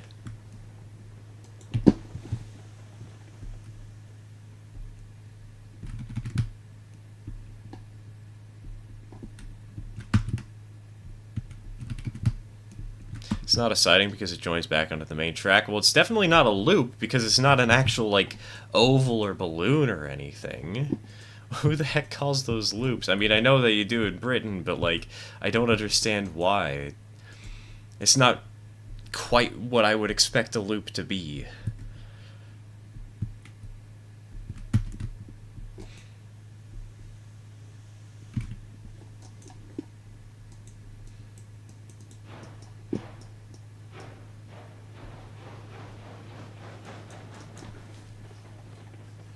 Meanwhile, I think of runaround. I think of putting a train in a siding, then run around to push the cars into my spur. Dak is British. It's confirmed, boys. If you live in the U.S., Dak is a British spy.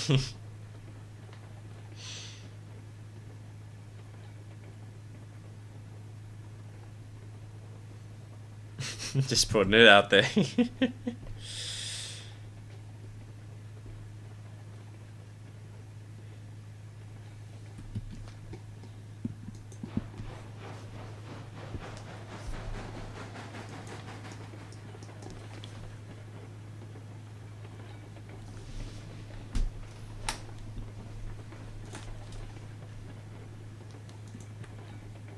Starting to doubt the Tweetsy for this. Took a minute to hit top speed. Good luck. I don't know if the Tweetsy's gonna make it. I haven't done the calculations for the Tweetsy. I haven't thought about it too much.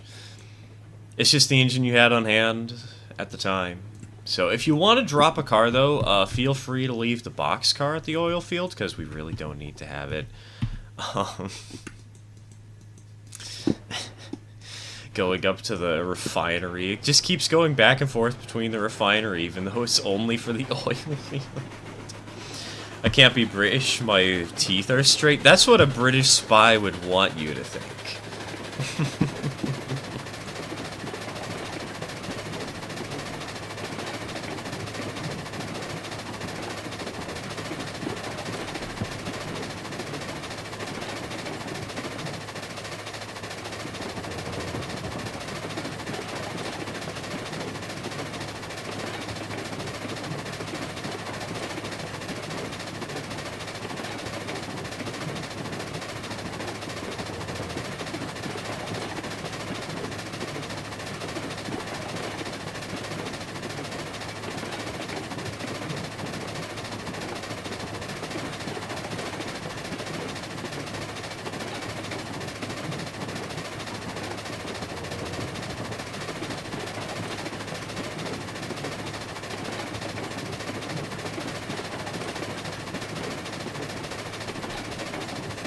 God, that thing sounds angry.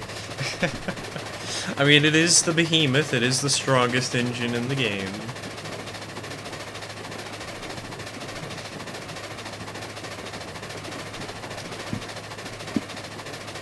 Also the fastest. Better to have an engine sound angry than sound depressed. Don't want this thing stalling out at a 4%.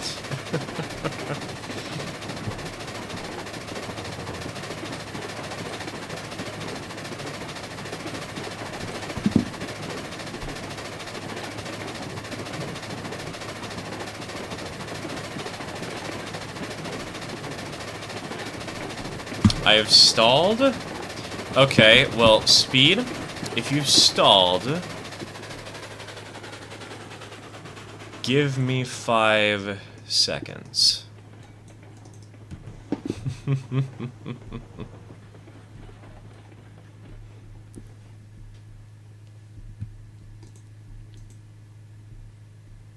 Uno momento, por favor.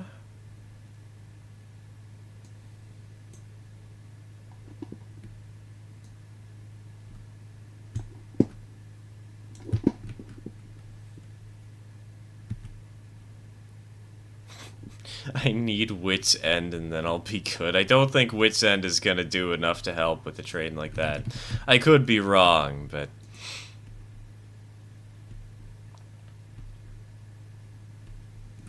Let's see, where did you stall on the hill? Oh yeah, Wit's End is not going to save you with that one. You have not gone anywhere near far enough for Wit's End to help you on its own.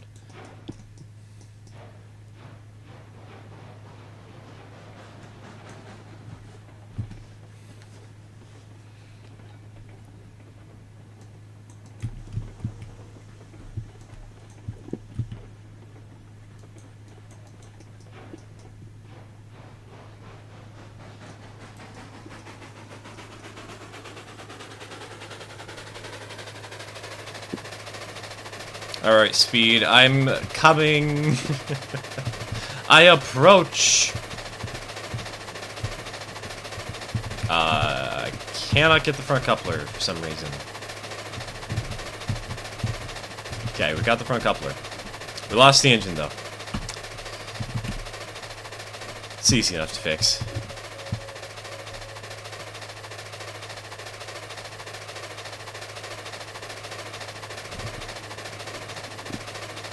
I can get back coupler. I already got the pin, or the link in this, actually. And I'm not risking getting it out of that thing. I don't have a pin in it, but I got a link at least.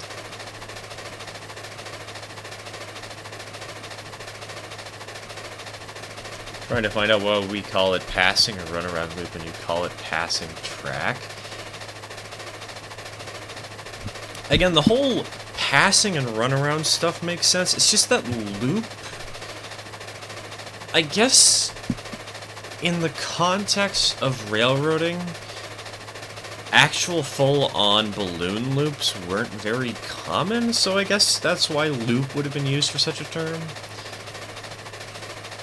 Because it's a distinct thing that's easy to recognize on the fly.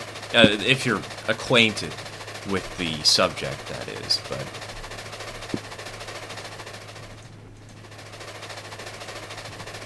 There is also the fact that, we here in the United States kind of did fight a war to separate ourselves from Britain, so there might just be cultural differences, and that's simply it.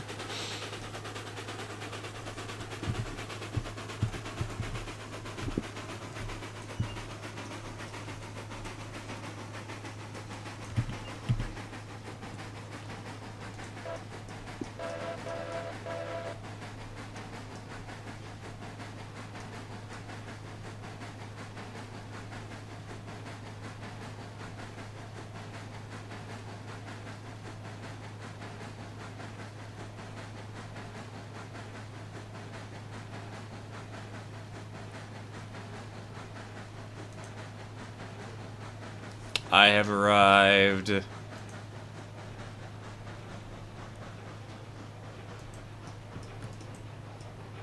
Donk. Well, that's a problem. Hold on, let me fix that real quick. I wasn't going that fast, was I? What the heck? I was like 7 miles an hour.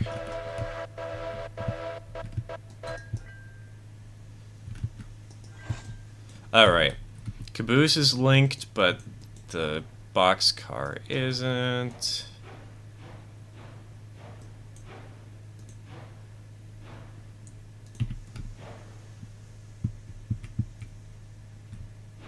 Okay, I didn't give it enough steam. Hold on.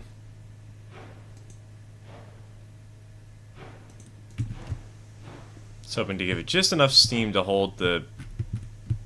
Why can't I walk through the Caboose door? Hello? The heck? Can I walk through this one?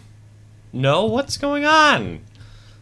That's stupid. Anyways, we're good.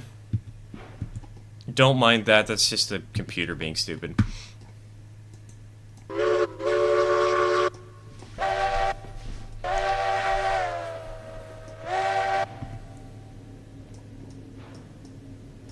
Oh my god. Really? What is up with this Caboose? Hold on. Oh my god. I'm gonna put the Caboose behind me instead of in front of me this time, alright? Does that sound like a plan?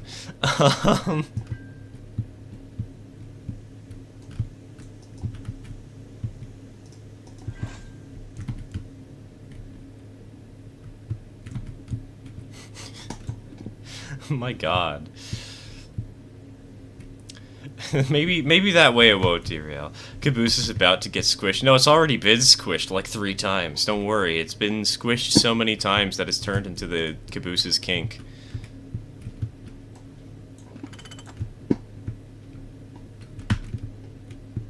Don't mind my cursed comments. It's fine.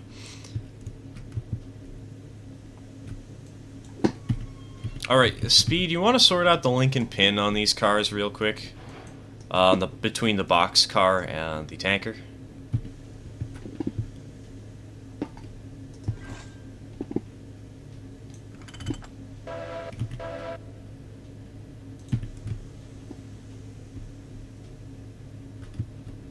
Okay, Lincoln pin. Oh, there's an extra one here. Let's fix that.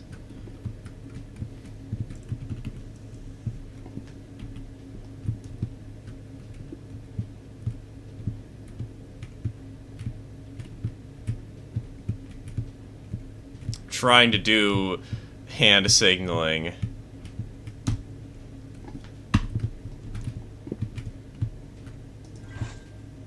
Alright. We're good.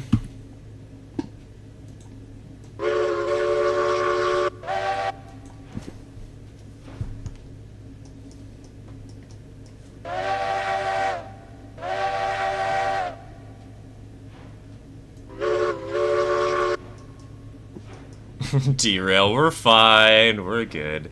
The Caboose has a kink for getting crushed to death. Baby, are you a bear trap?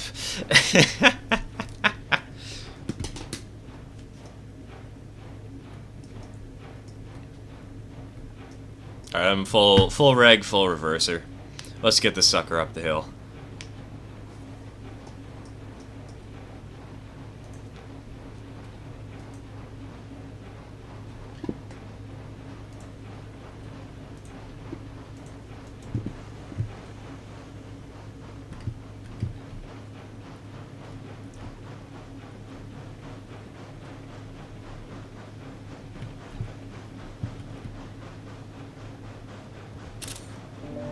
That's a perfect screenshot.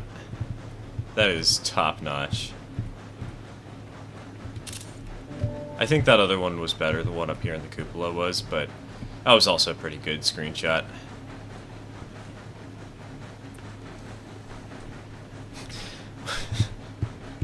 Wait, Speed, are you also on full power right now? Is the train really this heavy that these two engines are struggling? Wow. Okay. That's impressive.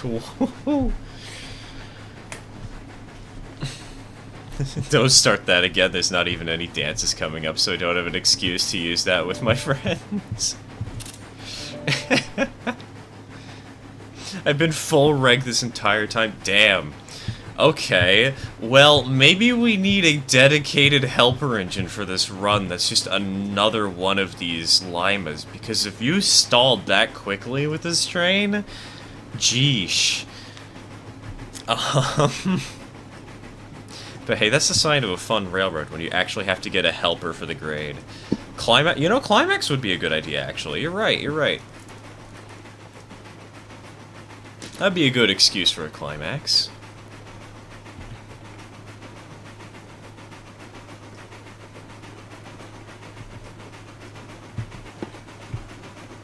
Dedicated helper for the nightmare route.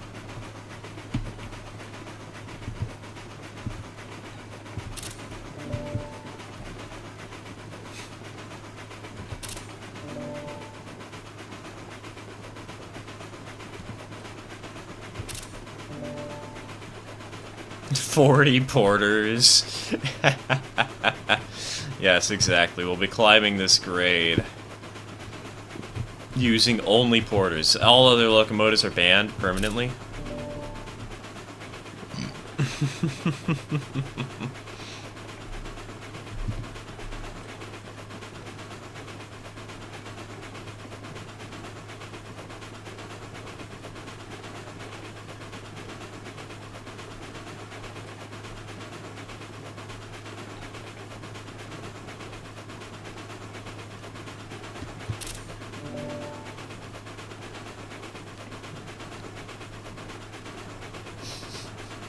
$6,000 hand cars.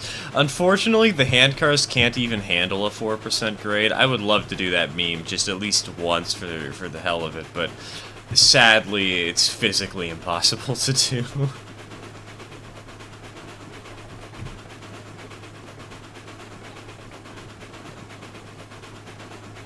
Oh god, when we make it to this next curve, this is gonna look amazing.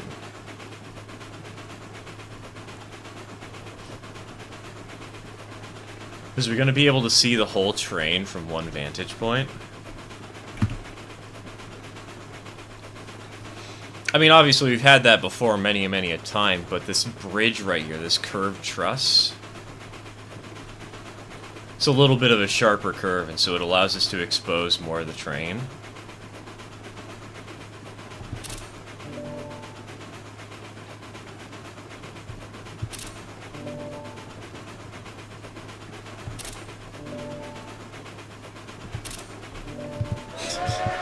Getting all the screenshots today, making all the noise. This is a point where we might need to get a little concerned, because the grade flattens out for a moment on this curve. I think we'll be okay, because this is just it's a 50-meter curve. These 30-mile-an-hour engines should handle it and take it like a champ, but just fair warning, we will spike in speed in a moment here.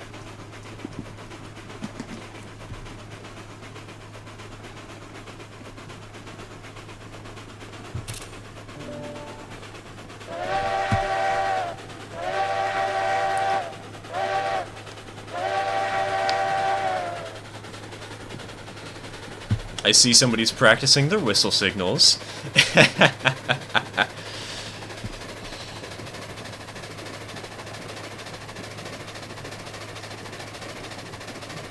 The boxcar is shaking a lot. I think we're okay. I think we're fine, but that visual was very concerning.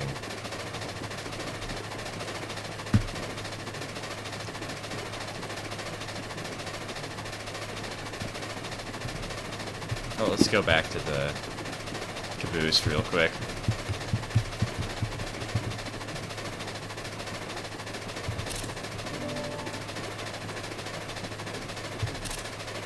God, there's so many good screenshots for this route, man.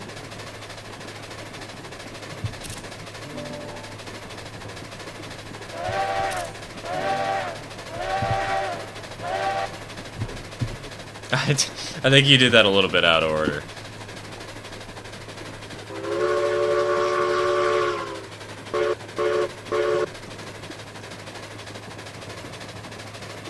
Alright, we're flattening out on the grade. I'm gonna pull off on the reg, just so we don't split the train in half on accident.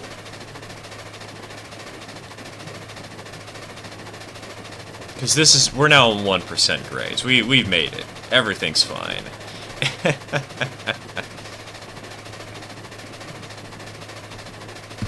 Smell a derail, the scent of Kenosha is in the air. What?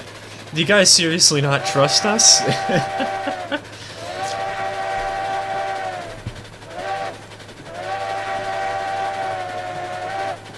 I know that Speed has derailed like 5 times this stream, but that's not actually his fault. That's because the game was just treating him like Garbo.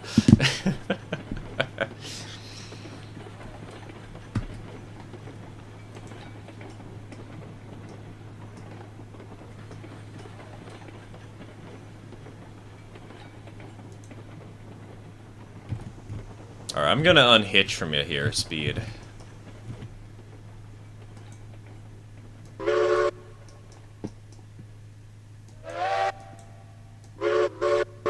I'm gonna drop the Caboose on one of these passing tracks.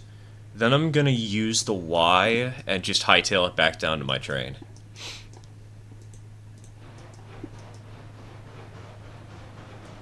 I'll leave the Caboose over here so you can easily grab it real quick. So you don't even have to throw any switches when I get out of the way. Alright. She's unpinned, and your pins are set up correctly.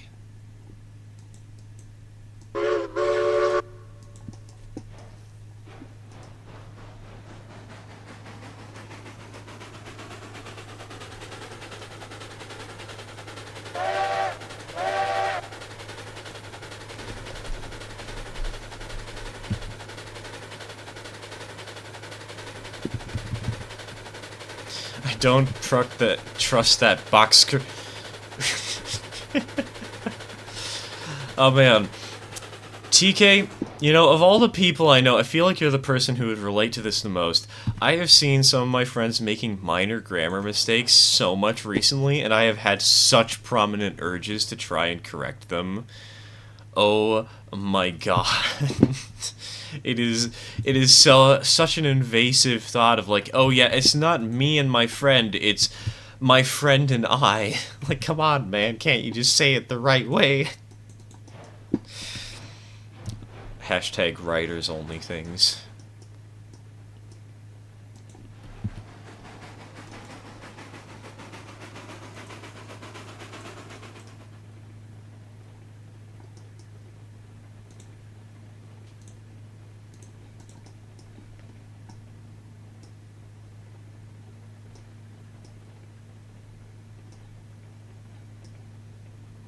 You know, I'm gonna set up a temporary porter track where we can re-rail both of the porters so they're just out of the way real quick.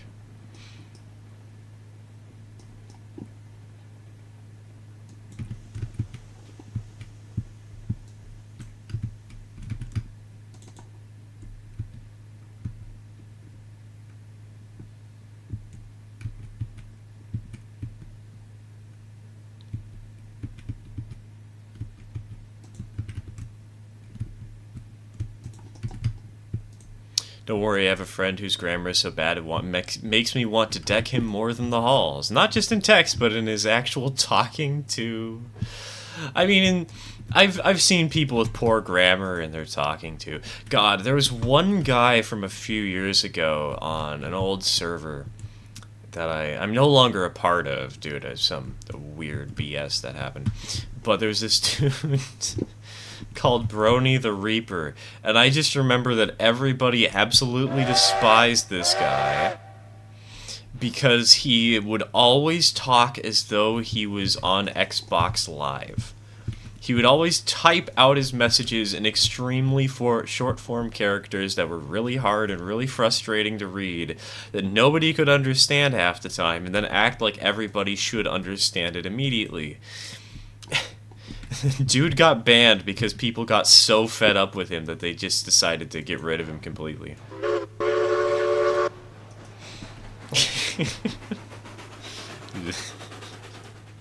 On one hand, I feel bad for the guy, but at the same time, he actively said, screw you guys, just learn to get better.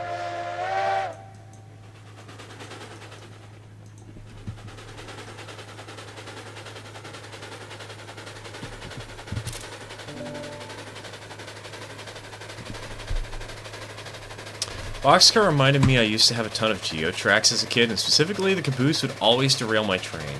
So bad to the point me and my brother named it the Genocidal Caboose.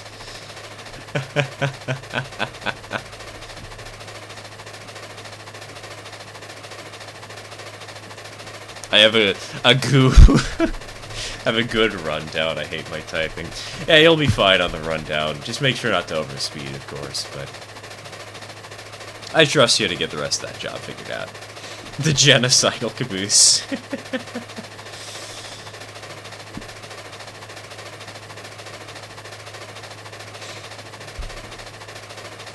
I never had geotracks as a kid, but I knew somebody who did, and every time I went over to their house, it was all I would ever do. I would just want to run their trains. I'd want to play with them. He pronounces soldering the way it's spelled. He pronounces it sold-ering.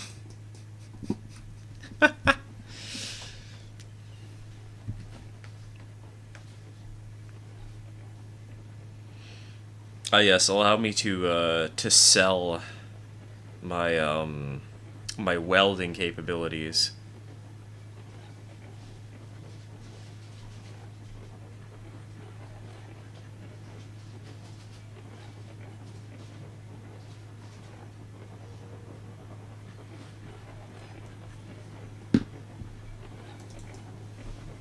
Did you lay the spur at a downhill? Yes, the route leading out and away from the oil refinery is at a 0.5% downhill.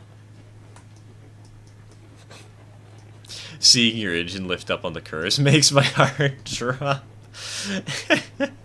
Yes, going downhill with the fastest engine in the game on some of the sharpest curves in the game.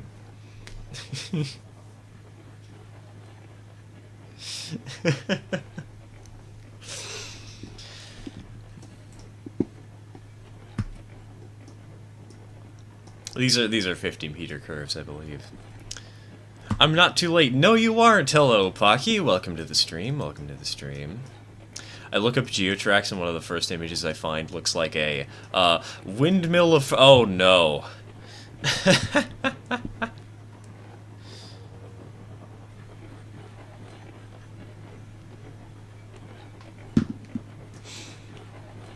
not the windmill of friendship.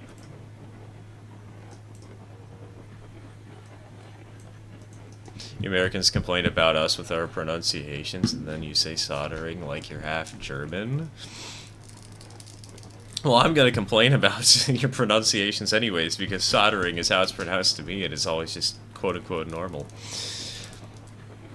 But also, it's not so much pronunciations, but contexts of certain words and certain sentences, you know? That's more what I'm confused about, like, with loop. D&D is canceled today, so I made it. Ah, I see, I see. You missed out on a, You just missed one of the coolest moments of the stream. We had a helper train. That's why I'm running this engine light downhill, is because we we actually had to get an extra locomotive to help carry a very heavy train uphill.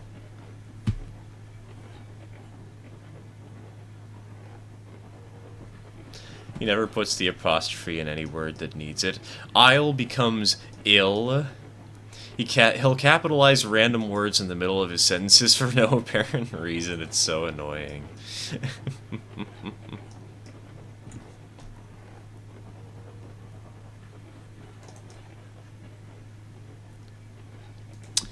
Soldering is one word where it's us that pronounces it the way it's spelled, very odd, but aluminum is the weirdest one. Isn't it like pronounced aluminium or something?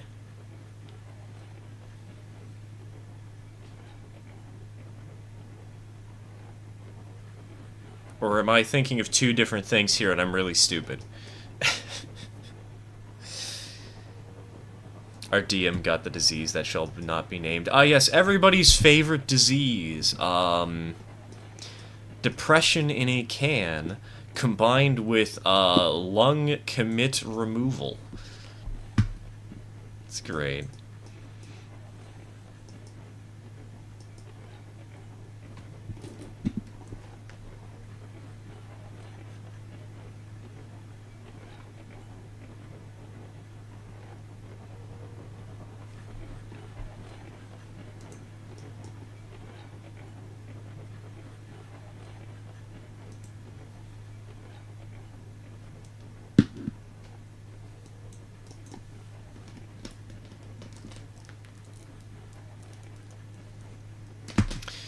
Yeah, aluminium instead of aluminum. I mean, it makes sense if you spell it differently, but then, like, why is it spelled differently? Is that something... What happened?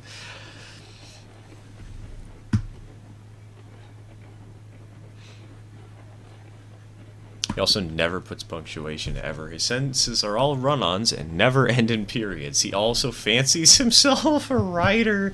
No. No. Not like that.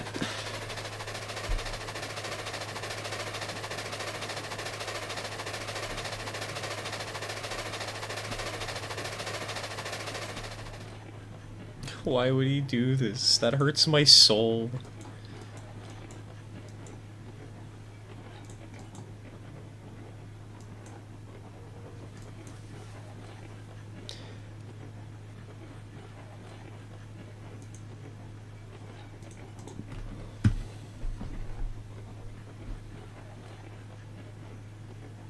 Legend says the first shipment of aluminums to the US had a typo and it just stuck.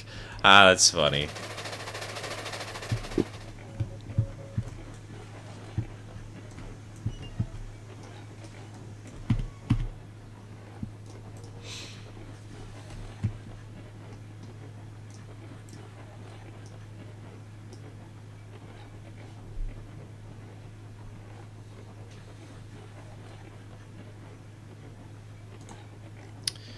Complete tangent, by the way. I removed my third monitor for this stream because I've been realizing that I only have the third monitor for streams and literally nothing else. And so far, everything's been going great. I've been able to read chat, I've been able to keep my stream statistics open and make sure I get a general preview of how it looks. I've got my YouTube statistics screens open, and if I really want to see like how many people have liked the stream, P.S. you should like the stream, I can quickly do that. I can tab around. I can even insert ads if I really want to.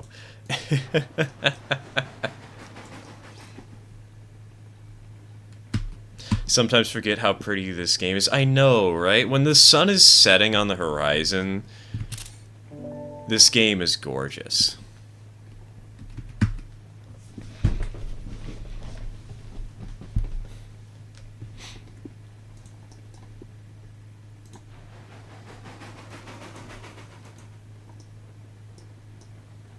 I wish I could kind of have it in like this permanent sunset to some degree, but at the same time, you kind of need to have the bland moments of daytime in order to make the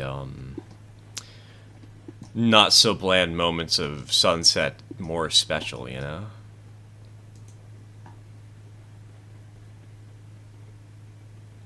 So it was you who put in the ad for Mint Mobile that I can't get rid of.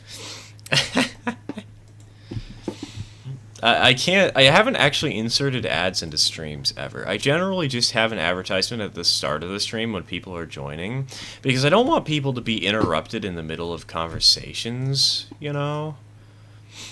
Because it feels kind of weird to be like, oh yeah, here's an ad, by the way.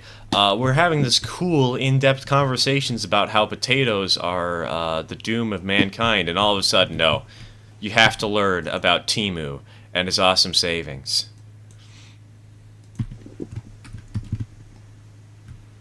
Doesn't quite sit right with me. I know I do need to make more money off this whole YouTube shebang somehow, but now a word from our sponsors. Exactly. Let's get a sponsorship from Bachman. Do you make money from streams or videos only? Streams do make me money. Not a ton of cash, but I do make money off of streams. Dak, just letting you know I will be on the main to the ironworks, or not the ironworks, the smelter. I think I'll be out of your way long before you make it there, but just warning you, I am headed in that direction. But you're all the way over at the ironworks anyway, so we should be good. This train stream is brought to you by Raid Shadow Legends. This train stream is brought to you by Established Titles. Everybody remember that household name?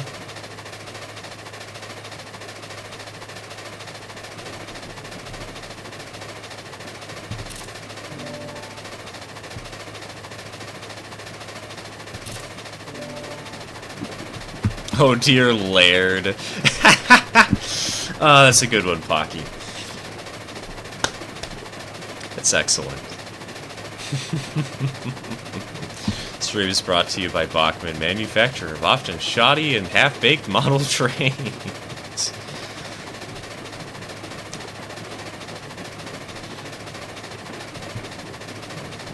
This stream is brought to you by Stir OnlyFans. That's basically what the Ko-Fi subscription is.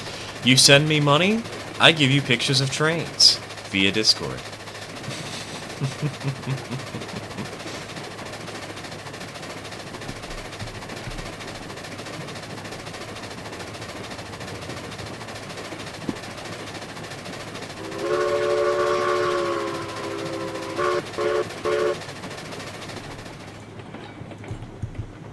Okay, this switch needs to be set to the right real quick.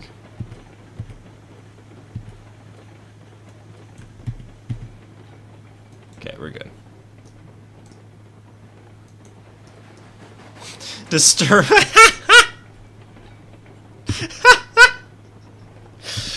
Pocky, that is becoming the pinned message. Oh wait, I can't pin messages on the... Oh, it's because I don't have my account linked, do I? But I can do that.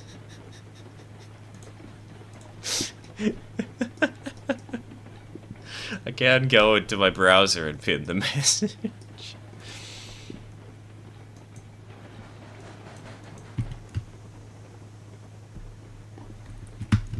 See the Railroad Online devs wanting to sponsor you. Your streams are like one big advertisement for it, and you're the one who got me into Railroads Online. I could see that happening for some games for sure. Railroads Online doesn't make a ton of sense because I'm already playing it so much, but I could hypothetically see like Railroaders sponsoring me in the near future. Because it's a new game and I'm a train game guy, and I'm already hyped for it. I know I'm already hyped for it, but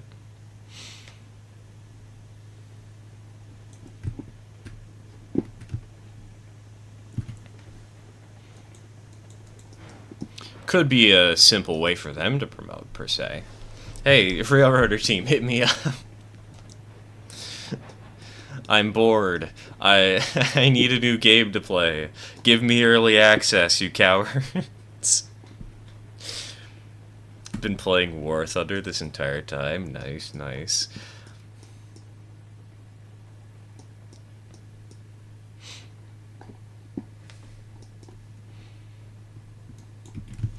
I still love the fact that there's this meme that my sister and I share with each other pretty constantly, which is just an image of somebody clapping with with the caption 0 days since last War Thunder community leak.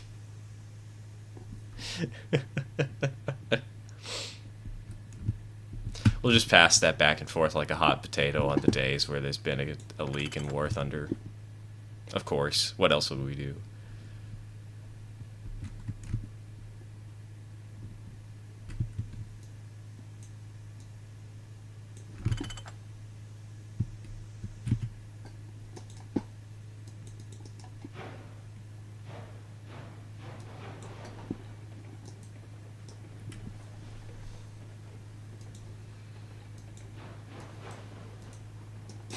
My favorite classified information repository. War Thunder forums, baby! Could see you showing people's workshop content when it comes out for Railroader. That could be something to do. I did always consider doing that Pimp My Railroad series, where I explore somebody's world in Railroads Online. I kind of just never got around to it.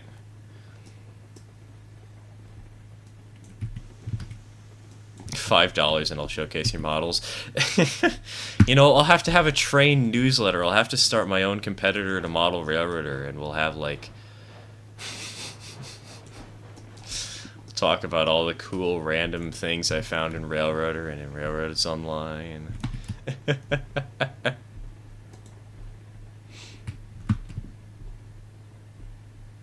I have seen advertisements in Model Railroader for games on Steam.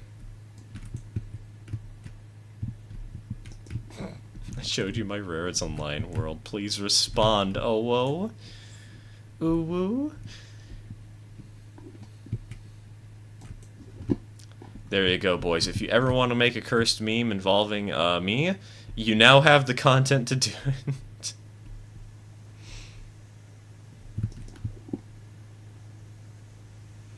You now have the capability. You have the power of God and anime on your side to create the most cursed YouTube poop to man. I presume there are no dedicated Caboose tracks? No, this is the dedicated Caboose track, actually.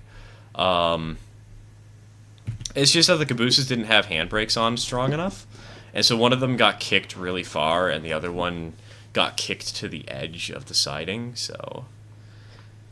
Man's just giving out OWOs without donations required. Yes, everybody's favorite internet fanboy.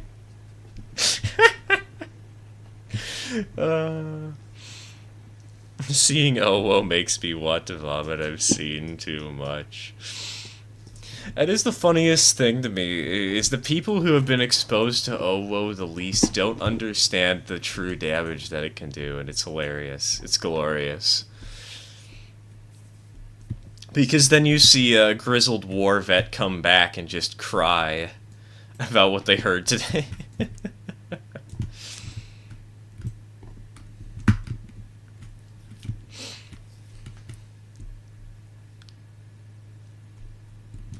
The new Stir soundboard. Yeah, we're gonna have a Stir soundboard that you can download for like $50 off Ko-Fi.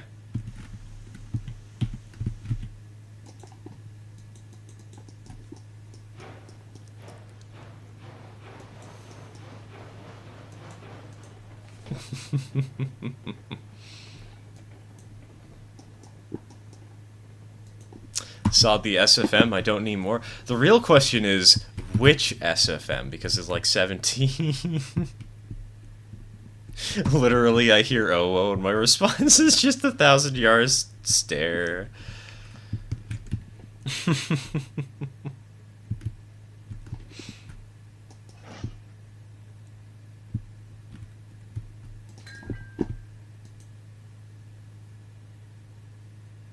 I was talking to one girl who makes paid furry suits, and my vocabulary changed to include ooh and oh.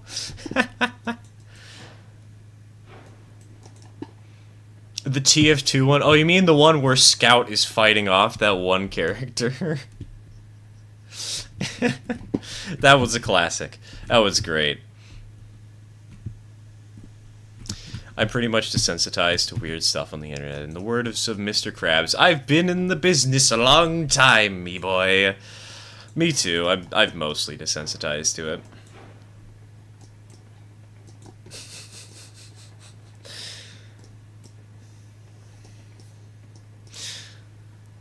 I'm thinking about getting speakers. I think I need some surround sound speakers. Good idea, or now. Or nah, not now.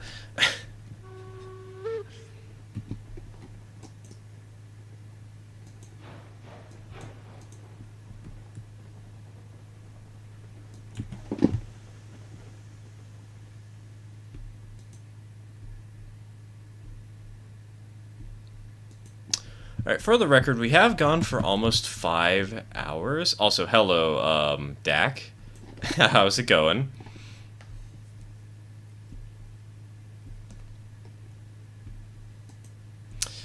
Stream has been going for 5 hours. I might start,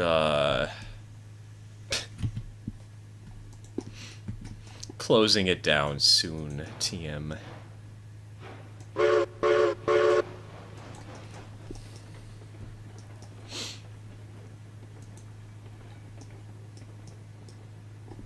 Because one thing I do want to do, I have a friend who I said I might play with tonight, and I want to see if I can convince them to play Railroads Online. And try the free trial over the weekend. Because this is the last opportunity I have to do such a thing.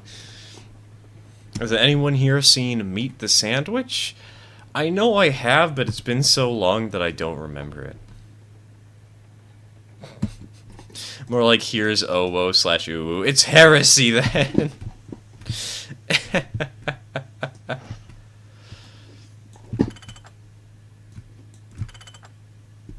Alright, Dak. I'll be out of your way in uno momento.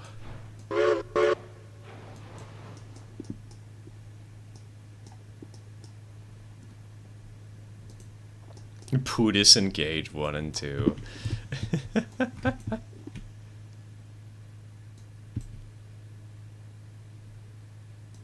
I lost my tender at 17 miles an hour. The game really does hate you, huh?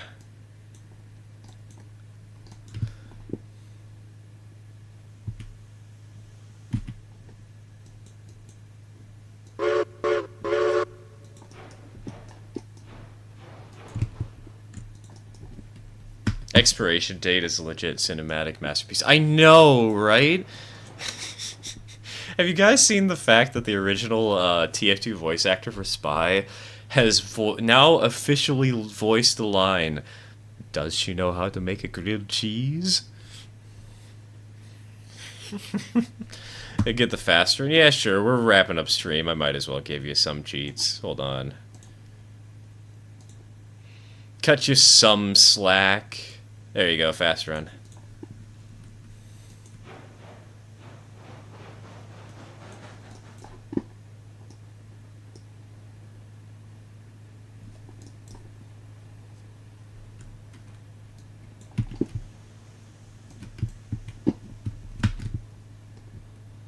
If Dak is gone, so I guess I can steal his tray. The heavy is dead. That is, oh my god, I'm going to take that one video. I'm going to show it to my children and tell them that that's Sesame Street.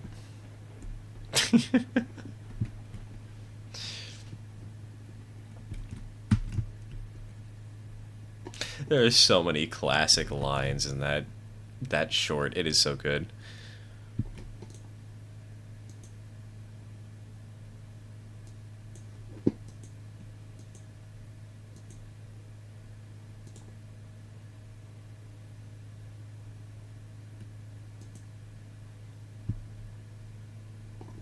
Either die an expiration date or live long enough to see yourself become that weird toilet head thing kids are obsessed with for some reason. I've actually watched Skibbity Toilet, and it is surprisingly good. The VA casted a cover of the Heavy He's Dead! Oh, that's great. I think I've heard clips of it before, but I love it.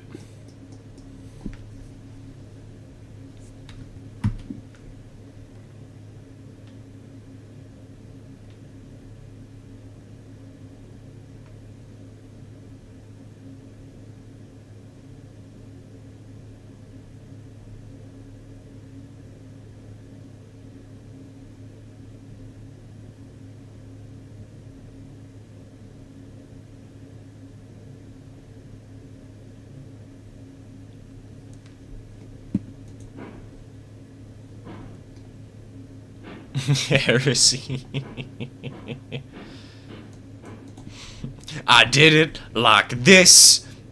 Loud burping noises that I cannot replicate on stream because I'm bad.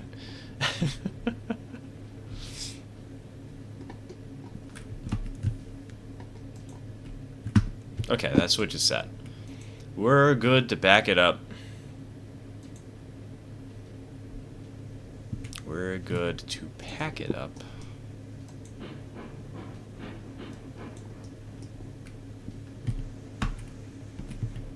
Speed's all the way out there, I don't need to worry. What I do need to do is turn off the headlight because it's becoming morning.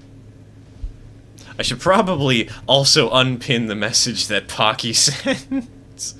Let me do that real quick.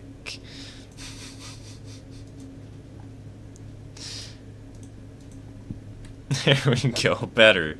Better. I can't believe I actually did that.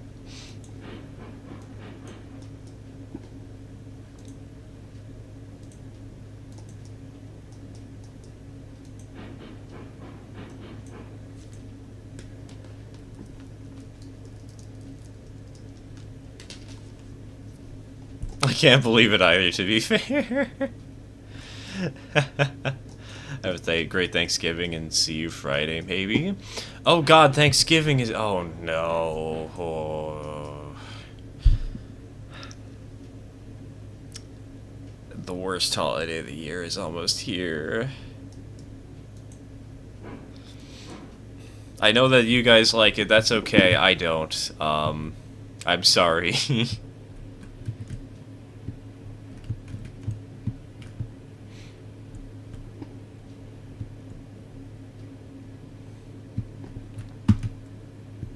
Immortalize Baki's message forever.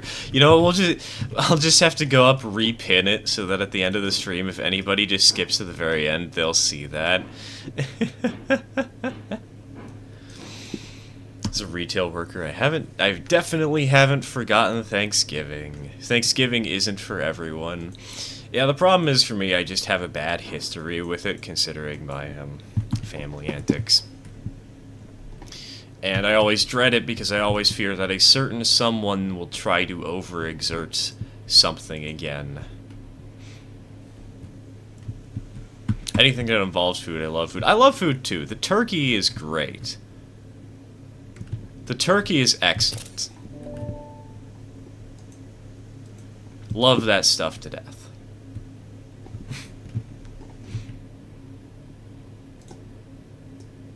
Alright, where is Speed? Okay, Speed's coming down the hill. I think I have the time to sneak ahead of him into the yard.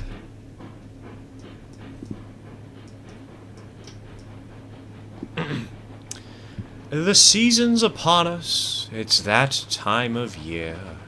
Brandy and eggnog. There's plenty of cheer. There's lights on the trees and there's wreaths to be hung. There's mischief and mayhem and songs to be sung.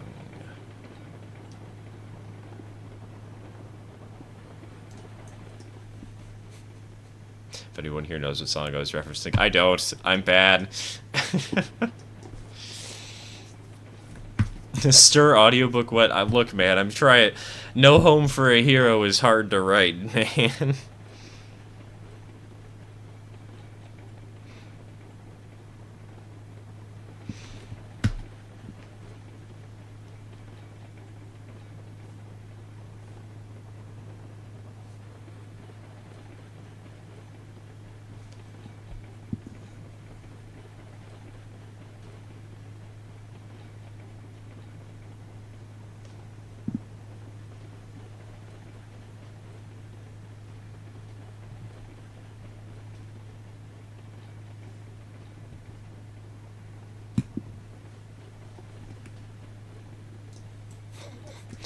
I offer for you to read the story I'm writing is still there.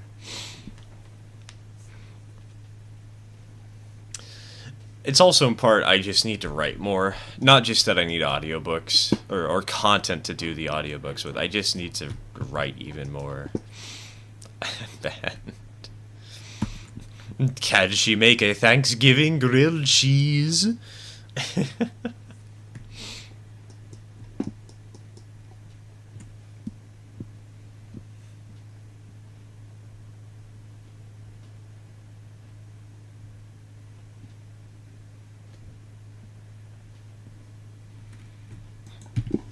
There we go. We'll just kick the caboose into position. Spot the cars and get the Eureka on the turntable, probably? Seems to be the best course of action.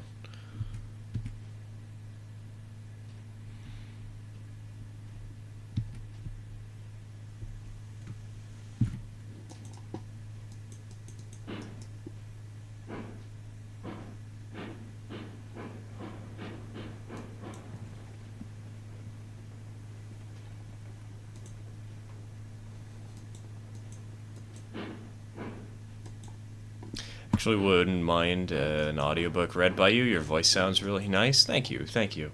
That is the reason that I started reading aloud my own stories, but the problem is I have to write them, and writing stories when you're also trying to work on the YouTube channel and stream twice a week and get at least one weekly video and a model rariting project done is kind of tricky to do. So I just haven't had as much time for it as I would like to continue writing, unfortunately. High speed.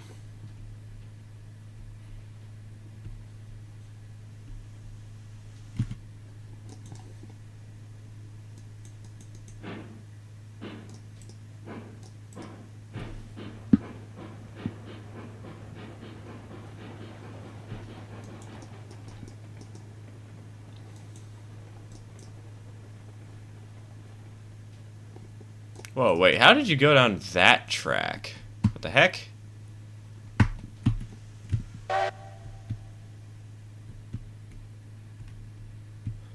Huh, weird.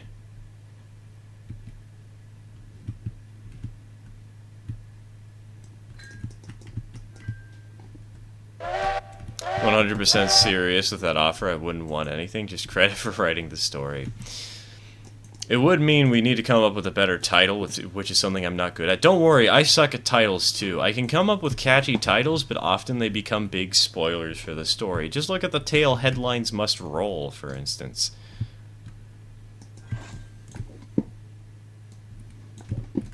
Which, hey, maybe I should do Headlines Must Roll. That would be a fun story to tell.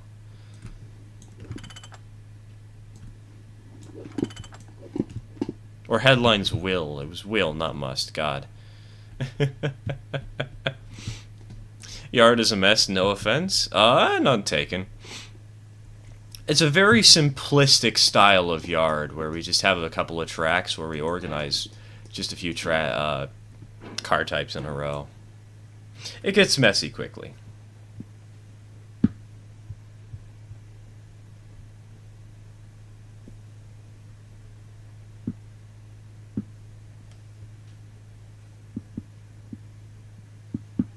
That yard is a mess full of fence. I don't exactly have an area to park my line. Speed, you can go over to the, Oh, you've got the oil tankers. Right. You can head over to the smelter yard, or, sorry, the yard on the loading side of the smelter. That's a good place to put that cut of cars temporarily.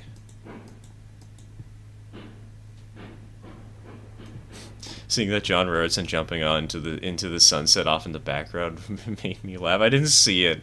Man, no, I wish I did. That's great.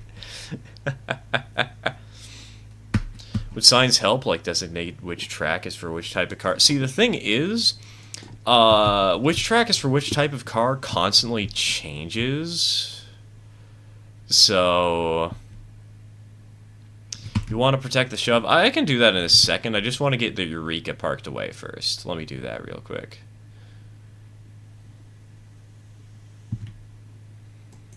Might as well get Jack over into the sheds.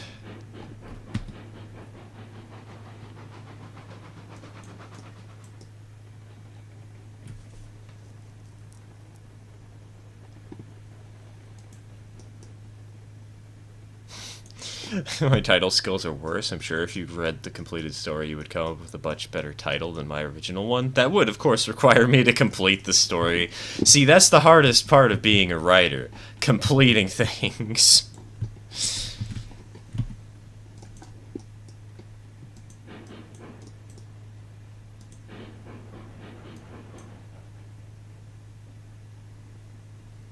Alright, speed. We can just line this to the nearest track, honestly. No need to get it into anything fancy.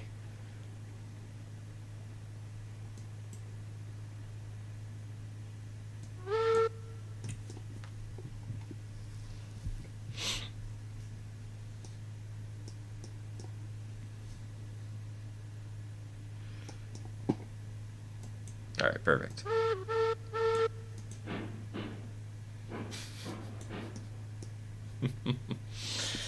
As a DM, I am an expert at titles. I can be good at titles sometimes. It really depends on the story.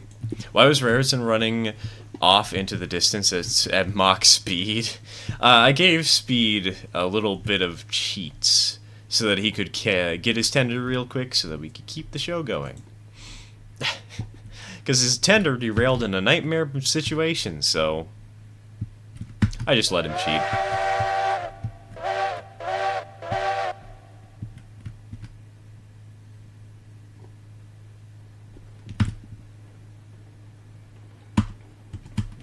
Okay, it just needs to be 0. My Wednesday game is currently running through a magic drug ring storyline called Sorcerer is Stoned. Nice.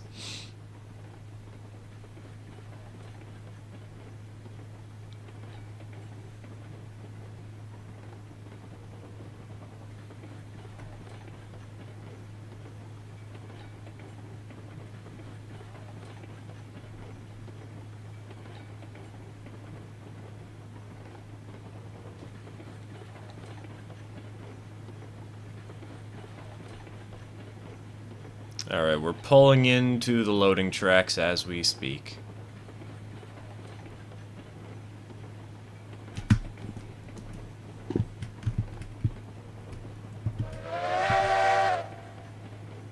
You know, if I had a nickel for every time I got on this caboose to look over the side and look towards the front of the train, I'd have 2 nickels.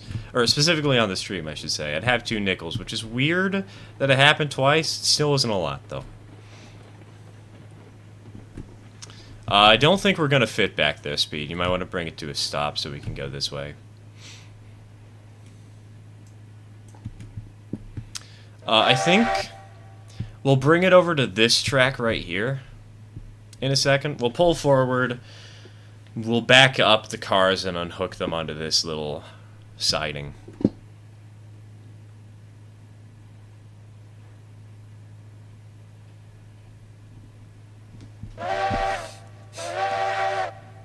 We also had My Daughter the Werewolf, but it was a huge spoiler. See, that's the problem with the twist I'm trying to come up with for that one story.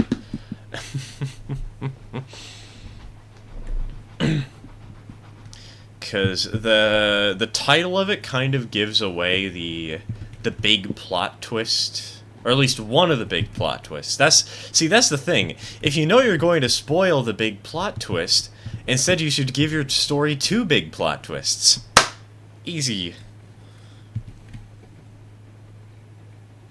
How many nickels would you have over the whole time of playing Heroes Online? Probably around like 30. Not too many, honestly.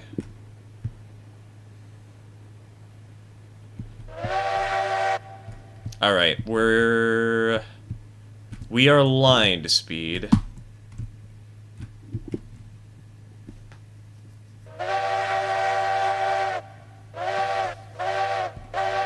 Speaking of Doofenshmirtz quotes, did you hear Phineas and Ferb is getting 2 new seasons? They started recording recently. I did hear about that.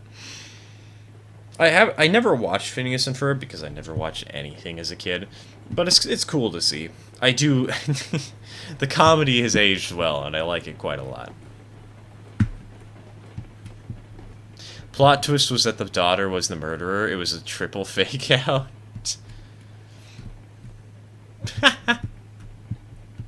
Now, after the triple fake out, Pocky, you should go for something like Glass Onion, where there's literally nothing to it. It's just all crazy.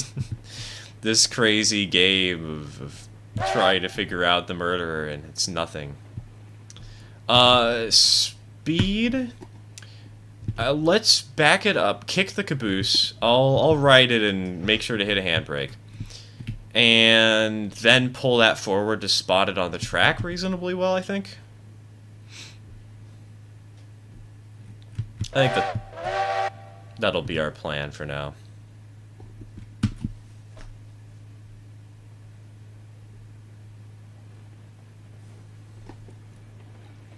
Alright, good kick.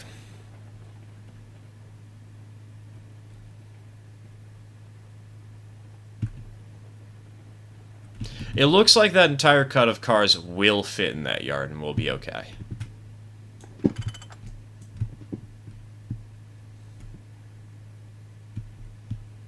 Alright, looks good on this end. How about over here?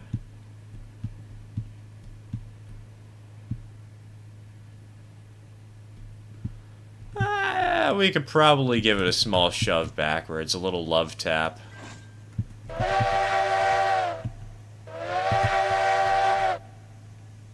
It's a tiny shove.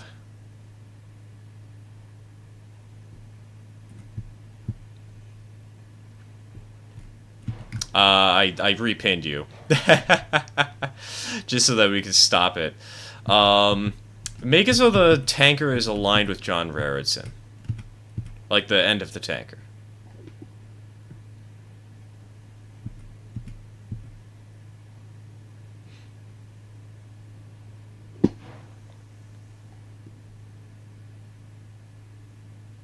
Perfect.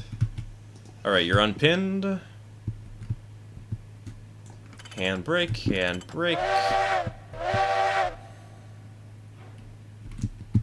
All is well. Where's the yard switcher when you need it? See, that's the special trick up our sleeves. We don't.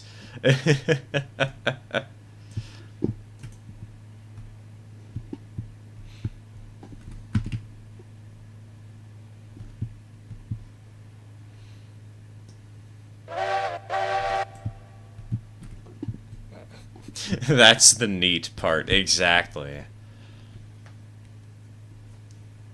You know, I'll stand off to the side so I don't get hit by a train running at 50 miles an hour.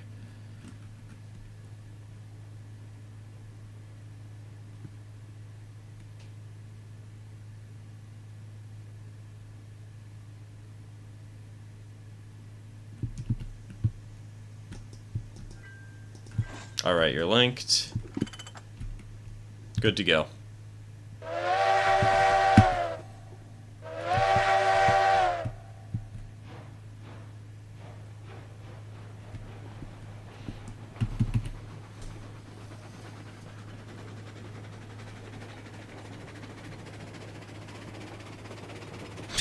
God, this engine is so fast.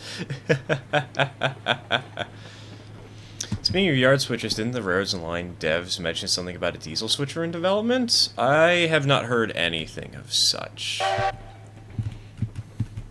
And every time I hear a rumor like that, I'm always skeptical about it, because often people have said, like, oh yeah, they're going to add 7 new engines in the next update, and then they don't. And then my Twitch chat just gets, or not Twitch chat, but YouTube chat gets disappointed because I made a bunch of false promises that weren't really promises. It'd be cool to see a small diesel switcher, though, you know? Get ourselves something like Little Bear, or maybe get ourselves something like the Baldwin sound, or was it Baldwin? But the center caps. Twitch chat. Poggers. Are we kicking? Hold on. I need to go throw a switch for us to kick. We can kick, though. I'm not opposed.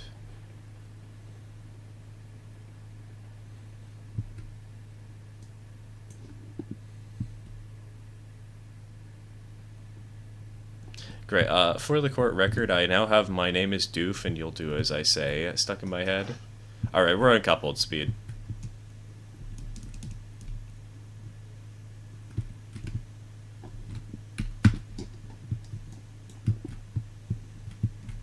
Yeah, give it a light punt. I'll stay on the handbrakes.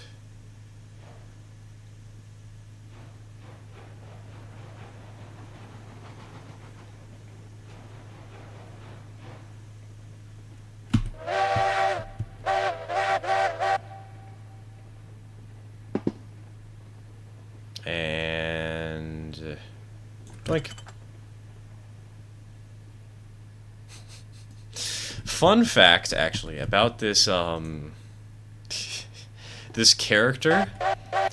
I was originally going to ask that the artist draw a Twitch chat face on the book when I'm reading the book here that says chat on it, just because I use YouTube chat, and I thought it would be really funny to see how many people realized that it was the Twitch chat, like, face character.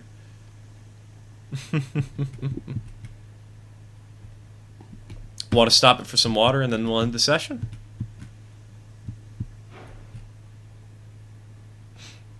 Oh my god, the water tower is so empty. Oh my god, I ran that thing dry.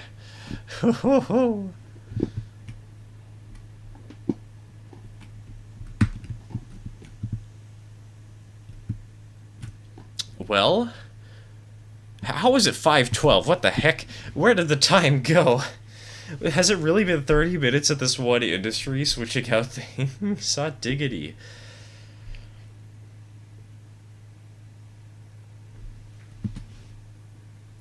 Well, I think with that, it is getting to be around dinner time. Does the water tower refill itself when it becomes empty? No, it just refills itself at any given time. It automatically does so. It's kind of like the Woodrick. I thought it was 9 p.m. earlier. It's interesting how our perceptions of time differ. This is so wildly. It's only been 5 hours. But it has been 5 hours. It is getting around dinner time. I'm getting kind of hungry. It's been good fun today, though. And I think I am learning about... I am learning that some of my premonitions about how to run and operate trains are a little bit scuffed.